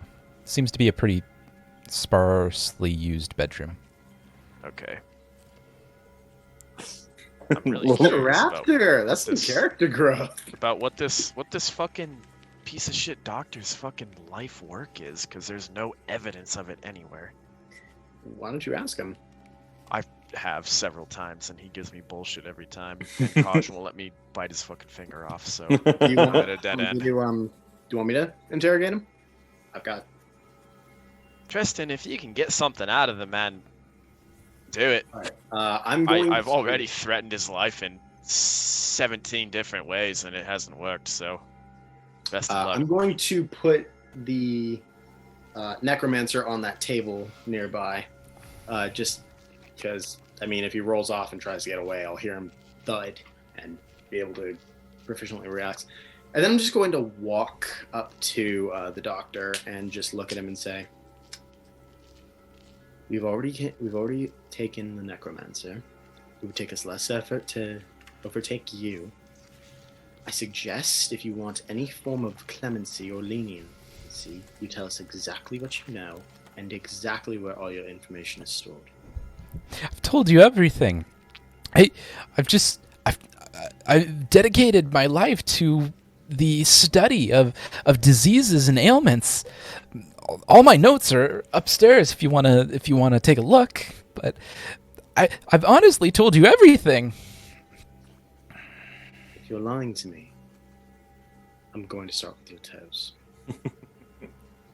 He doesn't. And He then I doesn't back seem to be. away. He genuinely seems terrified and does not seem to be lying. Good. I got the freaky deaky eyes. If he hadn't already soiled himself, he probably just did it right then and there. Well, and the other thing is Tristan's eyes have no pupils. You're literally just looking into pools of like liquid mercury. All right. It seems that you've fully explored the main floor. What would you like to do now?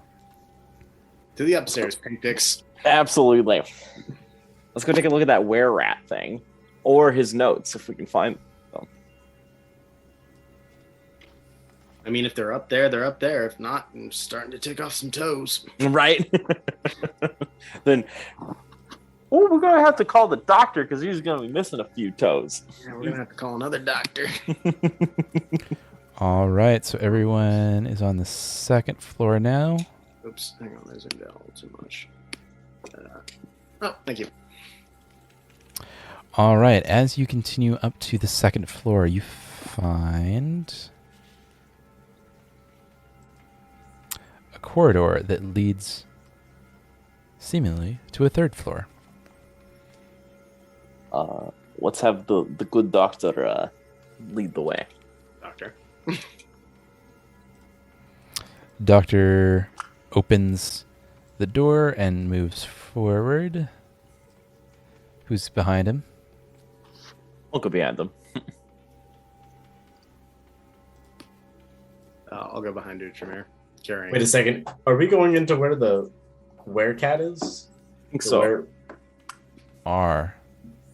do we want to wait until Hemlock gets here? Because we're probably going to end up killing that thing, and it's probably the murderer. All right, let's I can have Puma sniff out the door, see if that is the same killer. yeah, keep sit on Doctor Piss Pants. We'll sit on him. We'll keep it tight until, because I mean I presume Raptor sent out that message and Yeah.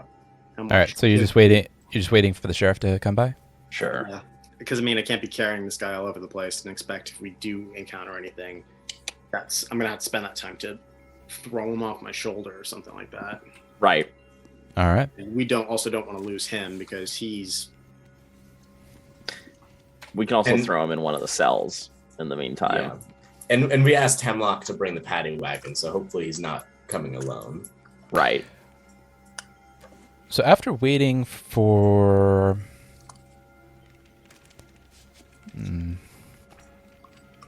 about an hour, you hear a opening of the door, and so is everyone still on the second floor at this point, or is everyone on the main floor? Might as well go back. Yeah. Let's say we went back to the main floor. Right. Did Puma smell anything at that door? She did not make it to the door. There were locked doors in front of her, in her way. So as you make it back down to the main floor,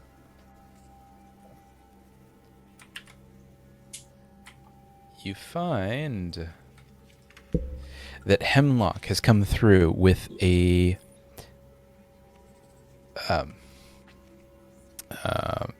following of city guard, and you can even hear the pitter-patter of a horse chomping at the ground but outside. A cart, kind of the ring of cart reins against him. Right, well, I got your message. What exactly have you found? Quite a bit. Hand him the journal. He takes the journal and thumbs through it. He seems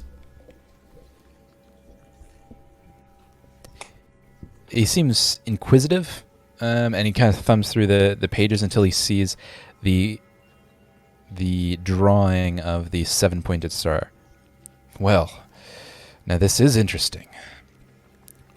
It seems to be a spell book of some kind and containing the carvings found on the chest. Well, this is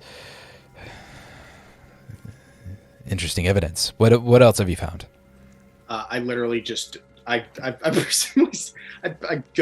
the necromancer and I literally drop him in front of Hemlock like that's his notebook.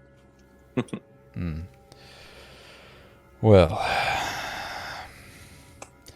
seems we have. We also have the good doctor, and we encountered the survivor. Well, Quite mad, but we found enough evidence. I hope to convince you that we had nothing to do with the murders. well, it certainly is a step in the right direction. I thank you all. I'll take these two and take them back to the garrison and see if we can get any more information out of them. See to it that you collect any further piece of evidence and bring them to me straight away. I'll take this and see what we can make of it. Thank you again. And he kind of turns to Raptor and Kaj in a episode of slight awkwardness. Thank you all. Or just so you know, Sheriff, that one is a necromancer. He raises dead people, and the other one is a little bitch. So be careful.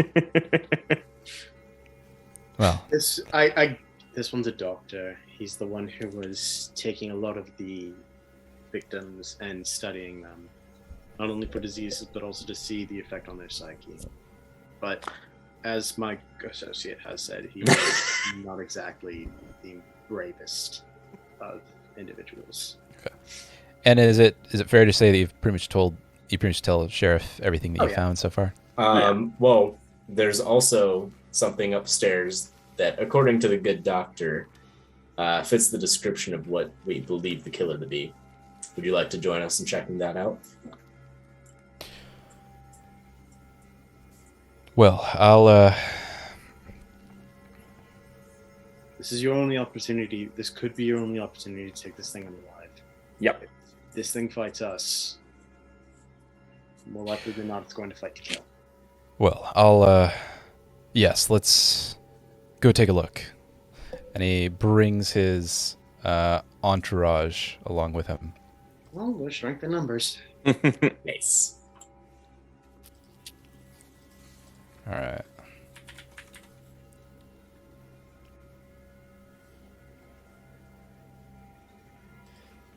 No.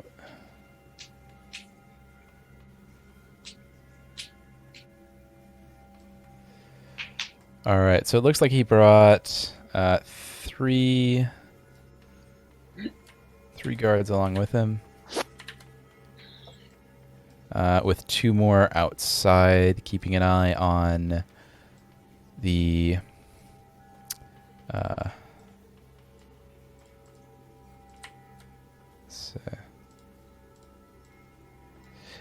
with 3 more alongside, keeping an eye on the prisoners. All right, so you all go upstairs to the 3rd floor. Let's do it. In for a penny, out for a pound. I have Alright. the killer here, and you brought 3 guards. Drop What the hell kind of sheriff are you? I need to throw my name in the hat when election time comes. Raptor.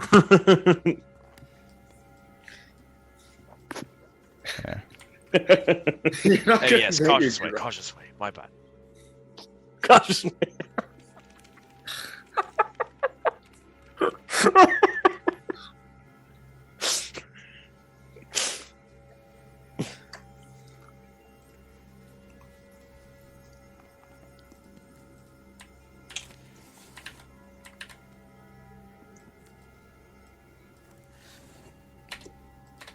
All right, so the guy with the cape is the sheriff, and then the other 3 are his guards. Nice. All right, so you're going up the stairs.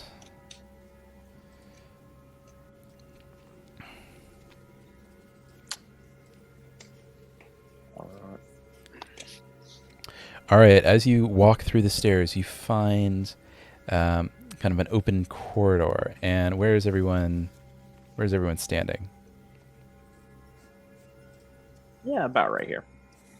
Thanks in front. Right, absolutely. I'm on Kaj's shoulder. All right.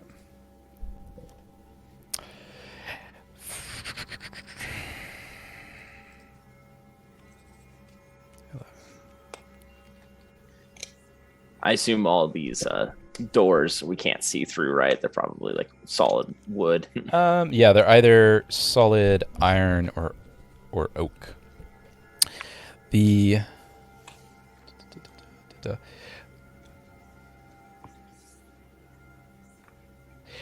door to this room is made entirely of iron.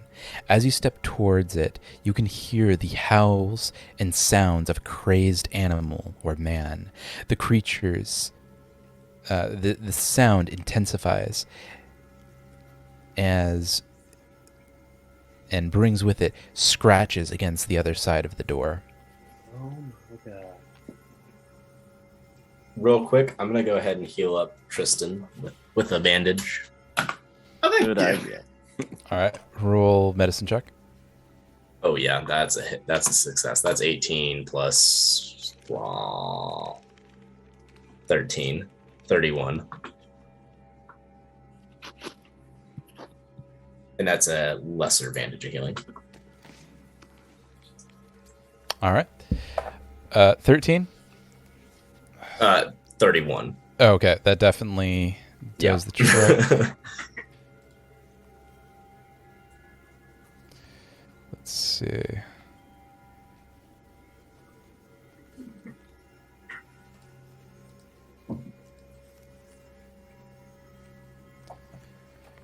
Where is that?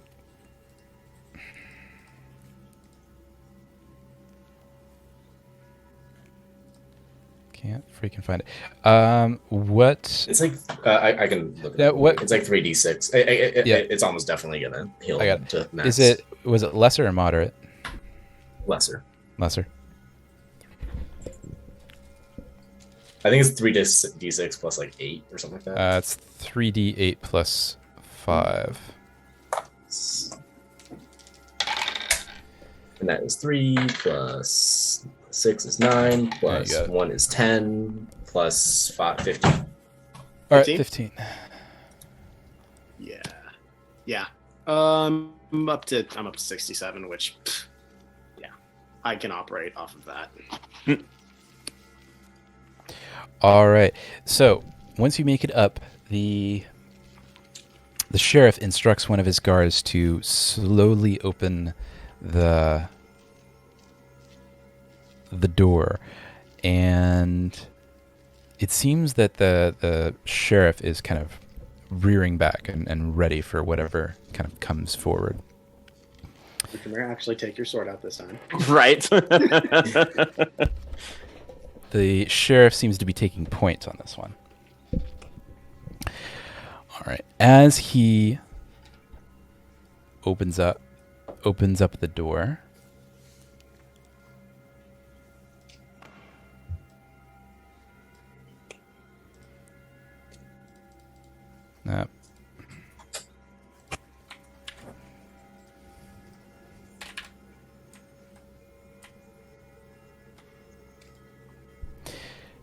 as he opens up the door, you find staring back at you something akin to a man, or perhaps a rat, or perhaps a monster of the two together. Immediately upon the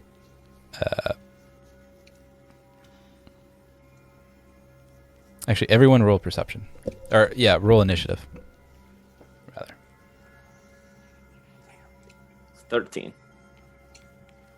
23. 19. Hold on a second. 25.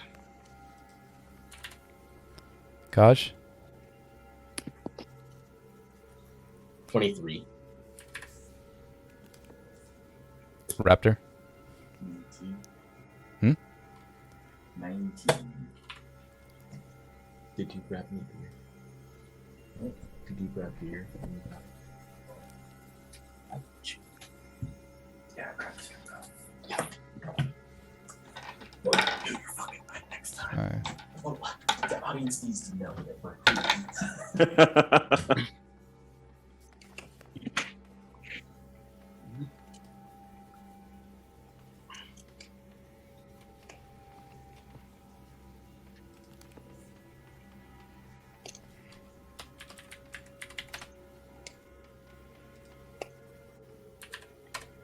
So I stepped away for a minute, but we went into the room, and now there's the were-rat. You got it. Yep. Cool.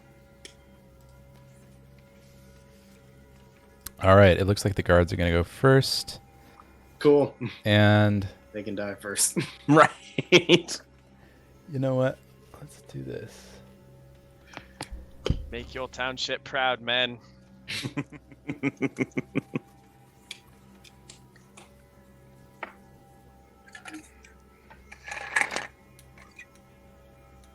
All right. So the sheriff immediately, upon the opening of the door, pushes his own guard back and then hits the were-rat with the blunt side of his sword.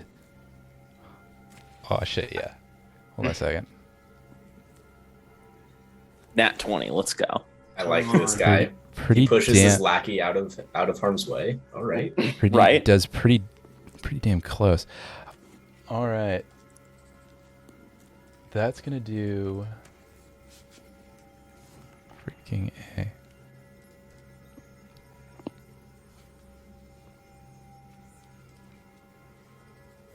Hey Raptor, did you also have a story where you saw a man fucking a rat, and that's how this happened? Well, I do recall the man fucking the wolf. Now that you mention it, there was some odd things going on in my fairy village. Maybe one more appropriately sized did have intercourse with a rat. It wasn't me, though. I can't make that clear enough. It was not me. I did not do this. Sure. I've That's only what they been all horny say. once, and it's because of the plant in the woods. Oh, nice. 13, 14, 15, 14. All right, so he does 14 points of blunt damage right on the skull of this rat. Oh, it's seeing stars, tweeting birds around its head. See if we can do it again. Oh, fuck yeah. Ah, nice. And he goes in again for a second blunt force trauma to the were-rat skull and knocks the fucker out on the second hit. Jesus Christ. Damn. Can we just call in Hemlock every time we're about to go into danger? No joke. Holy smokes. He just fucking cocks It- that thing. So the way that he does this, he kind of, with one action, pushes his guard out of the way into Utermir, and with a quick fling of his wrist, smacks the were-rat in the face, kind of bludgeoning him a little bit, and then recoils the sword again, and then smacks him again on the top. This time on the top of the head, with using the blunt side of his sword both times. Upon the second hit, the were-rat falls down to the ground unconscious. All right, Good Tristan's work, mouth team. Well just done goes- on all fronts. Everyone did their part. Good job. Tristan's just standing there like, Holy shit, Sheriff, that was impressive. just He's- puts his sword away like, The sheriff sheathes his sword, and he looks at Utermir and says, "On the day's work." Tristan's saying Yep. nothing and is just gonna walk past him and just start tying him up because that's the only use he is at the moment. The sheriff says that in full recognition of how badass he just looked. Fuck yes. How many times do you Sandy, I don't want to make him mad ever again. think... Good call. I kind of want to be sheriff. I'm walking when I grow up.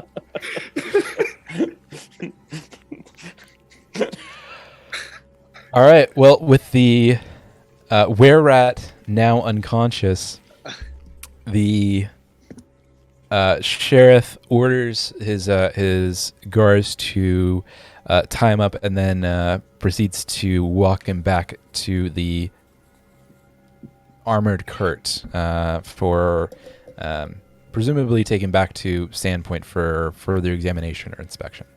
I kind of pull his head up like, do you recognize this man at all?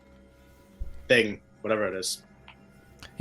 The were-rat is more rat than human, and just looks like any other were-rat. It's pretty unidentifiable to his original form. He's more All right, I guess now, we're the throwing man. him in the paddy wagon with the goof troop. I would like, while they're walking him out, to oh no, he's like out cold, isn't he? The were-rat, yeah, were-rat's out cold. Okay. Hey, Sheriff, that once he wakes up, go ahead, give me a holler. I can talk to animals. I don't know if I've mentioned that yet, but I can. Well, that's certainly a useful tool in your arsenal. I'll keep that do you in know mind. anyone else who can talk to animals, Sheriff? Did you not just see what he did to the were-rat? You really want to be running your mouth right now. Sheriff, the point I'm trying to make is Raptor may save the day yet again. So let me know if you need any information from this this creature here. And your form was a little goofy there. He looks I'm at going to just I'm gonna grab Raptor before he can say anything else. he looks at Raptor, fully aware that his form was flawless, and kind of gives him a bit of a cheeky grin. In fact, I think this is the first time Raptor's ever seen Hemlock smile. I've See- only seen him pissed. It's like whenever I'm around, he's mad. It's fucking weird. Weird how that works.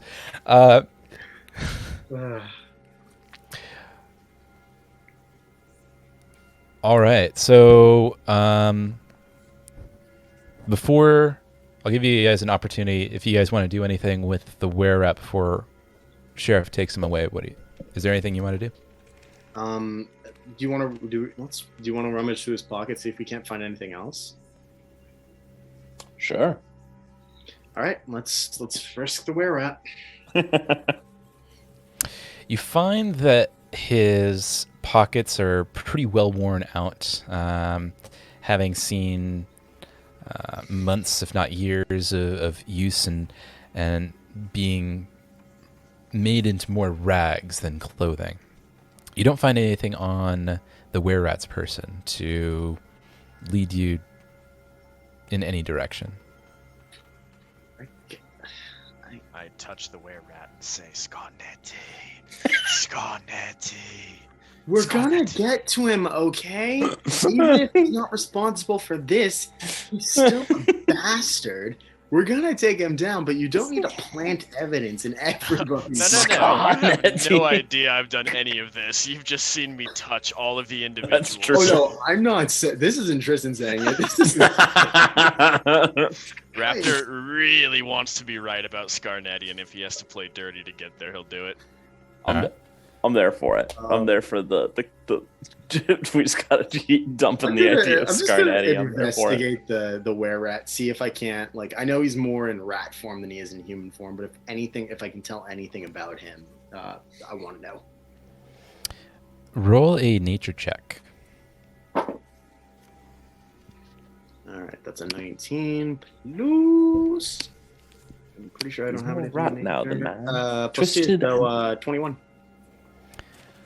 By your estimates, you would say that this individual at one point was able to transform from man to beast and back again, either by his own volition or forced to do so, but given the state and the development of the were-rat's features, you'd say that his current form is now his permanent form, and he's no longer able to morph himself back to his humanoid form. I'm gonna compare its claw width to mine, as well as its its foot to mine, to see if it's just a tad bigger, like we found. It seems that the hands and claws are monstrously large, significantly larger than your paws or claws, Kaj, and even larger than the ones found at the crime scenes. Interesting. I'll share that info to Hemlock and everybody. Well, that's good information to know. I'll keep that in mind. Well, this seems to be a good lead, but we want to make sure we have the right culprit. But at this point, it seems this is more beast than man, so I wouldn't exactly like to see this creature tried. That's not exactly how I'd see things playing out. But thank you for the information, Kaj. That's good to know.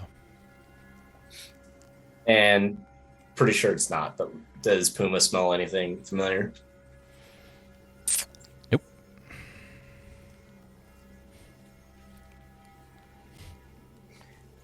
Well, I guess we should check the rest of the rooms, and then I think we'll be good, right? There's nothing else really to look for in the building. All right. So,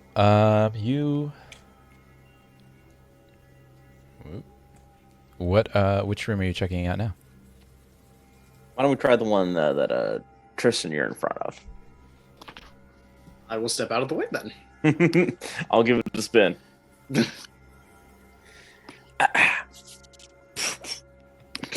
Open that door, push it open. All right.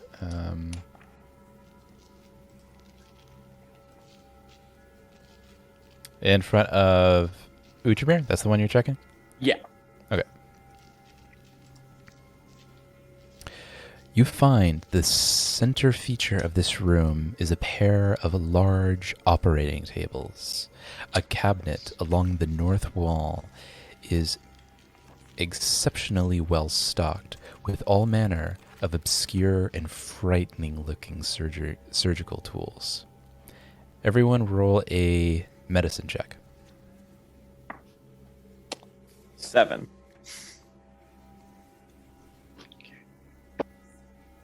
$18. That's a nat 20 for 33. Gosh, is fucking killing it. Damn, no joke. Tristan, Kaj, and Raptor, you notice that the tools on the shelf are both well used and unnecessarily invasive for a sanatorium. Gosh, was this what the doctor was using? Probably. Hey, Hemlock, that doctor's really a bad guy. Check this shit out.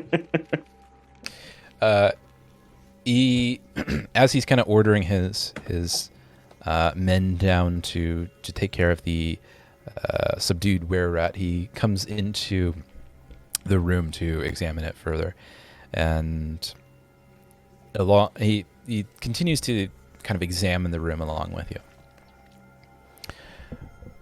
Well, this seems to be the place where the dear doctor continued his work. Let's see if we can find any notes or ledgers. Let's do it. Everyone roll a perception check.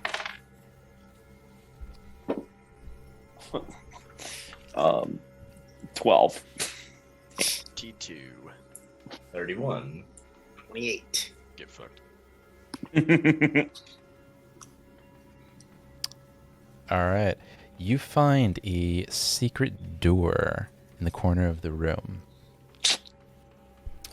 And behind it, a small table with a leather-bound notebook on top of it. As you thumb through the notebook, you find coded experiments, notes about various diseases and the progression of those diseases. It seems that the doctor has been experimenting not only on the inflicted, but inflicting ailments on perfectly healthy individuals. Nice. Though you don't find any indication or note of the 7-pointed star.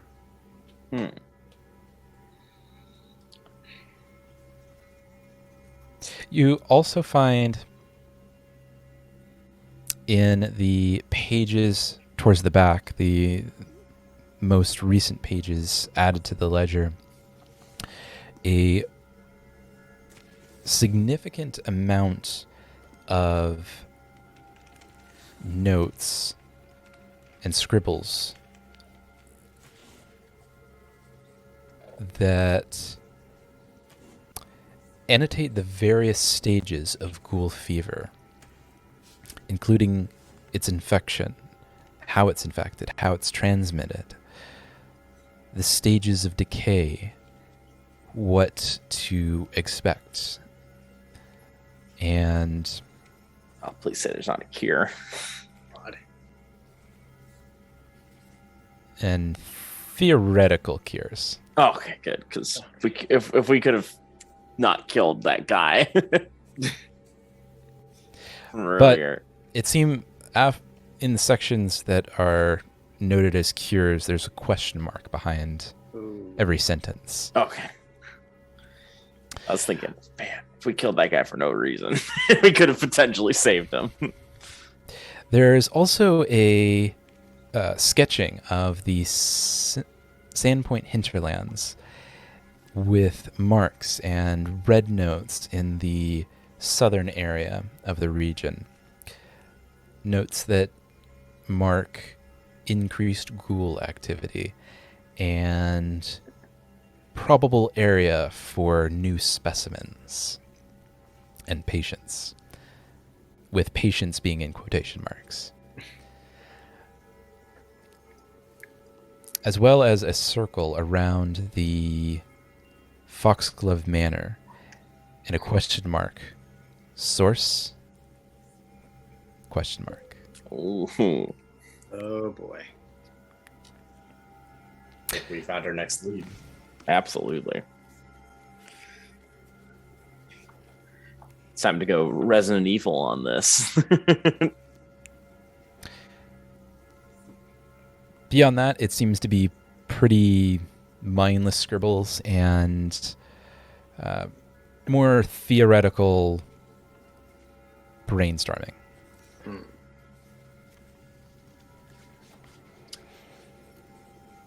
Well, if there's nothing else to glean, let's Doesn't seem to be. let's check this next door. I'm standing in front of us. I'm gonna swipe the doctor's. Swipe that notebook. All right.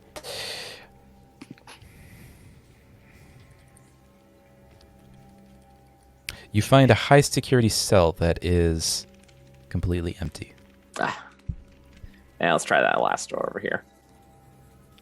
Probably gonna be that other high security room that's not in use. You find a third high security room that is not in use. Well, it was worth a try. Well, you did your best. And it wasn't worth it.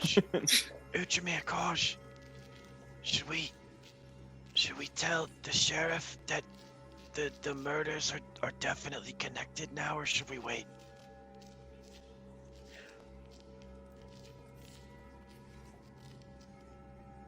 Remember, because we killed that one guy, and we're trying to blame it on whoever did the rest, remember?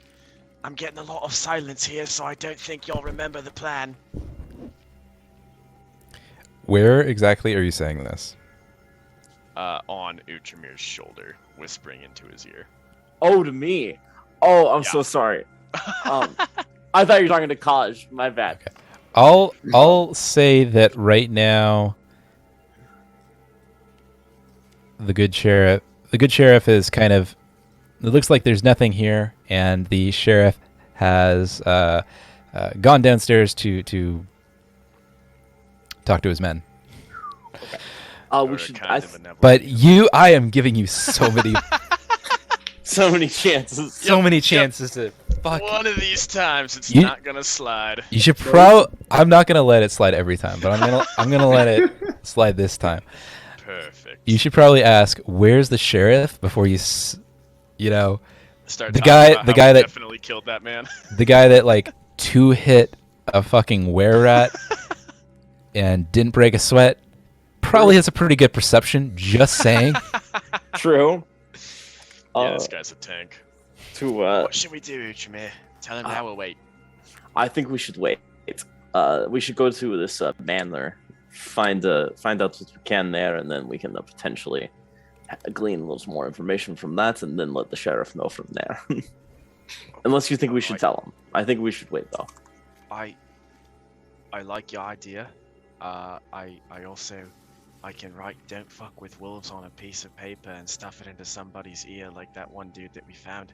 That way, it'll all make sense. That's true. We It's a should. thought for later, but let's get moving.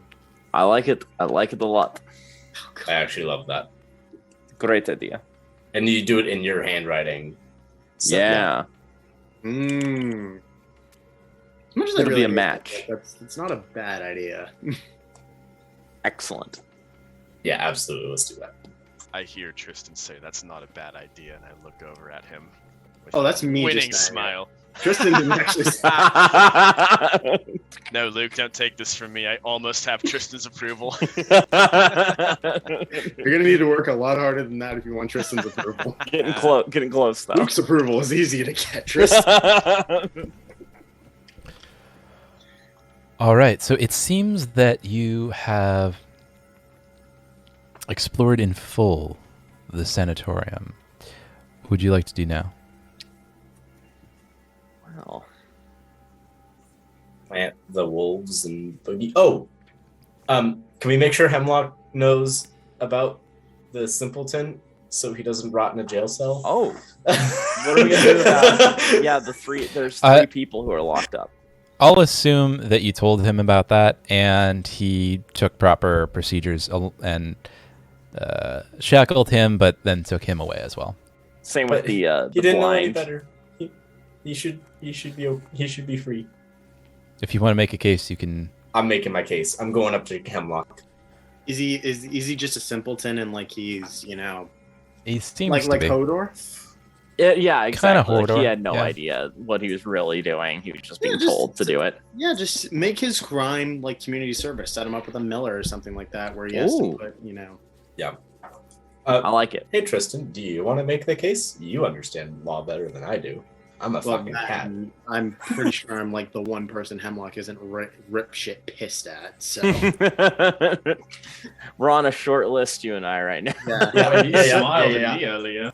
That's I have fair. to say, Of the but- party members here, I think I'm one of the few that he can actually tolerate. So I'll go up to Hemlock and I'll explain that the simpleton was just, ignorance is no excuse for lack of respect for the law, but exceptions do have to be made in extenuating circumstances, and an easy way for this, and it'd be cruel to someone who doesn't understand exactly the consequences of their actions, being subjected to, let's face it, prison and some pretty horrible conditions. That's almost just as cruel because they have no idea what's going on and how why this is happening to them. But also we can find a use for them and a way that satisfies the law, in that we set them up with an apprenticeship with simple work that they can do. So we set them up with a mason breaking and lifting stones, or we set them up with a miller where they have to push the wheel. Like, basically be like, look, let them pay off their what little they owe to society with something that they can actually and have them be a productive member of society afterwards. Sandpoint can always use more laborers, and the simpleton's big and strong, so Oh yeah. might as well. Like, there's Roll- no point in being unnecessarily cruel to someone who doesn't know. Rolled diplomacy with advantage. That's pretty good. Oh, I got an 8 diplomacy. Whew, okay, so 14, 15, 16, 17, 14, 18, 19, 20, 21, 22, 23, 24. Well, certainly make a good case. And frankly, my mind was down in the same avenue. This individual, he, at least by my reckoning and my examination thus far, seems to have a limited mental capacity and is unlikely to have perpetrated or had much knowledge of these murders. We wouldn't That being punish said, him for ignorance, so That being said, I'm still going to take him back to the garrison for the time being. We'll continue our examination there, and if we don't find anything, he'll serve time in a appropriate manner. take him to Gareth, the make take sure it you to the- measure his claws against the ones of the dead. I'm not totally convinced he didn't do it yet. take him to the general store to Catherine's father. He might have a use for someone who can move stock. We'll see what use he has, but lad like that, strong as he is, I'm sure he'll find his use in town. Alright. So long as he's not a threat to society. That's I doubt it. to be determined, but unlikely. Well, you go ahead and take the suspects. I think we picked everything clean here. We'll follow up after you. Right. Oh, Well- what about the other patients that the doctor had? Will we be taking them back to town? That is an interesting question. At the moment, I don't want to put them in with our current travelers in the cart, but I'll see to it that men are brought in and they're properly taken care of. Perhaps taken to Magnamar, where proper care can be given. Perfect. Any other questions? Right. You have to Well- teach me that form. Right, well, wrap up things here, and if you find anything further, report to me. Got any payment for this good work? Well, I nudge Raptor. What he meant was the good deeds of that which we have done is payment enough. That being said, should all this pan out and payment is not out of the question. Let's put it that way. Oh. That being said, see to it that you take a look at any other leads that might pop up. Right. Well, I'm off to the garrison. And I think that is where we're going to end tonight. Sounds good. All right. All right. Well, thank you so much to everyone watching now and everyone watching later. Till next time. Till next time. Thank you all. Thanks all for tuning in.